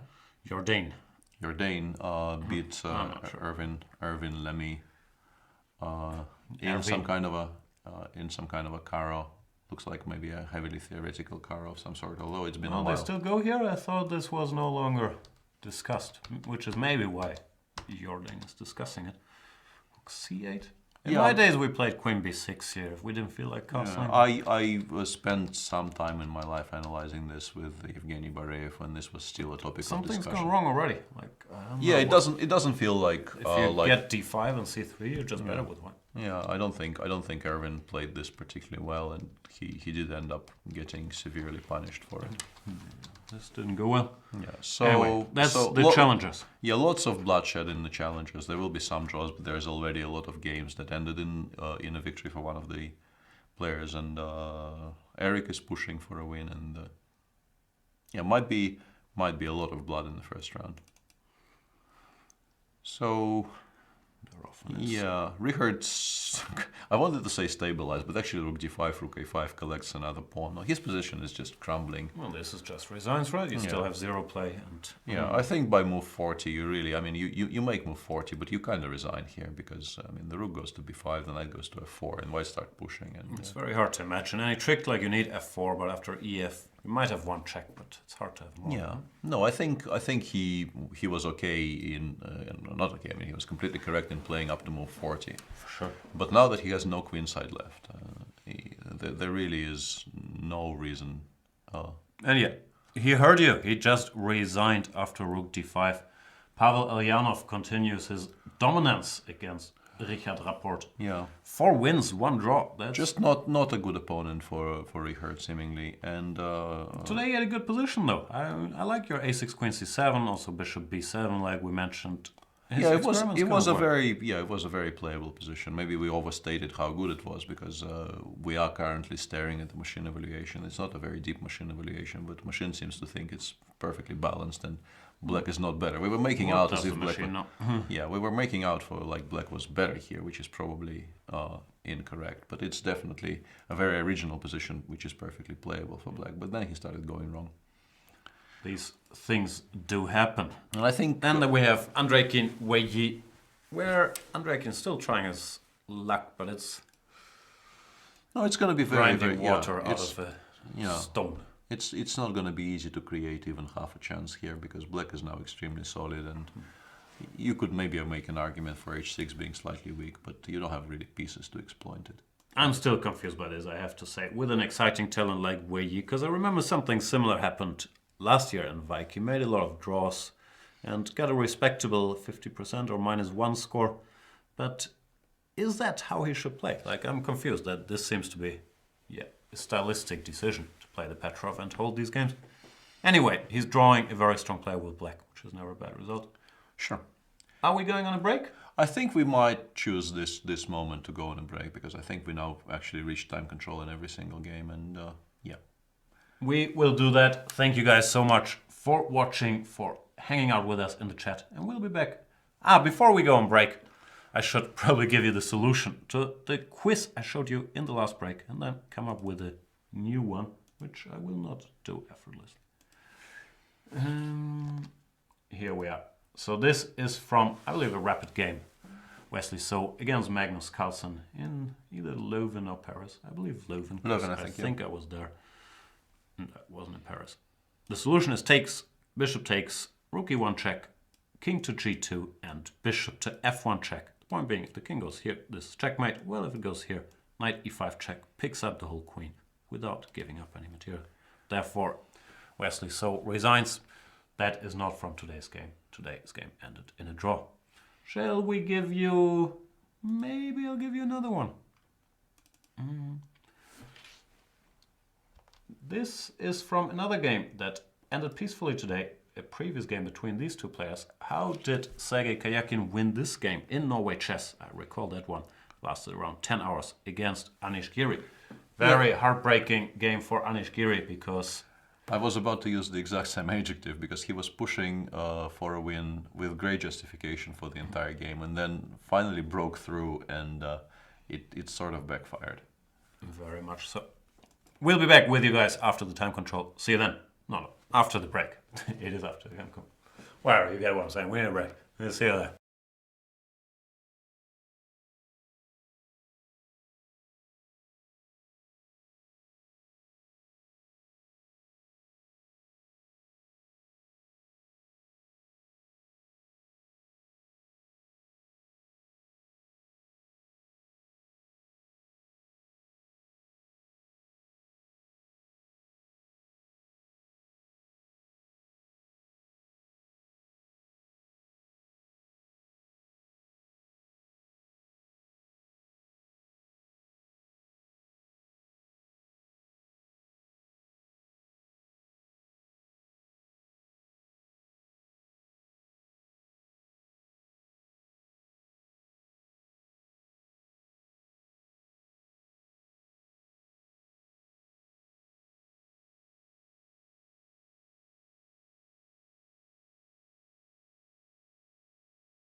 Welcome to the final part of our coverage of round number 1 of... A lot of offs in that sentence already, right? But I'm sure you can squeeze some more. Yeah, I've been a bit off the whole day, so this is not a surprise. Let us have a look at the at the final game still going between Dmitry Andreikin, your compatriot, and Wei Yi, not your compatriot, because you are not Chinese. They are still playing a reasonably equal endgame to my amateurish mind. What are the subtleties to keep in mind here? Can you take on e7? What's happening? No, I think if you take on a7, it is... could white be worse? Possibly. Yeah, because if you get the king all the way up to h5, you probably are worse. But maybe if you play king f4, king e6, and you start passing there, it maybe it's just a draw. Yeah, king f7 takes, king f4, king e6. Yeah, it's not a way to play for a win as white for sure. Yeah, that should be a comfortable draw for everyone. Yeah, rook e1 or rook e2, king f7, and then you pretend somehow. But I'm not really exactly sure how. I think maybe Dmitry wanted to get to move 40. We're not exactly sure what the situation on the clock was. Maybe he felt he could put some pressure because he generally he plays fast, and also he is a very, very accomplished rapid and blitz player. So maybe he did not feel like concluding the game before the time trouble. But now it's over, and he will reevaluate. It's quite clear that Black takes the draw over here at any point. Black has no winning chances whatsoever. So Neither does white, really. If you can't get your knight to f5. But I mean, only white can continue. Is my point. Sure. It should be very, very close to absolute equality, but yeah, okay, let's not blunder a rook. But yeah, it's up for it's up to Andreikin here to decide whether the game should continue or not, and he might take some time over this decision. We'll see. We will find out eventually. For now, let's do a brief tour and then take some questions from the chat. So far, some predictable results. Wesley So did not take many chances against Magnus Carlsen, drew with the white pieces. Sergei Kayaki and Anish Giri was a much richer game, but in the end, also a draw. Levan Aronian, good homework against Pantalia Hare Krishna. Pavel Ilyanov beat Richard Rapport in an interesting game, continues dominating against the young Hungarian. Luke van Vele is still playing against Bhaskaran Adiban, but it does look like Luke should probably survive now, even though the deep pawn is still alive, so you never know. I'm wondering if you can take everything. Take what? Take here, take on c7. Yeah. Go rook c1. Isn't this rook just a d7, draw? king f6, Yeah, and this is shake just a hands. draw, yeah? What am I missing? You're not Nothing. I don't think you're missing anything. No, it's just... No, rook d2. Yeah, doesn't work. Knight takes e6. Yeah, that's what we're missing. Sorry. If you start with rook d2, they take... it's check. Yeah. I felt like there was some... Yeah, that's regrettable, because otherwise that would have been an immediate draw for Luki. And doing it the other way, there's queen c3. No, I mean, rook d2 would have been an interesting attempt here, but unfortunately the king is on g7. Yeah, rook b2, and yeah. Sadly, you lose either one of your rooks. It's up to white to decide which one. So that is not really an option, and that is that means that he still has to solve some problems now. This is no longer such an easy draw. I felt that it should not have been allowed. I mean, he shouldn't have given white this option of getting anything onto the d file. We left it at around move 37. Like white played h4, like yeah, h4, h5, rook e2, rook c5 is fine, rook e c2, and here I think you take. Actually, he had the immediate draw here, followed by knight. This is just a draw. Yeah. This you should have spotted. Look, come on. Yeah, that's unfortunate that he didn't do that, because that would be not difficult. That would be the immediate end of game. Yeah. Now he must suffer again.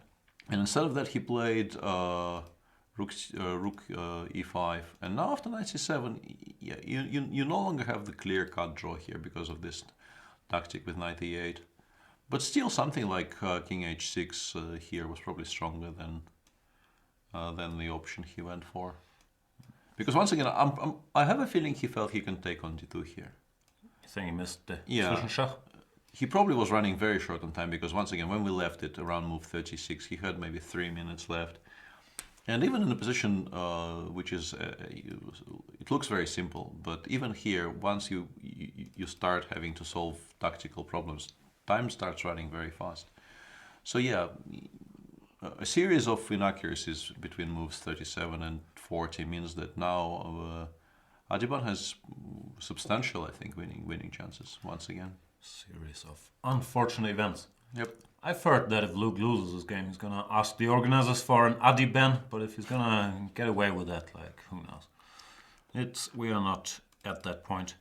After f6, Dmitry Andreikin, I don't know what he's thinking about, like rookie 1 or rookie 2, or if you should offer a draw. Maybe he's just doing a professional thing. After move 40, you go for a little break, you go to the bathroom, put some water on your face, breathe in, breathe out. So maybe he's not at the board at all. I think he's just doing collecting sort of due diligence here, and making sure he is not about to give up on some serious winning chances. But I don't think he is. I think it's just a matter of how long he wants his first working day in Vike B. Doesn't feel like a position in which much will ever start happening. Let's take some questions from the chat. What's going on? Chess Chipmunk is saying, Jan, do you think India has a more promising chess future or chess? Not sure I understand that question. Chess future or chess, let's say, in another 10 till 15 years? Probably China or China? Yeah, probably or China. Yeah. Ah, okay. Very hard for me to say. Like, I don't follow the World Junior Championships all that closely, but from what I hear, both India and China, but especially India, are winning lots of these things, right? And also, I am somewhat curious that Iran is not mentioned in this question. They have a bunch of 13-year-old 2500s all of a sudden and stuff, right? And no, it does seem like there is a tremendous chess boom going on in Iran right now, and yeah, their juniors have been crushing. Oh, okay. And maybe not to the extent that the Indian juniors are, but considering where the countries were respectively in the standings in the chess world, I think the progress Iranians have made recently is even more remarkable. And it's difficult to judge from the outside, but they're moving forward in leaps and bounds, all three countries. Also depends how you define it, like number of GMs, number of 2700 player, number of world champions. Like, it's very hard to measure. Chess is popular in all these places, and there's going to be many strong players. Yeah, very difficult to quantify these things. We might reach an era where Russia is not winning any Olympiad anymore. With the progress in all these places, the map is becoming more diverse, the usual. But yeah, I have no idea if India or China will be ahead in 10-15 years. Really depends on your standards. And we have a question that you can answer, but I could also answer it for you. At Peter, why don't you play in this tournament? Not invited is often a problem. Yeah, that's generally how you end up not playing in various events. That's also the main reason why I have been very absent from the super tournament scene recently. Yeah. That's all the questions we had. Short working day. Not really, actually. Yeah, Andreikin is MIA.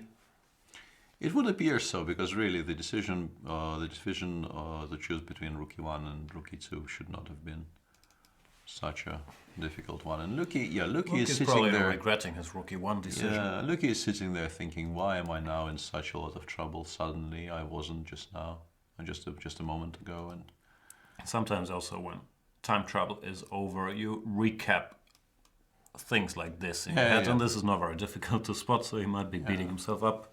You go through the moves leading up to the time travel, and of course, with hindsight, you immediately spot things like this, and you feel like, But frankly, this he should just have spotted, no matter what the circumstances. This actually is not difficult. Even just King f6 here, I didn't see knight d4, but I felt that just trading one pair of rooks and leaving the one that's on the d file He has also nothing to do for white. Like rook d5 next move and start trading on the king side or activate your king.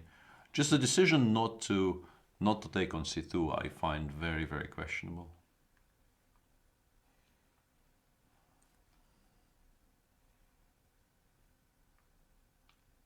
Oh, there is another question. Do you think any players in the top 100 will make a big improvement this year? Say 50 elo. Rapport probably, he tends to jump up and down. No, but Danger Mouse probably meant someone who is not an established household name, and I think Richard is by now. It's difficult to name anyone confidently, and also normally you go with younger guys.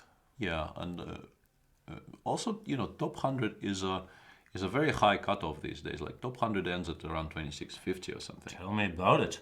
And who's already 2650 of the really promising youngsters? Paco Vallejo. Good one. What do we? I mean, we briefly touched on this, but let's return. Yeah, well, these Russian kids, you should know this better than me. Fedoseev and these dudes. No, Fedoseev is not really, a youngster as such. I mean, he's way younger than we are. But like Aparin is a very interesting player, and we will see because he now qualified to play in Zurich against the very best in the world. Well, I think we've talked about this. I think very highly of Aparin. Yeah. He crushes me in bullet all the time, which is very annoying. I didn't really have a set opinion on him, and then I played sort of next to him and against him during the super final last year, and I was very, very impressed. I thought he had a very, very mature approach. Working with Shipov is obviously doing wonders for his opening repertoire, and I was very impressed with him. I don't know. The question I wanted sort of to ask you again is what do you think of Jeffrey Sean? He's made his move. I'm not sure if 50 points in a year, you can never guarantee that for anybody because he's starting from wherever he is to 680 now or to 6, something like that. So it's not automatic. But yeah, I know him because he was at this camp, the US Chess School training camp, which I hosted like a bit more than a year ago in LA. And I was very impressed with him. Like not only his level of knowledge, but also his focus and how competitive he is and how curious he is. So I thought he would go far. I didn't expect him to win the World Junior the next year because he's only, I don't know how old he is, 15, 16? He's I think 15, maybe maximum 16 now. So it's very hard for me to say he's going to win 50 points next year. It's very hard for anybody to say, but I think from everything I've seen, like competitive, he would thirst for knowledge, he's gonna be there. He would be maybe my number one suggestion for someone who could have an exceptional year this year. But very difficult to judge from where we're sitting.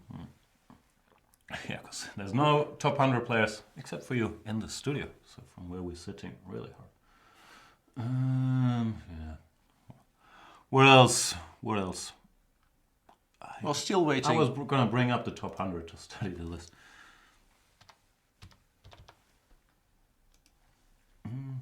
Carlsen. Maybe Carlsen is the correct choice. 2839? Come on. Yeah, not good enough. Okay. The higher you go, the harder it gets.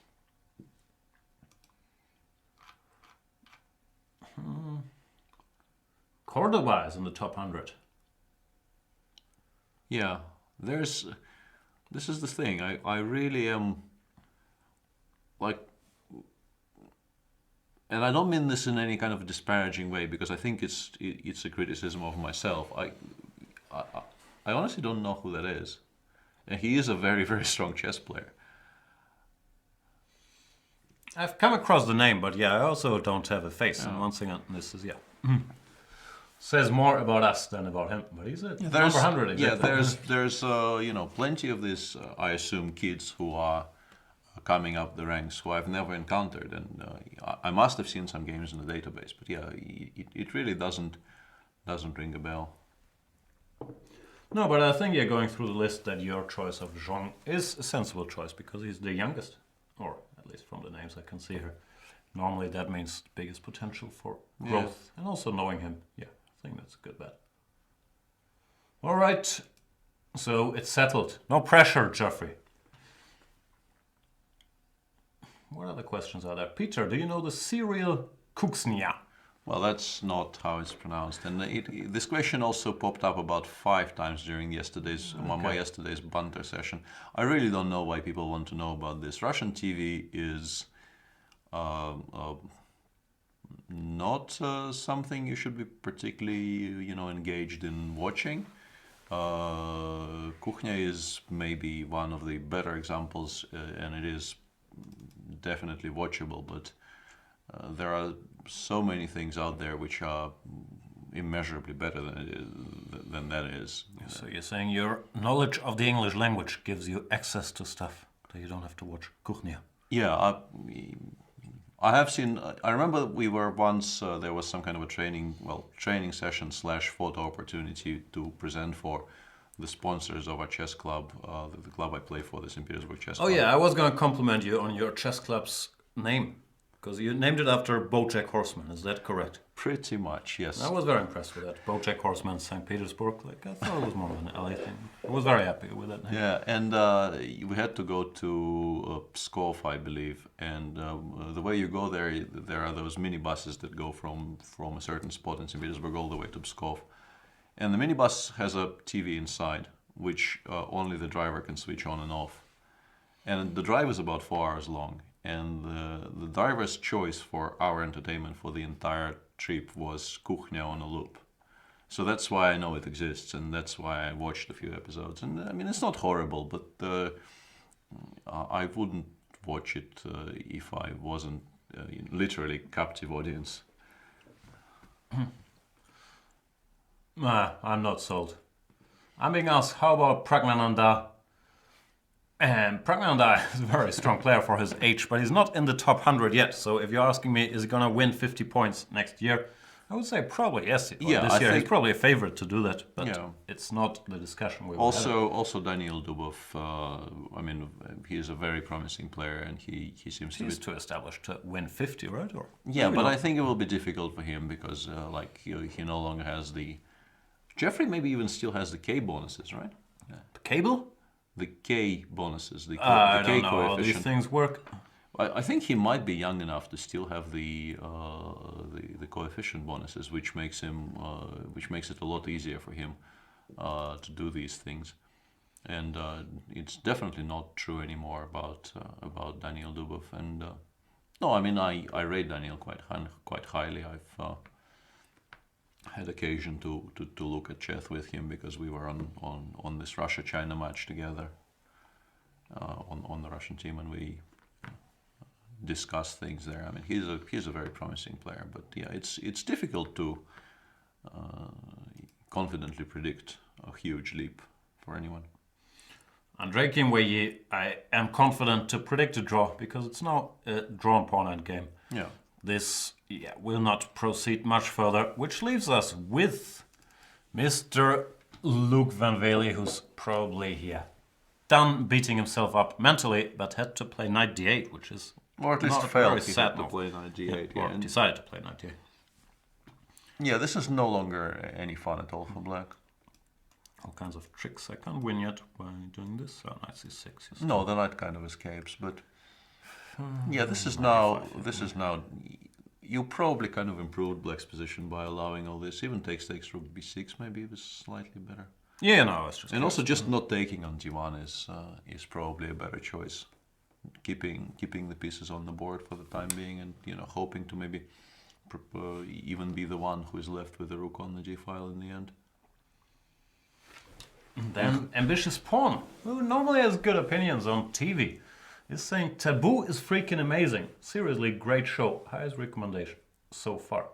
I've heard different things, because I've heard that Taboo is a great example that actors should not have too much power when it comes to TV shows. And Taboo, what I've heard, I haven't seen anything, it's just Tom Hardy making funny faces, speaking in a funny voice, and saying stuff like, "Don't talk about my mother while we're drinking whiskey." I heard that's the show, and people don't like it, but I might be wrong. Have you seen it? No. That's what my podcasts are telling me. My podcasts are telling me that The Young Pope is an excellent show. Yeah, that's what everybody seems to be suggesting, but My wife actually watched it, and she wasn't that impressed. Okay. I haven't, because she watched it on one of those websites where it's dubbed, and that's an instant no-no for me. But Not gonna be able to do it. We have this project of watching Westworld these days, which I think you've seen some episodes. I haven't seen it at all, so we must catch up on that. We've been doing some TV intake. We watched Blade Runner yesterday. I wasn't very impressed with Blade Runner. I've had a big fight with the chat the other day when I mentioned I hadn't seen Blade Runner. People said, "How dare you have an opinion on anything if you haven't seen Blade Runner?" Now I've seen Blade Runner. My opinion is, not that impressed. One of these movies were okay. You have a hero killing a bunch of baddish guys, and it's disguised as some clever story about whatever replicants and the meaning of life. I didn't buy any of it. I only liked Rutger Hauer because he had this platinum blonde hair and looked very evil.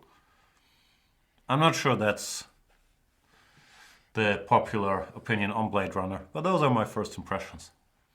How do you feel about it?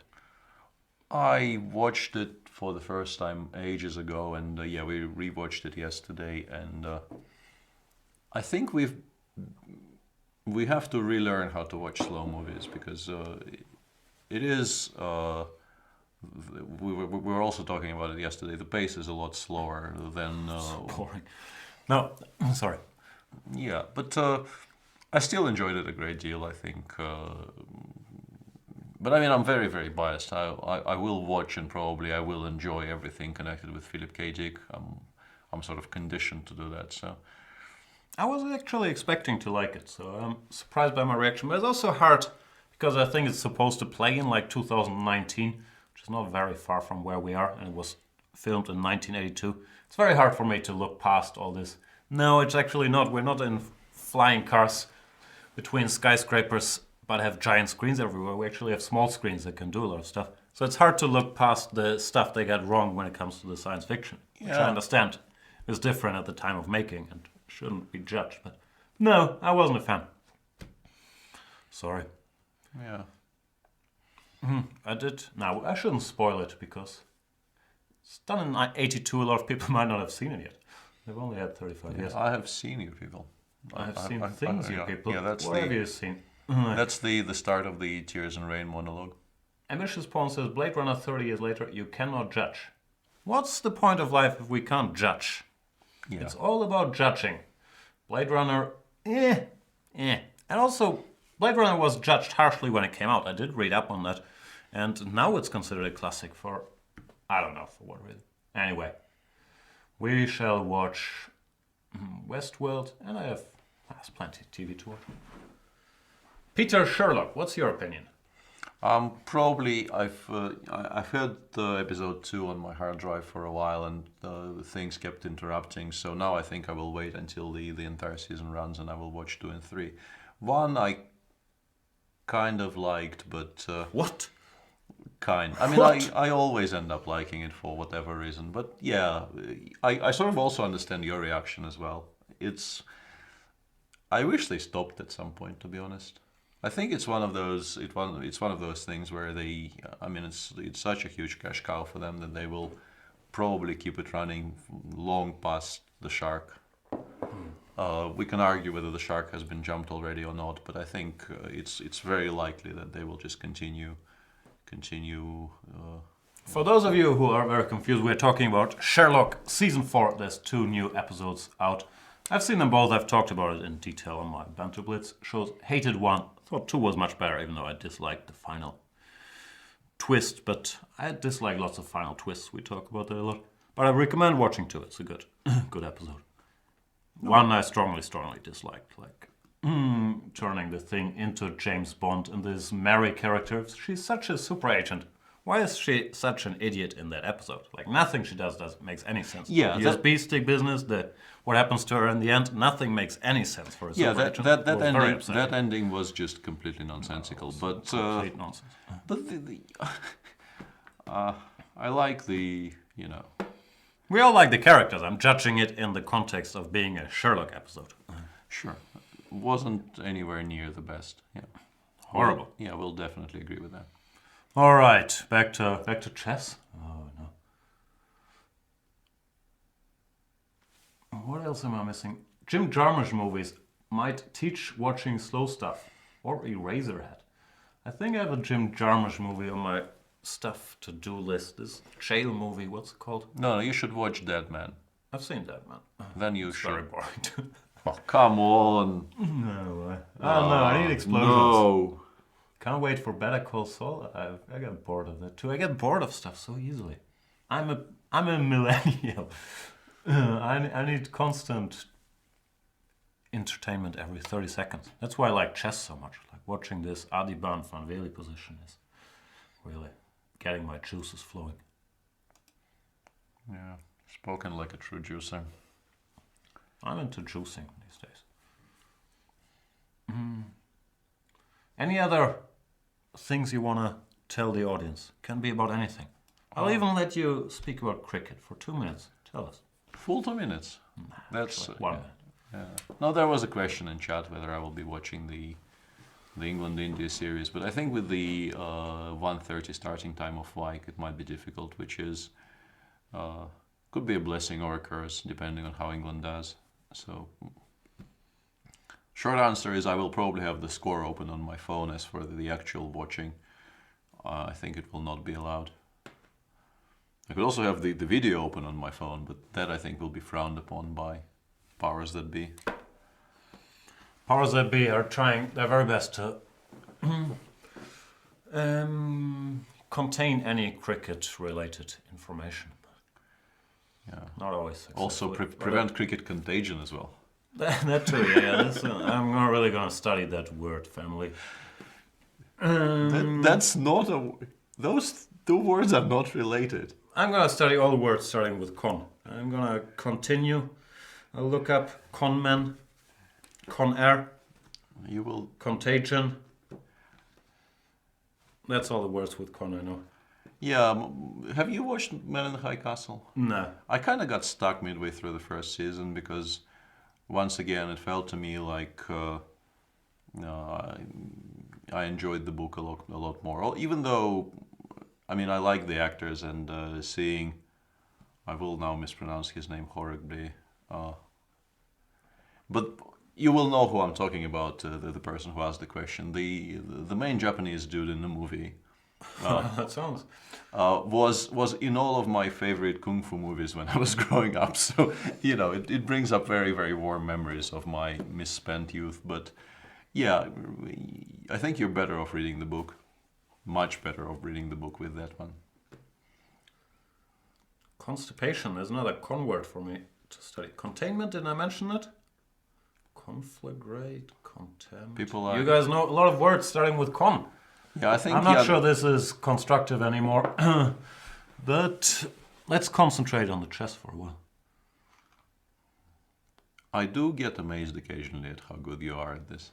It's not that complicated.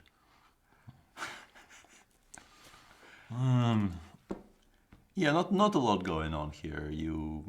I think most of White's options will end up looking somewhat similar in the finally. You probably end up taking on d1 either immediately, or maybe you include king f3. Then you play rook b6, and the knight on d8 cuts a very, very, sad picture. Do you cut pictures? I've never cut a picture personally. Like, sometimes I've cut other people out of pictures where I'm in because I don't want to be alone in the picture. But I don't think I've ever cut a picture. Yeah. Somehow, yeah. I'm not into cutting corners. But yeah, black will be extremely passive, but also it's not immediately obvious how you make progress. Let's say if you put this on the board, like king f3, I don't know, king f8 for instance, although I'm not sure what this move is about, takes, rook b6, and black just passes, I don't know, goes rook d4, king e3, rook d1. How do you pass? Rook d4, king e3, rook d1. And I probably will have to play f6 later, because if you play something like rook a6 here, I might be running out of moves, so I need to have the f7 square for the king.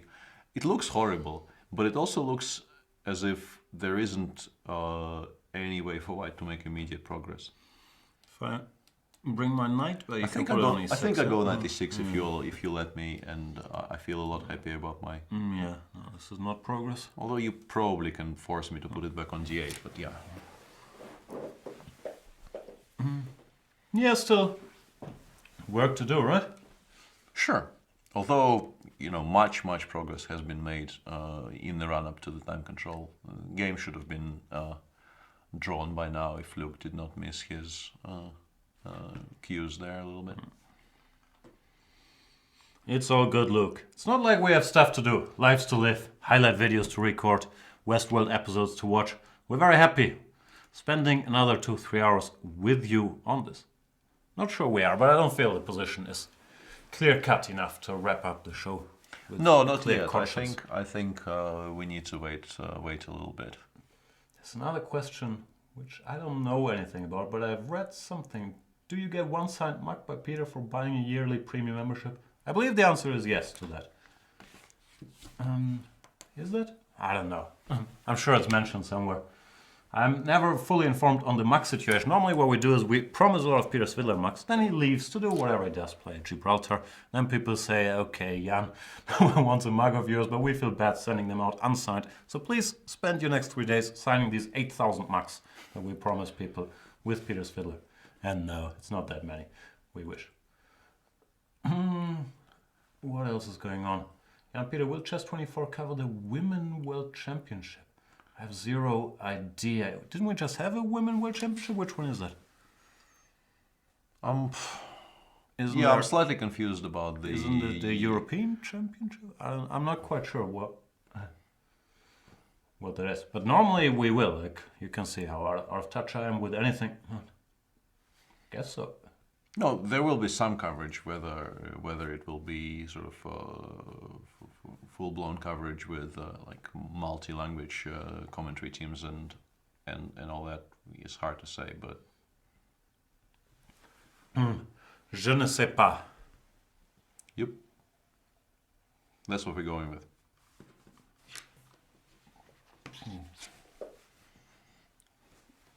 Chess Chipmunk tells us, look at Eric Hansen game. Why not? Let's. Mr. Hansen, you're co-host for parts of the World Championship commentary. I missed him actually. Just the day I was flying in, he bailed. But I thought you guys did a good job from the limited parts I've seen. I enjoyed it a great deal. I thought he was both funny and very informative, and he understands the game very well. So yeah, I enjoyed working with him a great deal. He is better today against Ariantari. It was a very sharp game. There were very interesting spots in it. In particular, there was a piece sacrifice which went ignored on move 26. It was a very interesting sequence. Like starting from here, Arian went f4, bishop takes g4 and fe5 here, which is a very interesting idea. I guess with the threat of playing rook f1, if the bishop goes somewhere, you go rook f1 and then potentially e6. I'm not sure how strong this actually is, but it's a very interesting idea in a position where black seemed to have stabilized. But Eric decided not to accept it at all. He played g5, knight g4, knight g7. And yeah, at some point he did manage to stabilize and started outplaying his opponent. Like stabilizes here, he can be better, right? Or he is better. Yeah. d6 is nice. Also just queen b6 as he played in the game seems very strong. So now we have an endgame white. Well, there's not that many pawns left, so white must have draw chances. White is struggling to make a draw here, but yeah, the material is very limited, so he might still survive. But a very interesting game, I think, so far. Reasonably well played by both players. You get the impression, at least, that this was a well played game. And yeah, Eric has been thinking here for a while. First, I think Tari took a while to settle on g2, g4, but I think that was the best move because otherwise Black could get very serious mating threats. And even knight e4, knight f2 mate is a pretty strong threat. Problems. Yeah, and now Eric has been in the tank for a while after g4, searching for the best solution. I think maybe he feels that it's unfair that there's no immediate mate because taking on g4 and then just continuing reasonably slowly is not a difficult choice to to at least find, maybe not settle on, but at least find. But I think he feels that something like 94 should be winning by force, because there should be mate with all of his pieces so very active. But there are only 3 of them, and This king has a way out. yeah, and once white actually plays g4, it's a lot harder to corner it and do bad things to it. So I think he will end up having to take on g4 and having to play some position where he still has definite winning chances, but with only 2 pairs of pawns on the board. You have... Draw is a favorite, not enough pawns. Yeah, you have high hopes with white of holding this. Absolument. Still no move in Adiban Van Veli. Yeah. Do we know the time control? We normally prepare very diligently for these shows, so I have 0 clue, but I'm sure it's mentioned somewhere on the website. Let me look it up. Information. Time control is 100 minutes for 40 moves, followed by 50 minutes for 20 moves. Then 15 minutes for the rest of the game, with a 30-second increment per move from move 1. So it's 50 minutes and then 15. I see. And he did play 95, so we finally have something concrete to discuss. Although I don't think it changes a great deal. I think he's going for positions where his rook is on the g-file. Like if he goes 93 next, he will end up being the player with the rook on the g-file. But on the other hand, he spends 2 tempi doing that, and also moves his knight from a more active square to a more containing square around e3 or c3 somewhere. Was it containing on purpose? Oh boy. Yeah, I don't know. I'd lose this 100 out of 100 with black. I'd be tired and disgusted, and I wouldn't have the mental strength to overcome this spot, which I would have realized by now that I could just have forced a draw instantly. So I feel this is a very, very unpleasant situation for Luke to be in. Yeah, this is not a nice spot psychologically, more psychologically than anything else, because it's a position where your options are so severely limited that playing it is actually maybe not that hard. You don't have many moves to choose from at any point, and you just make them and you make them. But what you really need to do here is forget entirely that move 38 happened, and that's hard. Dear chat, I'm trying to entertain myself here with the chat, but the last 10 minutes have all been about Simba 7's quest of getting a muck. Can you send an email, Simba, and then figure it out? We can't help you there. Sorry, man. What else do I have? That's all. Someone said Eric Hansen is one of the more tolerable millennials. I still haven't understood what millennials are. When do I have to be born? In 1990? Or how do I qualify as a millennial? I never actually looked up the definition of millennials. I don't know. Me neither. Because from the way the word is used, it seems to mean a wide variety of things. I think it can mean anything. Yeah. Did I misspell millennials? No. Millennials are the demographic cohort following Generation X. I think I'm Generation X. I looked that up at some point. Okay. There are no precise dates for when this cohort starts or ends. Demographers and researchers typically use the early 1980s as starting birth years and ending birth years ranging from the mid-1990s to early 2000s. It's like 25 years? No, yeah, everyone's a millennial. Yeah, everyone's a millennial. Except me, because I'm really old. Wow. Anyway, I saw this, what's her name? This Facebook celebrity that was on The Daily Show. And they were having a heated political debate. And she said, I'm a millennial, I don't like labels. Which I thought was funny. Yeah, that is hilarious. And also, like a dictionary definition of lack of self-awareness. But there you go. Mm-hmm. So we still don't know, but we can agree that Eric Hansen is borderline tolerable. I think that part we can agree with. If Absolutely. He's a millennial or not, I don't know. Millennials are 1,000 years old, I'm being told. That's... No, that is... I don't know only many correct, 1,000 years old. Only correct in the most literal sense, I think. Do I know any 1,000-year-olds? I think Eric, speaking of Eric, not Eric Hansen, but Eric from True Blood. He was close to 1,000. Yeah, I think he was maybe Like 800. Yeah, maybe? that's what I thought as well. And And his how old? maker was like 2,000, right? Yeah, but What's his name? he Godf- he dead. Yeah, but He dead. that's why I used past tense. Yeah. How old was Sean Connery in the Highlander? When they shot it? Not 1,000. No, not 1,000. Okay, how old was Sean Connery's character in the Highlander? Ah, okay. I don't know how old Highlanders get. Highlander age. Come on, Google, help me out here.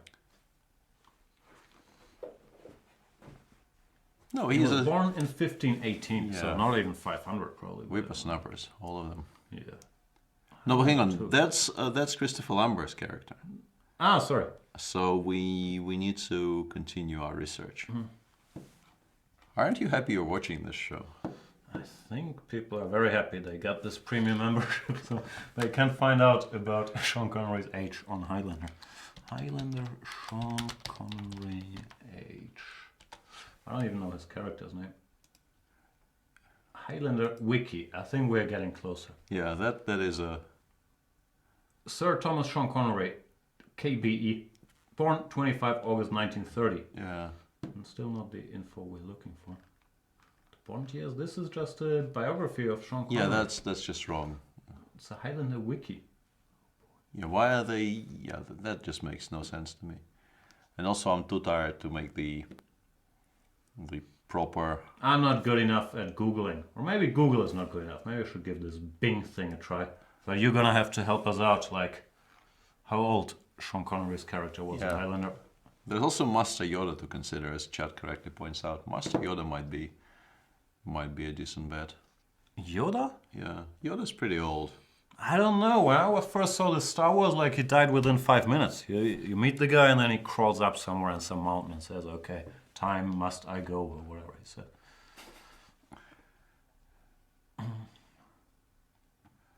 And there are some random things being promoted in chat which I may or may not endorse. Master Yoda was 1,000 plus. Should really have given him more screen time than 5 minutes.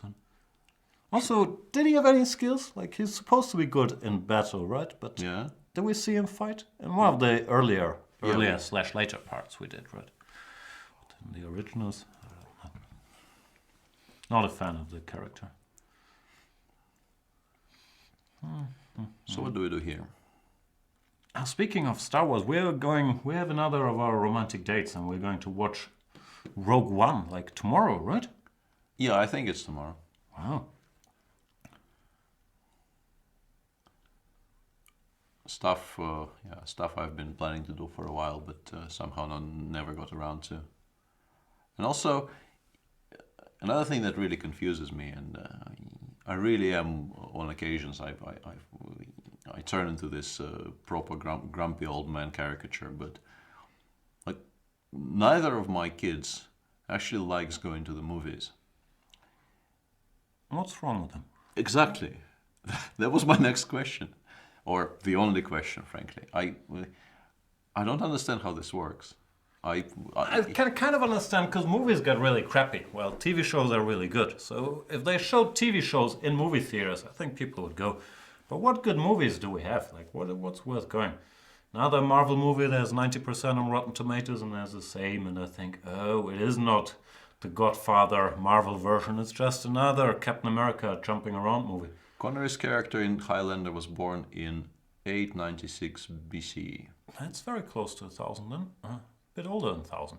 I don't know what BCE is, but that... Ah, no, BC is before Christ. Yeah, isn't it? but there's also an E there, which confuses the hell out of me. But if you remove the E, it suggests he's like 3,000. I think BCE stands for Bets for Chess Openings. Correct. Chess Encyclopedia. Correct, you are. So that's... Yeah,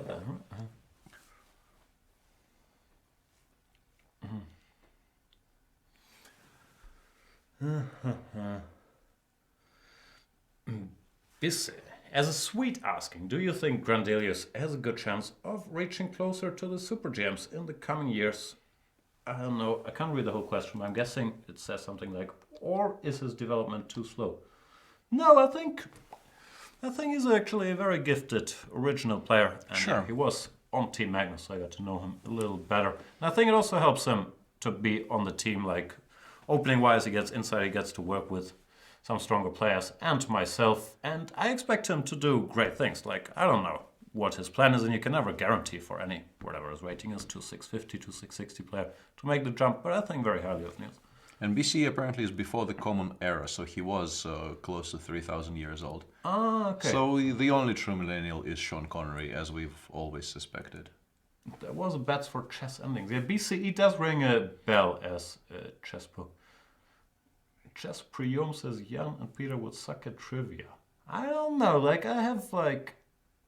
I'm a bit of an idiot savant. I have knowledge on topics that don't really matter, but general education, there's nothing here. But you're decently educated, right? Do you know stuff about geography, biology, history? In particular, geography, obviously, as we've proven on this stream earlier. But no, I think we would be able to cover a surprising variety of topics to some degree. But yeah, once again, compared to who? Are you prepared to take on us at some kind of trivial pursuit? Oof, don't get me into any of your knowledge feuds. Christ era, BCE. It's like the PC version of BC. PC? Yeah, that's pretty good actually. That's decent. Yeah. Mehmet94 just got premium just to watch these dudes banter. Hashtag well spent. Yeah, this is worth millions. Yeah, every penny. Thanks for that. We're sorry, but yeah, there's not that much chess-wise. We normally try, the first 4 hours we try reasonably, or you try reasonably hard, I try not to disturb too much, to cover the chess. But now, what can we tell you that you don't know already? Not much, because we suck at trivia. I'm not even sure I'm allowed to say suck. No, but this position we can actually discuss a little bit, because with the knight on e3 now, black can get his king a lot closer to the d pawn, and that I think is the way he holds this. Like, might be an idea to start with rook g1 check, and once again, we are occasionally connected here to the brain, that is. And here, let's say d7, king e7. It does get a bit awkward for white, because you feel that if you leave this b for a while, black will actually be able to create enough play against the d7 pawn. You can definitely keep it here. But yeah, I think the winning plan should be getting the king active and trying to sort of trade the d pawn for the f7 pawn by getting your king, let's say, all the way to g7. But that is not going to be that easy to achieve. And this might be the way the game will progress. Not these precise moves, but kind of the underlying themes will be: black will be trying to get the king closer to the d pawn to actually try to round it up and collect it. And white should, by that point, well, if he cannot prevent it, he should activate his king and get something going on the king side. Maybe f3, g4, trying to create a passer on the h1. I did not listen to a single thing you said, which shows why I can never be good as a chess player. I'm not interested at all in endgames. But I do agree with the verdict that, if that was a verdict, I didn't really listen, that black is closer to a draw now than white to winning. Is that fair? I'm not entirely sure, but at least you can see what your plan should be here with black. Actually, yeah, I have the machine on, and after rook a1, which I put in, the machine says white is winning after some thought here. Let's bring up the engine bar. I'm not sure why. Well, apparently the plan with the king going to Seems like g7. there's something direct check, and we can't take. Taking is impossible because of knight before that wins a piece. Therefore, black needs to play something like king d8, and then exactly the plan we described: king g5. King is coming up. Yeah, king g5, and the king starts running towards the kingside pawns. That makes sense. So, no, look, he's still up against it here. Yeah, machine says this is best, which makes sense as well, obviously. Yeah. At least, well, the knight will not be hanging, so 95 check will probably no longer be an option for white. And also you stop king g7, so the king cannot run any further. I've seen, not this position obviously, but I've seen stuff like this. And this f4, Yeah. f5 is often very awkward to me. Yeah, we shall see. But I believe in Luki. I believe it will end peacefully. Gusti's Gardener says also signed up for the broadcast. Hashtag no regrets. I don't know. You guys have very low expectations, which is beautiful. Because lowered expectations is... See, I can't even continue that joke. Yeah. Also, it's R, not is. Are you correcting my grammar? I was gonna say lowered expectations is the new name of the program. Ah, okay. Then I So was... I understand I didn't finish my sentence, but mentally I am aware of the is-are difference. It's often a discussion because I enjoy saying stakes is high. But Yeah, I was can do that. Yeah, I thought this was where you were going with this, and no, my mistake. And I apologize wholeheartedly. I don't believe that apology is really coming from the heart. Therefore I can't accept it. I only accept wholehearted apologies. Let me speak from my heart, but that quote will be completely unfamiliar to you. Speaking from the heart is completely unfamiliar to me. Yeah. Check. Yeah, king f3 is the only move here. Otherwise, you allow perpetual. So he will play king f3, and then people in chat were wondering why you are driving the king towards better squares. But I think it's so that you have 95 check as an option later. Can we do it now? No, now I think is Bad timing. Yeah? that's taking the idea to extremes. You don't really want the king on g5. No, for instance, after king f3 takes king f6, if white goes d7, king e7, 95 check is already a threat. I think that probably is the reason behind starting with rook g1. It does look counterintuitive to push the king towards where it wants to go. This check, in general, I should not help No, centralizing this king too much. Yeah. Yeah, no, I should probably also not blunder. Yeah, takes and king f6 is, I think, very, very likely to be played here. No, that makes perfect sense. Yeah, the capture already happened, and yeah, now king f6. Hoping to get it to e6 and then play against the d6 pawn. And the white plan we already demonstrated. You probably have to. You don't have to write the d pawn off immediately, but you have to be prepared to trade it in for extreme activization of your pieces on the king's side. In particular, if the king gets to f6 or h6 and g7, somewhere there. Is activization really a word? Probably Since not. You're messing with my grammar. Like, I'm gonna start questioning all these things. Probably not. It's a Russian word, which I copied and then thought, what am I doing? But it was too late. So I tried pretending nothing happened, and then this Normally I wouldn't call you out, but I had to get payback for the is-our discussion. Giftier. What's Giftier saying? With movie reviews? Grammar, movies, cricket, and some chess. Yeah, we'll try to eliminate the chess part, and I will very hard try to keep the cricket part out of this. But I think it should mainly be TV, movies, and grammar. Those topics I feel I is very good at speaking about, but cricket, chess, Okay.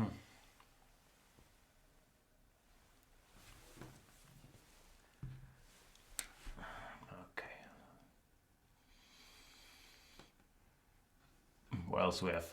Darko Arseniovic is saying it's about ecology, greener solution. What is? Yeah, I'm trying to figure out what this applies to. I can't follow the train of thought there. Let's do a brief chess recap while we're deeply lost in nonsense land.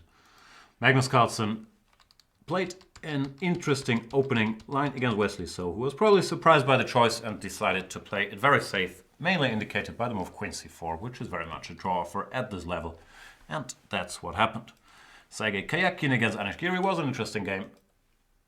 Starting on move 6 with the very interesting little move 6a3. Karyakin, of course, coming from preparing for a World Championship match, came up with a very interesting line against the Naidorf. But Giri, I thought, showed his understanding and equalized. Later got into maybe some mild trouble, but not enough to lose the game.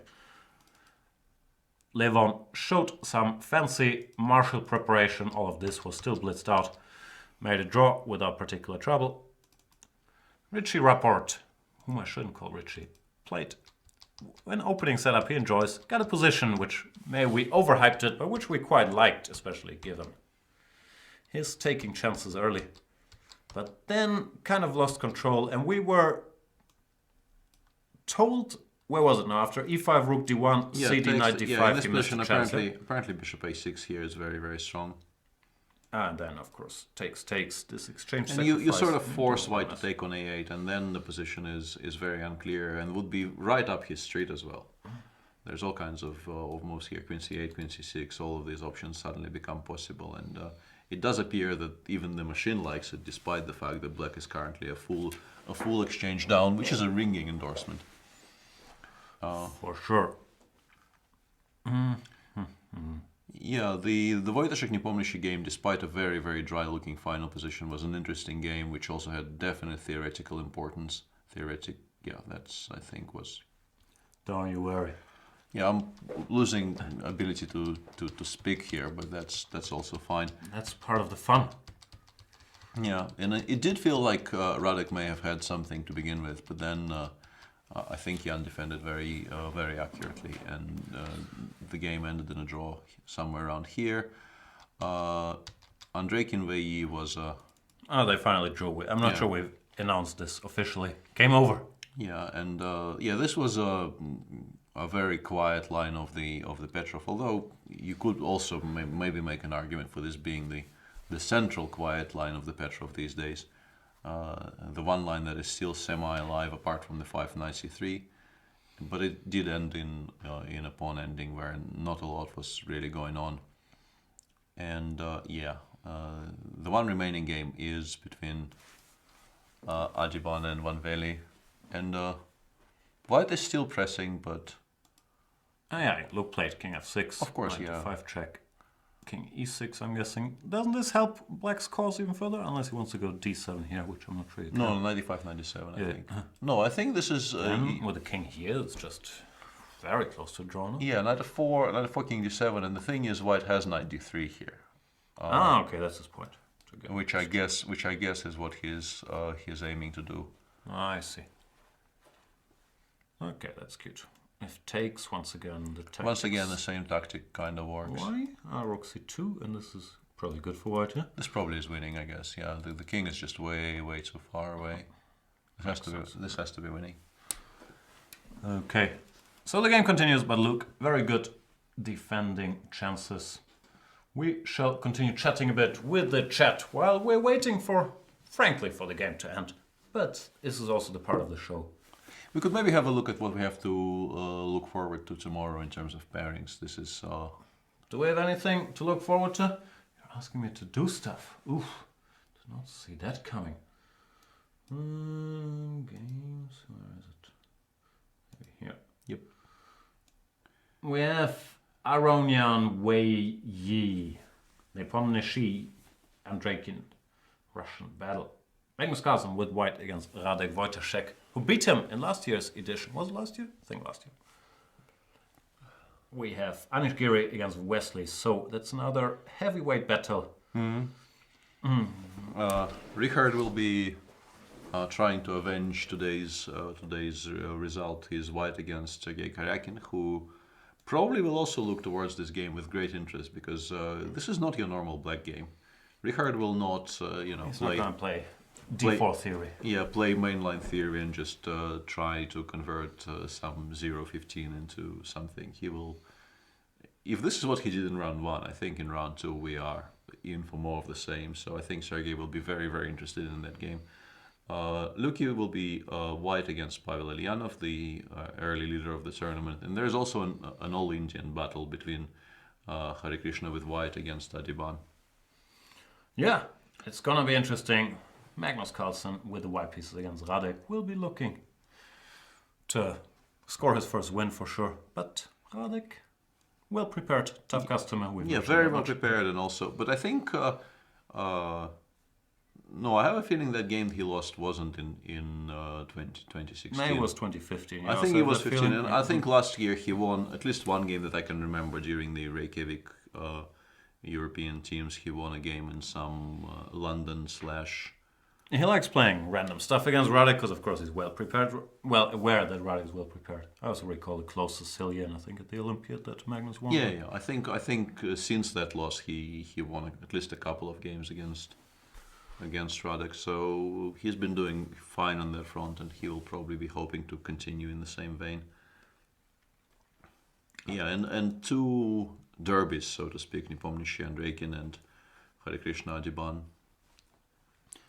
Let's get to more excellent viewer questions. Ambitious Porn is wondering, Peter and Jan, can you have Ronda Rousey on the show? I can't promise it, because there is a 0% chance of it ever happening. But yeah, we'll reach out. My people will talk to her people, and we'll see how that goes. And my people will tell me who that is. You don't know who Ronda Rousey is? No. Oh, you're surprisingly. That's surprising. Ronda Rousey is probably the most famous female fighter in history. She is the girl that made the MMA, or at least female MMA, I think, but in general, the whole MMA. She was undefeated for a long time, and now she lost 2 fights in a row. First to Holly Holm. After that, she took almost a year off, went zero dark, didn't give any interviews. Then she came back and lost another fight in 40-something seconds to Amanda Nunes. Now people are discussing if she's ever going to be back. I think this last no. one I actually heard about, but yeah, this is becoming a tradition on the show. I was also shamefully unprepared for the discussion on the topic when Eric brought it up. I just know nothing about MMA or, frankly, any forms of fighting. It's not my scene. That's all right. So, no, I don't think Ronda Rousey is going to be on the show. I also don't think she's going to fight again. But I did hear, I'm not sure how true that is, that she had a contract for a remake of Roadhouse, which would be tremendous news. Because Roadhouse, the 1980s Patrick Swayze vehicle, is probably the best bad movie ever made. And I highly recommend it to anybody. Hang on, isn't this supposed to be? And what's the? Not District 9, but the other thing with the 9 in title. No. Deep Space Nine. There's this movie which is an absolute cult classic because of how bad it is. And Plan 9 from Outer Space. exactly. Yeah, but that's not fun. That's just horrible, right? Because everything went wrong. But Roadhouse is just a very enjoyable B-movie that makes no sense whatsoever. But it's a big cult classic. I may have even many watched circles. it when I was You should. A teenager. And I heard that in the role of Patrick Swayze, Ronda Rousey will be in the remake. So I'm looking very much forward to that. I think there's also a question, how many languages do y'all speak? Y'all probably implies Southern. Yeah, I only speak two. I was basically too lazy to learn anything else, and since my life doesn't really require it, you need to have drive to learn other languages, and I somehow never acquired that particular drive. Yeah, well, you actually speak English well. Like everybody says they speak English, but you're good at it. As for me, yeah, German, English, obviously, and Spanish. It's getting worse, but it's still decent because I grew up there.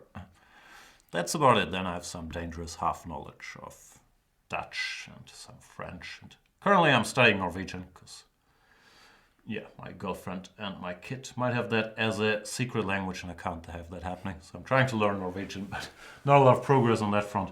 So yeah, 3: German, English, Spanish. And the knight did get across to d3, and Luki now has to decide what he wants to do about it. Probably nothing, right? Well, you might want to play knight d8 so that you meet knight c5 check with king c6, because otherwise you will have to be forced. You will be forced to get your king all the way down to the bottom rank, and that probably isn't very attractive. And this is like a mirror image of the position we had before, where the knight was on d5 and you had the king on e6. Hang on, I'm reading something deeply disturbing in the chat by Ambitious Pawn. I'm sorry, I'm hijacking all the chat. No. You go ahead. He says Roadhouse is classic, not as good as Con Air. That is not a disturbing part. He says, saying best worst movie ever made is Blood In, Blood Out. No one's ever called Blood In, Blood Out a bad movie. That's just a classic. It's a fantastic movie. How can you even say best worst movie? That's just shocking. Have you seen Blood In, Blood Out? Nope. It's a classic. After I seen it for the first time, I started calling everybody Carnal for hours. For hours? No. I've seen it like 5 times. I can't believe you haven't seen Blood In, Blood Out. It's like a 3.5 hour movie, so it's hard to motivate to see it every time. But how can you call that a bad movie? I'm shocked, stunned, and a little bit hurt. There's also this dude Benjamin Brett, who still has a career. He was in Doctor Strange, for example. Clearly his best part ever. Then Mero. What's not good about this movie? I'm sorry, I feel strongly about this. I gathered that, yes. I might have to educate myself on the subject. I really was not aware of the existence of that thing, somehow. Has anybody ever called this a bad movie? Is it supposed to be a bad movie? That really changes my worldview. Huh? I have to do research. Rotten Tomatoes, Blood In, Blood Out. I thought it was just well established as one of the best movies of all time. 55% on Rotten Tomatoes? That's madness. But audience score. See the audience score? 94% of people liked it. Because these snobbish critics don't understand what Miklo is all about. Well, the audience, no one's ever disliked Blood In, Blood Out. 94% audience score. That's what I'm talking about. Critics, absolutely disgusting to give that 55%. Watch Blood In, Blood Out, people. Stop watching this stuff. Who cares how this game ends, frankly? Go watch Blood In, Blood Out. No offense meant to Luki, who is a dear friend. Yeah, I definitely endorse this message. Vatos Locos forever, Canal. Anyway, yeah, I'll stop the Blood In, Blood Out references. Yeah, if we see the number of viewers dropping drastically, we will take it. Worth it, totally worth it. We'll take it as a sign that all of you have migrated to watch Blood In, Blood Out, and this will give us, I think, an excuse maybe to leave Luki be. And I might make you watch Blood In, Blood Out tonight. It's 3.5 hours, very well spent. I think I have the DVD even in some of my boxes in the basement. yeah. I'm really shocked. I'm also slightly disappointed you don't know it, but I also came across it randomly, so can't blame you for it. I'm just surprised it's not supposed to be cult classic. Yeah, knight c5, king c6 played. Adiban will play knight e4 because really no other square makes any sense. Is there any coffee in any of these mugs? See, I have all these mugs. Normally I only drink out of mugs that I signed myself, but I don't know. Is this you? This is mine, yes. That's what you can look forward to. You can tell people, can you read it? It says Peter Svidler very clearly. And what is this? This, I think we've discussed this in the past. It's clearly the equivalent of XXX by someone who cannot spell. No offense to whoever signed it, but this is not. These are not letters. These are not letters, no, but there are some really weird signatures going around. I mean, I had this signing session during the Singfield Cup I think on one of the rest days. There was this signing session where they put us all along one very long table, and people would come in and they would have programs, and we would sign all of them in a row. And there are some really weird signatures out there. Like MVL's thing is, like he draws some, I think, math symbol. And there's a lot to recommend that approach to signing things, because if you're ever in a situation where you have to sign like a couple of hundred of those, of whatever it is that you're signing, having a signature that takes half a second to make is a definite advantage. So maybe my entire approach was completely wrong. So what you're saying is this, whatever it is, takes too much time to make? Compared to some of the signatures I've seen around, yes, this is an effort. Gotcha. I'm also being told that Adiban should be pronounced Adiban. Ben as in bun. I think we've been doing that. I've changed it to Adiban earlier for my little joke about the Ben. But I thought we've been doing that. But apologies if we got it wrong. I'm pretty bad at pronouncing names.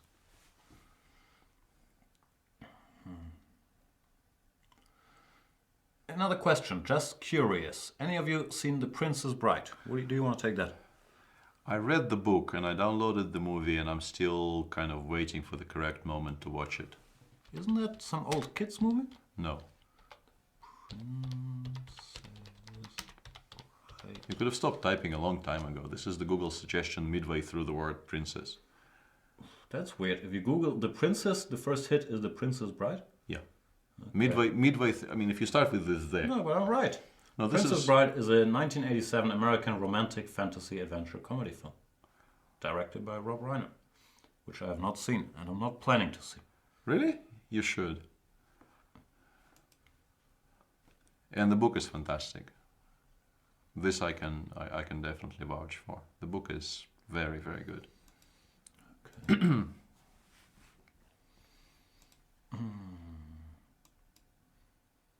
I'm closing all these contagion-related windows for a second. Bicycle surplus. All right, back to chess. King is on d7, where it can get checked. Yeah, I'm a bit curious as to why he played King d7. I think maybe he felt that stopping d7 was important, or maybe stopping rook c2, rook c8. But actually, what maybe he should have been stopping is King f4, King g5. I think it was time to try and reactivate your rook. It's really not doing a lot on g1.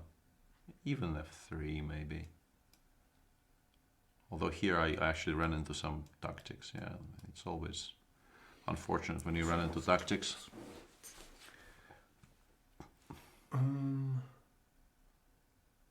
Yeah, I don't think that means what you think it means. Well. That's a quote. Okay. Autobahn is the highway. I can confirm that. It's not Adibanya. It's different. Ambitious Pawn is saying your new signature is not your classic signature. Is he referring to mine? No, I think so, yeah. Mine stayed the same for about. I quote unquote created this one when I was maybe about 13, and it stayed the same since.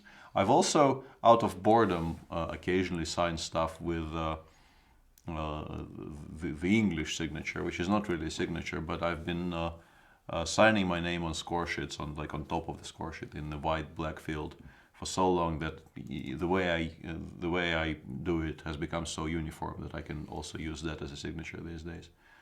And I do that occasionally when I get really, really bored with signing the same thing the same way. The chat is discussing more movies I've never heard of. What about Takers with Idris Elba? The fact that Idris Elba is in it is a good sign, but I haven't heard of the movie, and there are people in the chat who are very, very adamant that this is the best movie ever. Takers, yeah? I've never heard of it. Well, check it out. I'm surprised I've never heard of it, because I'm familiar with the man's work. I even watched this, what's called Beasts of No Nation. Extremely depressing Netflix film about kid soldiers. It's very, very sad, but Idris Elba is fantastic, and it is, yeah. The leader of that kids army, whatever you want to call it. Yeah. No, I've never heard of it. I'll check it out. I have watched The Wire, so I'm familiar with the man. Chess has become bored, says Tiger 86 USA. Yeah, I don't disagree with that. I become a bit boring myself sometimes. Yeah. That's, I think, I'm not sure this is what he's shooting for, but that brings to mind a famous quote from one of the first Macropolis speeches I've ever heard in my life, which was, I think, given during the Groningen World Cup in '97, where he took the mic, I think during the closing ceremony, and said, "This is the first tournament we've held in that format. That was a knockout tournament." And he said that was the first tournament held in that knockout. And I still remember the old World Championships during which were how did he phrase it? He said during which I was very boring. He said. And the audience politely applauded and thought, yeah, that probably is true.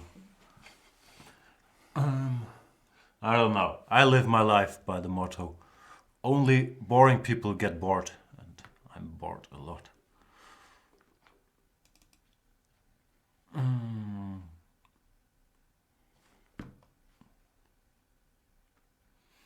Rook c2, why is that clever? 96, and then we go here. And then we go That's rook actually h7. clever, yeah.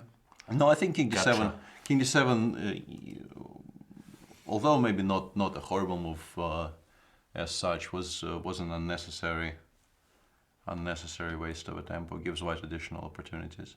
Like rook a1, rook a5 to stop the king progressing further was an interesting option. But but probably he's just trying to gain time. He went knight c5, knight e4. He's fishing for king d7, which often you do on autopilot, just repeating once. Then again, Luke knows if he goes king d7, the position won't be repeated, and he's experienced enough to correct himself. Which I'm always impressed with, if like the weaker side deviates from an obvious attempt to gain time. Yeah, and occasionally they've spotted something you haven't, and then you start feeling, why did that just happen? It must mean I missed something important. Like I had a game during the super final against Dmitry Yakovenko where in a position the board was full of pieces, but I really couldn't find any way to make any progress. So I made a move which was a pretty obvious draw for because he could have repeated, and he just refused to repeat. And I thought, is he playing for a winner position, which is quite clearly riskless for me and actually quite pleasant? And I asked him after the game, and he pointed out that had he played the move I expected him to play, I had a very, very strong option, which gave me immediate large advantage, and which I did not see at all. So yeah, when this happens, it generally isn't a good sign. But Luke took the more practical route and just blitzed out king d7, which is what happens in 95% of the cases. We're discussing Netflix shows. I don't know, I don't trust any of these new shows. I've started watching the OA, but it's bad. Very addictive, but bad. The what? It's called the OA, some new Netflix science fiction show, I guess, that was discussed in my podcasts. Can we briefly have a look if the Challengers is still going? I think the tournament is still going on. Sopiko drew her game against Lu Shanglei. Yeah, that's not unexpected. Tari managed to draw against Eric Hansen. So Eric decided that he didn't really have anything after g4 because the line he went for is just a perpetual, seemingly. He played knight f4, gh5, knight e4, trying maybe to scare the youngster into some indiscretions, but it's really kind Can't of... scare kids these days. Yeah, I mean, it is fairly obvious here that you're not going to get mated. Draw. So that Benji was drawn. one? Yeah. No, those games they lack intrigue because they were completely finished when we were rounding them up last. So yeah, I think that that round has concluded with Rugger. Rugger beat Jeffrey Zhong. That's probably the biggest. Rugger, Bok, and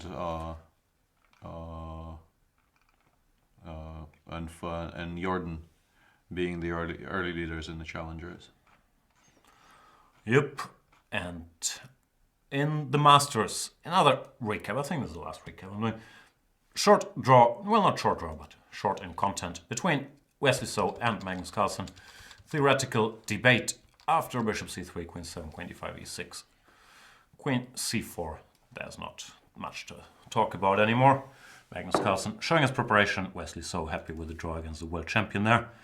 Kayakin, Giri, much harder fight. 6a3, interesting opening play by Sergei Kayakin. Giri played well, I thought, at least for my limited understanding. and equalized, then yeah, was maybe a little sloppy, got into some mild trouble later on, but never really overstepped the boundaries of No, yeah. I think chess. this generally was a well-played game, and ended in a perpetual. Levon Aronian showed his preparation in some very long forced martial line. Unfortunately now it's a lot of martial. It's just making a draw in some long endgame lines. Levon did that more or less effortlessly today. Very nice opening work by the Armenian wizard. Luke van Vele got into trouble early on. Not that early, but yeah. There's a very good recap in chat, which I think we should read out. Recap. Bunch of draws. Roadhouse is great film. Jan is huge blood in blood out fan. Vato Loco. Peter likes Kung Fu. Sean Connery, 1 billion years old. Ambitious Porn really hasn't understood anything. Should be recap, bunch of draws. Blood in, blood out is great film. Jan is huge Roadhouse fan. Vato Loco. Peter likes Kung Fu. Sean Connery is billion years old. Some people just never learn. Vagelis Kostopoulos is saying, Jan Peter, do you think that organizers of top tournaments should aim towards strong Swiss tournaments instead of closed round robins?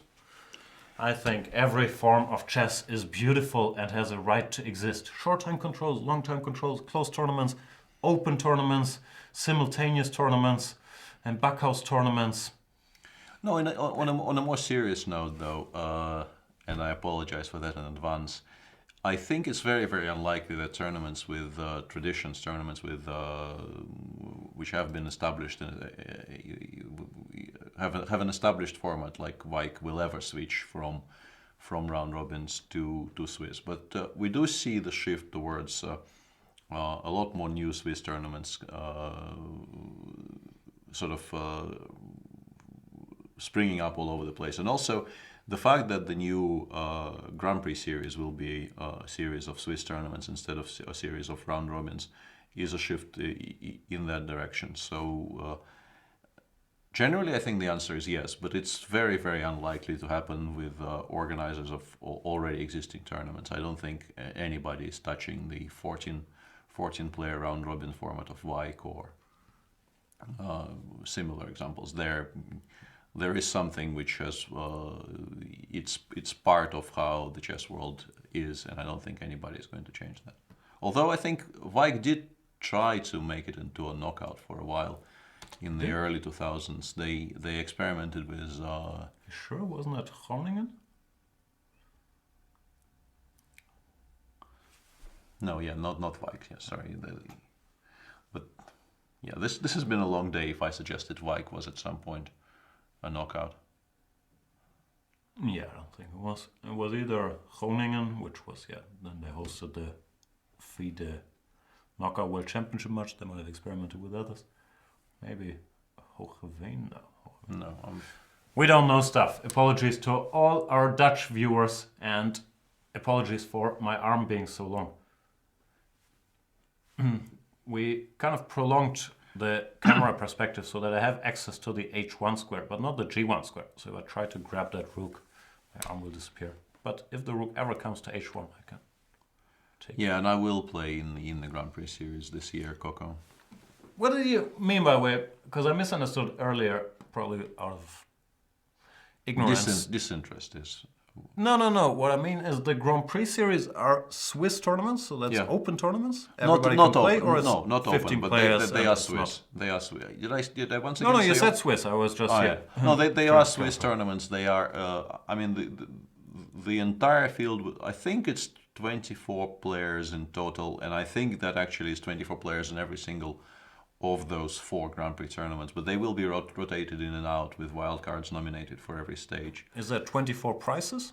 No. I think no. Pretty sure. I haven't actually checked. I'm genuinely curious. I haven't actually checked, but I don't think you get prizes for every single placement, and those will be, I think, 9-round Swisses aimed at first of all introducing more players into the cycle, which I think should be a very attractive idea for everyone who watches these things, and also changing the format from round robins to Swiss to make it more exciting and also shorter. which is once again a complaint you hear a lot, and people already mentioned in chat that White is too long. But White is What too long? The games are too long? It's too many rounds, or what's the problem? The time control, or what are we talking about? I think most of those things were mentioned as complaints about Vike, that time control should be shortened, and yeah, I'm not sure. Maybe people weren't complaining about the 13 rounds as much as they were complaining about classical chess in general, and there are always those people who really dislike classical chess as a format. But chess, like me. Colin, who is normally always right, that's my rule of thumb, says, I think Peter's wrong, only 18 players in each tournament. That's why I was hedging there, because I think maybe 24 players is the entire field, including the wild cards. But and 18 per tournament. Yeah, so you play 3 out of 4. Yeah. This is why I was prefacing all that with, if I remember correctly. Gotcha. So f5 is on the board, which good news is it wins the d6 pawn. Bad news is it weakens the g6 pawn. Yeah, so we have to figure out. I'm not sure. I'm not sure if this is so great, to be honest. Knight f4, king f4. I mean, sorry, knight f6, king f4, king g5 just looks very, very strong.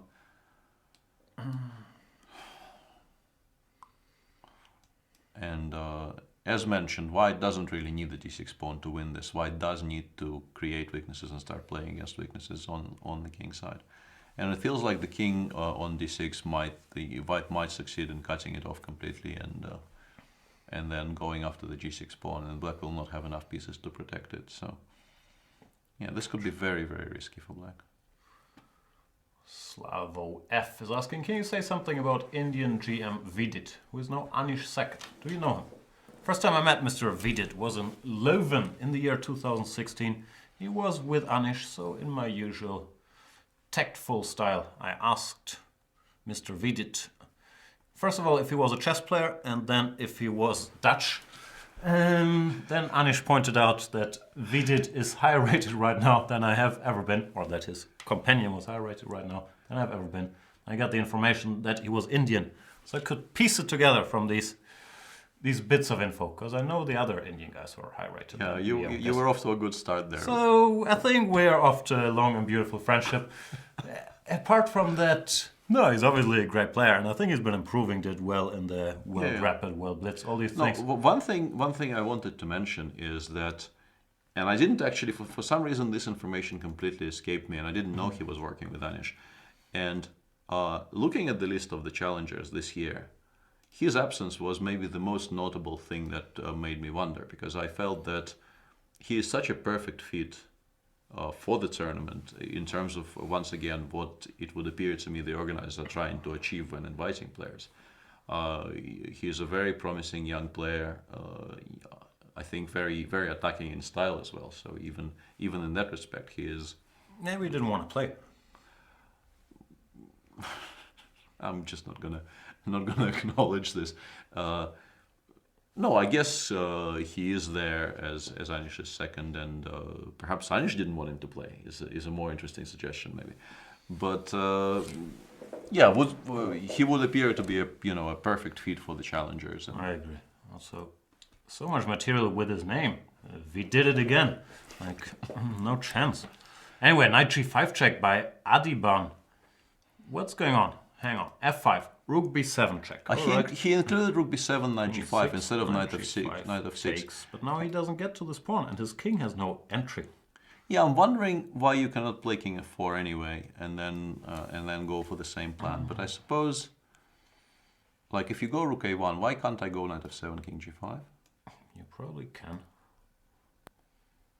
King e6, you go king g5. Yeah, I go anyway. king g5. That's very similar to what I wanted to achieve, actually. All stretched out. Yeah, this is probably not ideal. But machine. Yeah, machine. Yeah, machine suggests king f4, rook f1, but I'm kind of curious why that is and what happens after f3. Oh, f3, knight e7, we are suddenly, I mean... Checkmate. Yeah. That'd be cruel and surprising too. Yeah, and that should actually be possible to find, I suspect, if Adiban goes king f4 here. I think it should not be impossible to play. The other difference is here, you don't don't really make any progress because because this is hanging. f3 is hanging. This is why it's so important to include rook f1 and f3, so that in a position like this, compared to the lines previously discussed, you cannot play king g5 because of rook f3. Yeah, so Luki is once again favored to hold this. He does have 7 lives. What's 7 lives? I know of 9, but what's 7? I don't think he has 9. 7 is Horcruxes. So you are suggesting Luki is he who must not be named? I'm trying to suggest that. I always thought of Smates as he who must not be named because of the obvious physical resemblance. But no, I wasn't suggesting that. I just thought cats had 7 lives, but apparently they have 9. Yeah. Double round robins are better, and there should be like 3 a year for the Grand Chess Tour. Okay. One question no one really asked us for some reason, but one question we could maybe address. What do you think about this new rating system the Grand Chess Tour is now trying to implement? I haven't studied it in detail. I've seen the list. They're sort of combining. I haven't studied the formula. Rapid Blitz and Classical into one rating for... Yeah. All right. Yeah. I think they're using weighted calculations, obviously, for Rapid and Blitz with... I've seen 0.1 assigned to Blitz, and I'm not sure what weight is assigned to Rapid. Maybe 0.5 or 0.3. I'm not sure. I also didn't really study the math properly. There's a lot of outcry on my Facebook feed on that subject, which led to the usual suspects having the usual discussions on Rapid versus Classical and the rest of it. But I'm very ignorant on all these things. I don't know how. Yeah, it really works. I don't know if we need it, but I'm sure there's thought behind it. I've seen the list, which looked like a fair representation of current day chess strength. Yeah. So I was alright with that. And yeah, I'm not educated enough to have any opinion on the topic. Which goes for most topics. Yeah. No, some people were very, very upset because apparently if you go lower down, and they did publish like the entire list, it's not just the top 100, they published the list for everyone. Oh, okay. And some people I have to check. Some people lower down were complaining because I think the list is very, very harsh towards people who are inactive and haven't played in a long time. That's me. So you could be unpleasantly surprised. Mm-hmm. What's this thing called? Universal rating system, I believe. But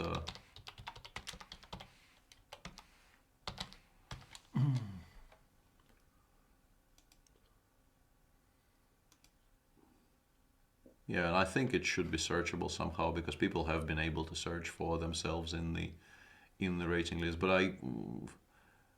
I found my name in the original list they published, so I didn't need to search. So I don't know where you search.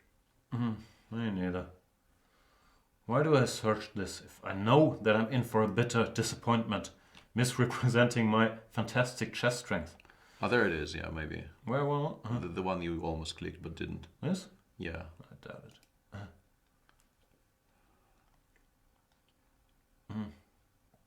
That's only the top 100.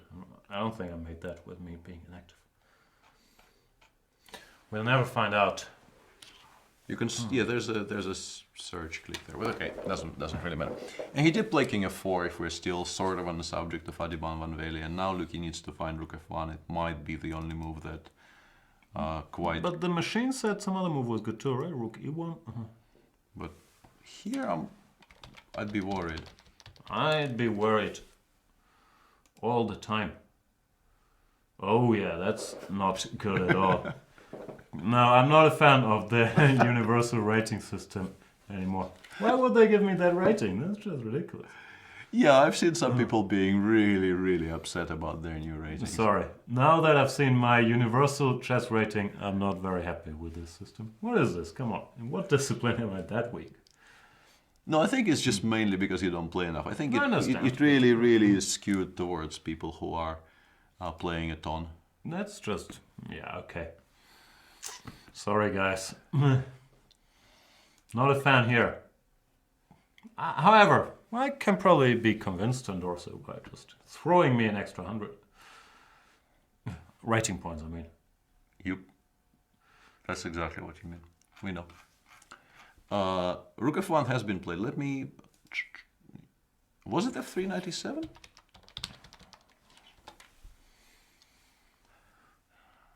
Rook f1 has been played, and after f3, I think we were saying 97. Yeah, 97 But threatening checkmate in one move. why is not rook b6 check a problem here? Maybe just 96 Don't back? ask me, I'm 2-5-79. Apparently I'm worse now. 95, I'm checkmating him. still getting mated on e5. What's your rating? Yeah, my rating is also non-impressive, yeah. Yeah, Hang on. What is this line? it's still somehow a draw, Why isn't this no, which is very, very amusing. And after king c4, the machine suggests playing rook b1, which is just plain insulting, but... Beautiful. Yeah. Yeah, reading the first line sometimes is better than most stand-up comedy available right now. There is not a lot of good stand-up comedy out there. Yeah, we tried watching Bo Burnham recently, and it wasn't horrible, but it wasn't really all that great either. King f4, yeah. That is a draw. Yep. Not going to happen either, but f3 97 is very spottable. Or Yeah. f3 rook e1, but 97 looks much more human, threatening checkmate, which is always a nice thing to do. Nice thing to do. So what's the time situation? I don't know. I would guess it's 17 minutes past 7, but it really depends on the time zone. As for the chess game...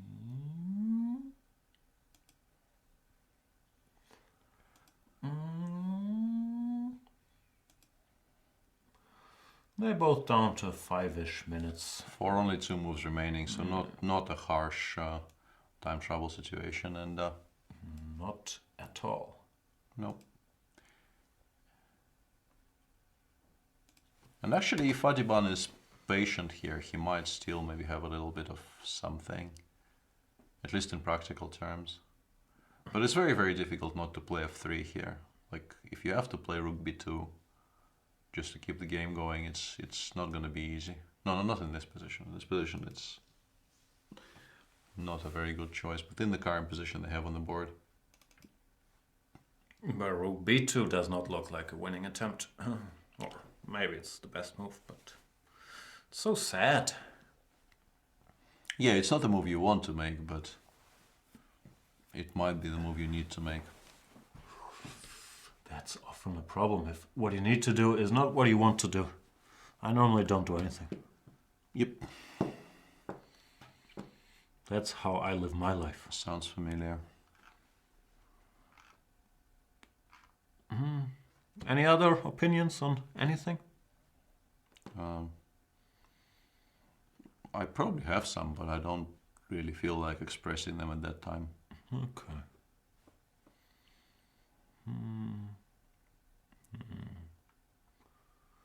At this time, not at that time. At that time I might actually express all of them. What at time once. is that? Who knows, just that time.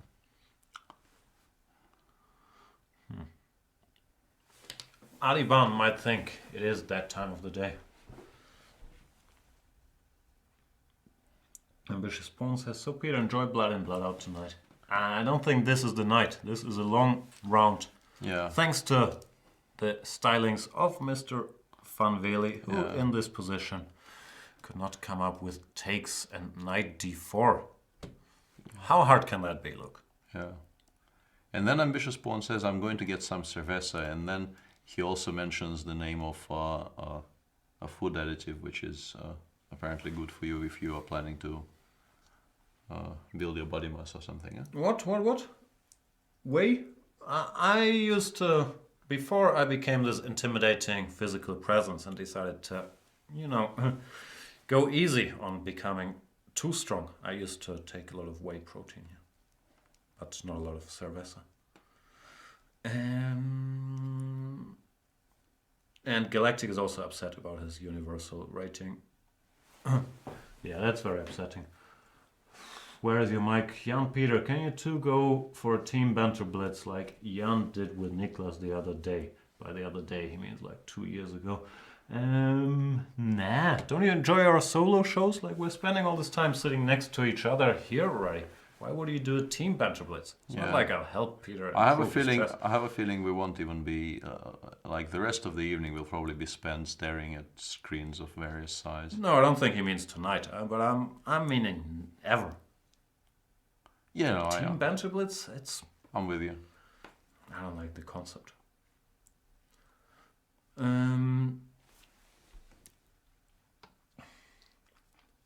What else is there? Not a lot. What did my boy Mr. Grandelius play in the opening? It was something. It was something really. This is what they do these days. BC. This I think wasn't supposed to be very good, and I think Kasparov kind of scoffed at that idea.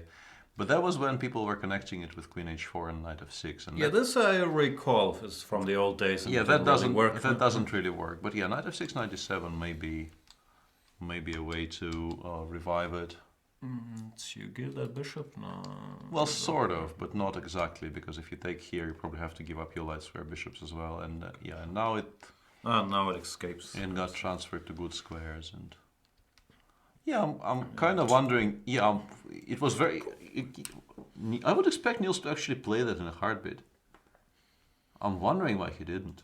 I don't know. If I'm playing the first round of a strong tournament with the black pieces against a strong opponent who outrates me, and I can force a draw.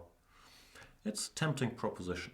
Niels is more aggressively minded than me, so I agree that this is more in his style. But I kind of understand. Because his first round, especially in Chicken World, and also in my mind, it's often people want to settle in and they don't want to take too much risk and get going and so on. And therefore, with black equalizing instantly here. Sure. I understand. But yeah, no, I'm not criticizing, but I mean, he is one of the more exciting chess players around, and I'm also one of the more optimistic. He seems to actually enjoy playing chess. That's what was driving us nuts during Stavanger, right? When after every game, we thought, okay, finally they broke his spirit. He said, no, this was a fun game, and so on. I don't know. Yeah, Robert Kender says, you can go now. I wonder if he means us or... Is he allowing us to go? I think we shall soon, because my stomach is... What's the word? Rumbling? Yeah. Ando says, Peter commentating on Jan losing with salt would be the best. People take very sick pleasure out of me losing, which, yeah, no. I don't appreciate at all.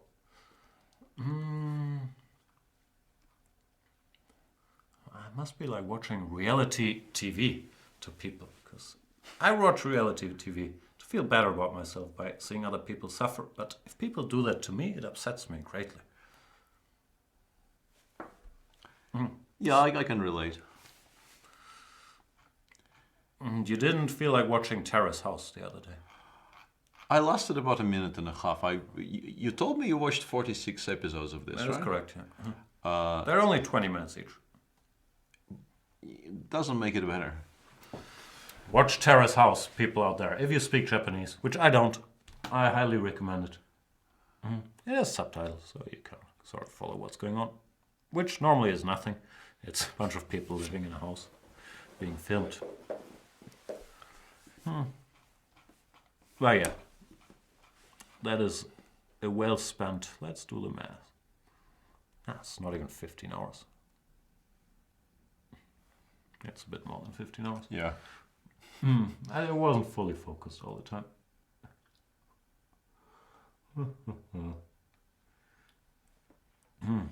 Linux fan is asking, hi Pirian, how can I buy you both lunch?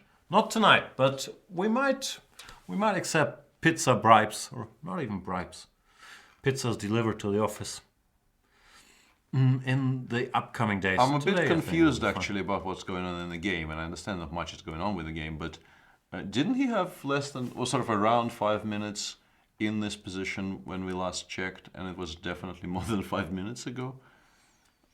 Shouldn't we have either moves or result of some kind by now? Why, when? Did they lose on time? I don't know. No, probably nobody lost on time, but I'm not quite sure why the game is not being updated, because I think something must have happened by now. I do Oh, not okay. know. So something did Maybe happen. we're stuck because there's on the website. Oh, okay. So he gave knight f7, knight g5 twice, and now if he goes knight g5, Luki can write down knight and king d6 on the score sheet, and everybody goes home. So the So current. this is the position, Yeah, and this you is can't most- go knight g5. Yeah, this is a position, and So he's you're. trying to talk himself into king g5. Yeah, but that's kind of difficult. Yeah, but even f4 here is just an immediate draw. Also knight e7 Not check. winning this. Yeah. Mhm. Should end peacefully. People criticizing my pronunciation is another thing I greatly appreciate, especially a couple hours in. Jan, try to pronounce like in pleasure, not pleasure. Well played. Thanks for the pointer. I'll do my very best. Well played, sir. Do you sometimes eat vegan nutrition? Yeah, all We the have- time actually. I eat all the other stuff too, like meat and cheese, but there's a lot of vegan in my diet as well. Yeah, we had an option of vegan cheese this morning, and instead of eating it, we had a very lively discussion of why it shouldn't be called cheese, Which it wasn't. So which it wasn't. So it was a livelier discussion than it deserved.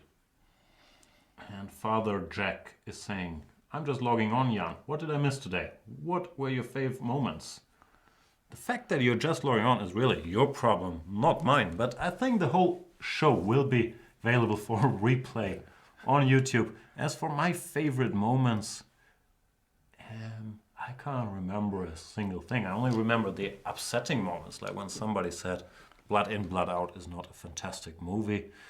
When we thought Kayaking Giri was heating up, but then it ended peacefully. But some other PGN is broken, so I can't even show you that. No, I've done a bunch of recaps already. There's not, a lot of fireworks in this round, frankly. Pavel Elyanov won an interesting game against Richard Rapport. This is the final position. Else, a bunch of correct or slightly less correct draws. And Luke van Vele fighting for his life in the final game, but should probably also get a draw. Yeah, and for some reason the PGN appears to be on the blink here. But yeah, I think Adiban I always say PGNs are meant to be broken. Yeah, and he sort of played himself into an unfavorable spot here by repeating twice. Not that he had any particularly attractive options, but he could have just played rook b2, as we pointed out, if he wanted to continue the game. And now, if our count is correct, he can no longer really repeat to that, because in the current position the knight is hanging on f7, and if you play knight g5, the important thing for Luki would be not to play king d6, but to write the move down on the score sheet and call for an arbiter. Father Jack says, some of us have to work, guys. That is sort of a valid excuse. But yeah, you did not, apart from our show that was fantastic as always, you did not miss that many chess highlights. The favorites, Wesley So and Magnus Carlsen, made a rather uneventful draw. After Magnus showed his preparation, Wesley So decided not to ask too many questions. With bishop c3 takes queen c4 draw. So yeah, that's what it. Sorry, you go ahead. No, the obvious and frankly the only real highlight of the day was the Ilyanov Rapport game, which if you only look at the final position might look like a blowout, but was actually very, very. I mean, your typical Rapport game, sort of insanity from move 4 onwards. But once again, Richard's particular boogeyman strikes. Richard doesn't really have a good score at all against Pavel, and it got worse today. Yeah.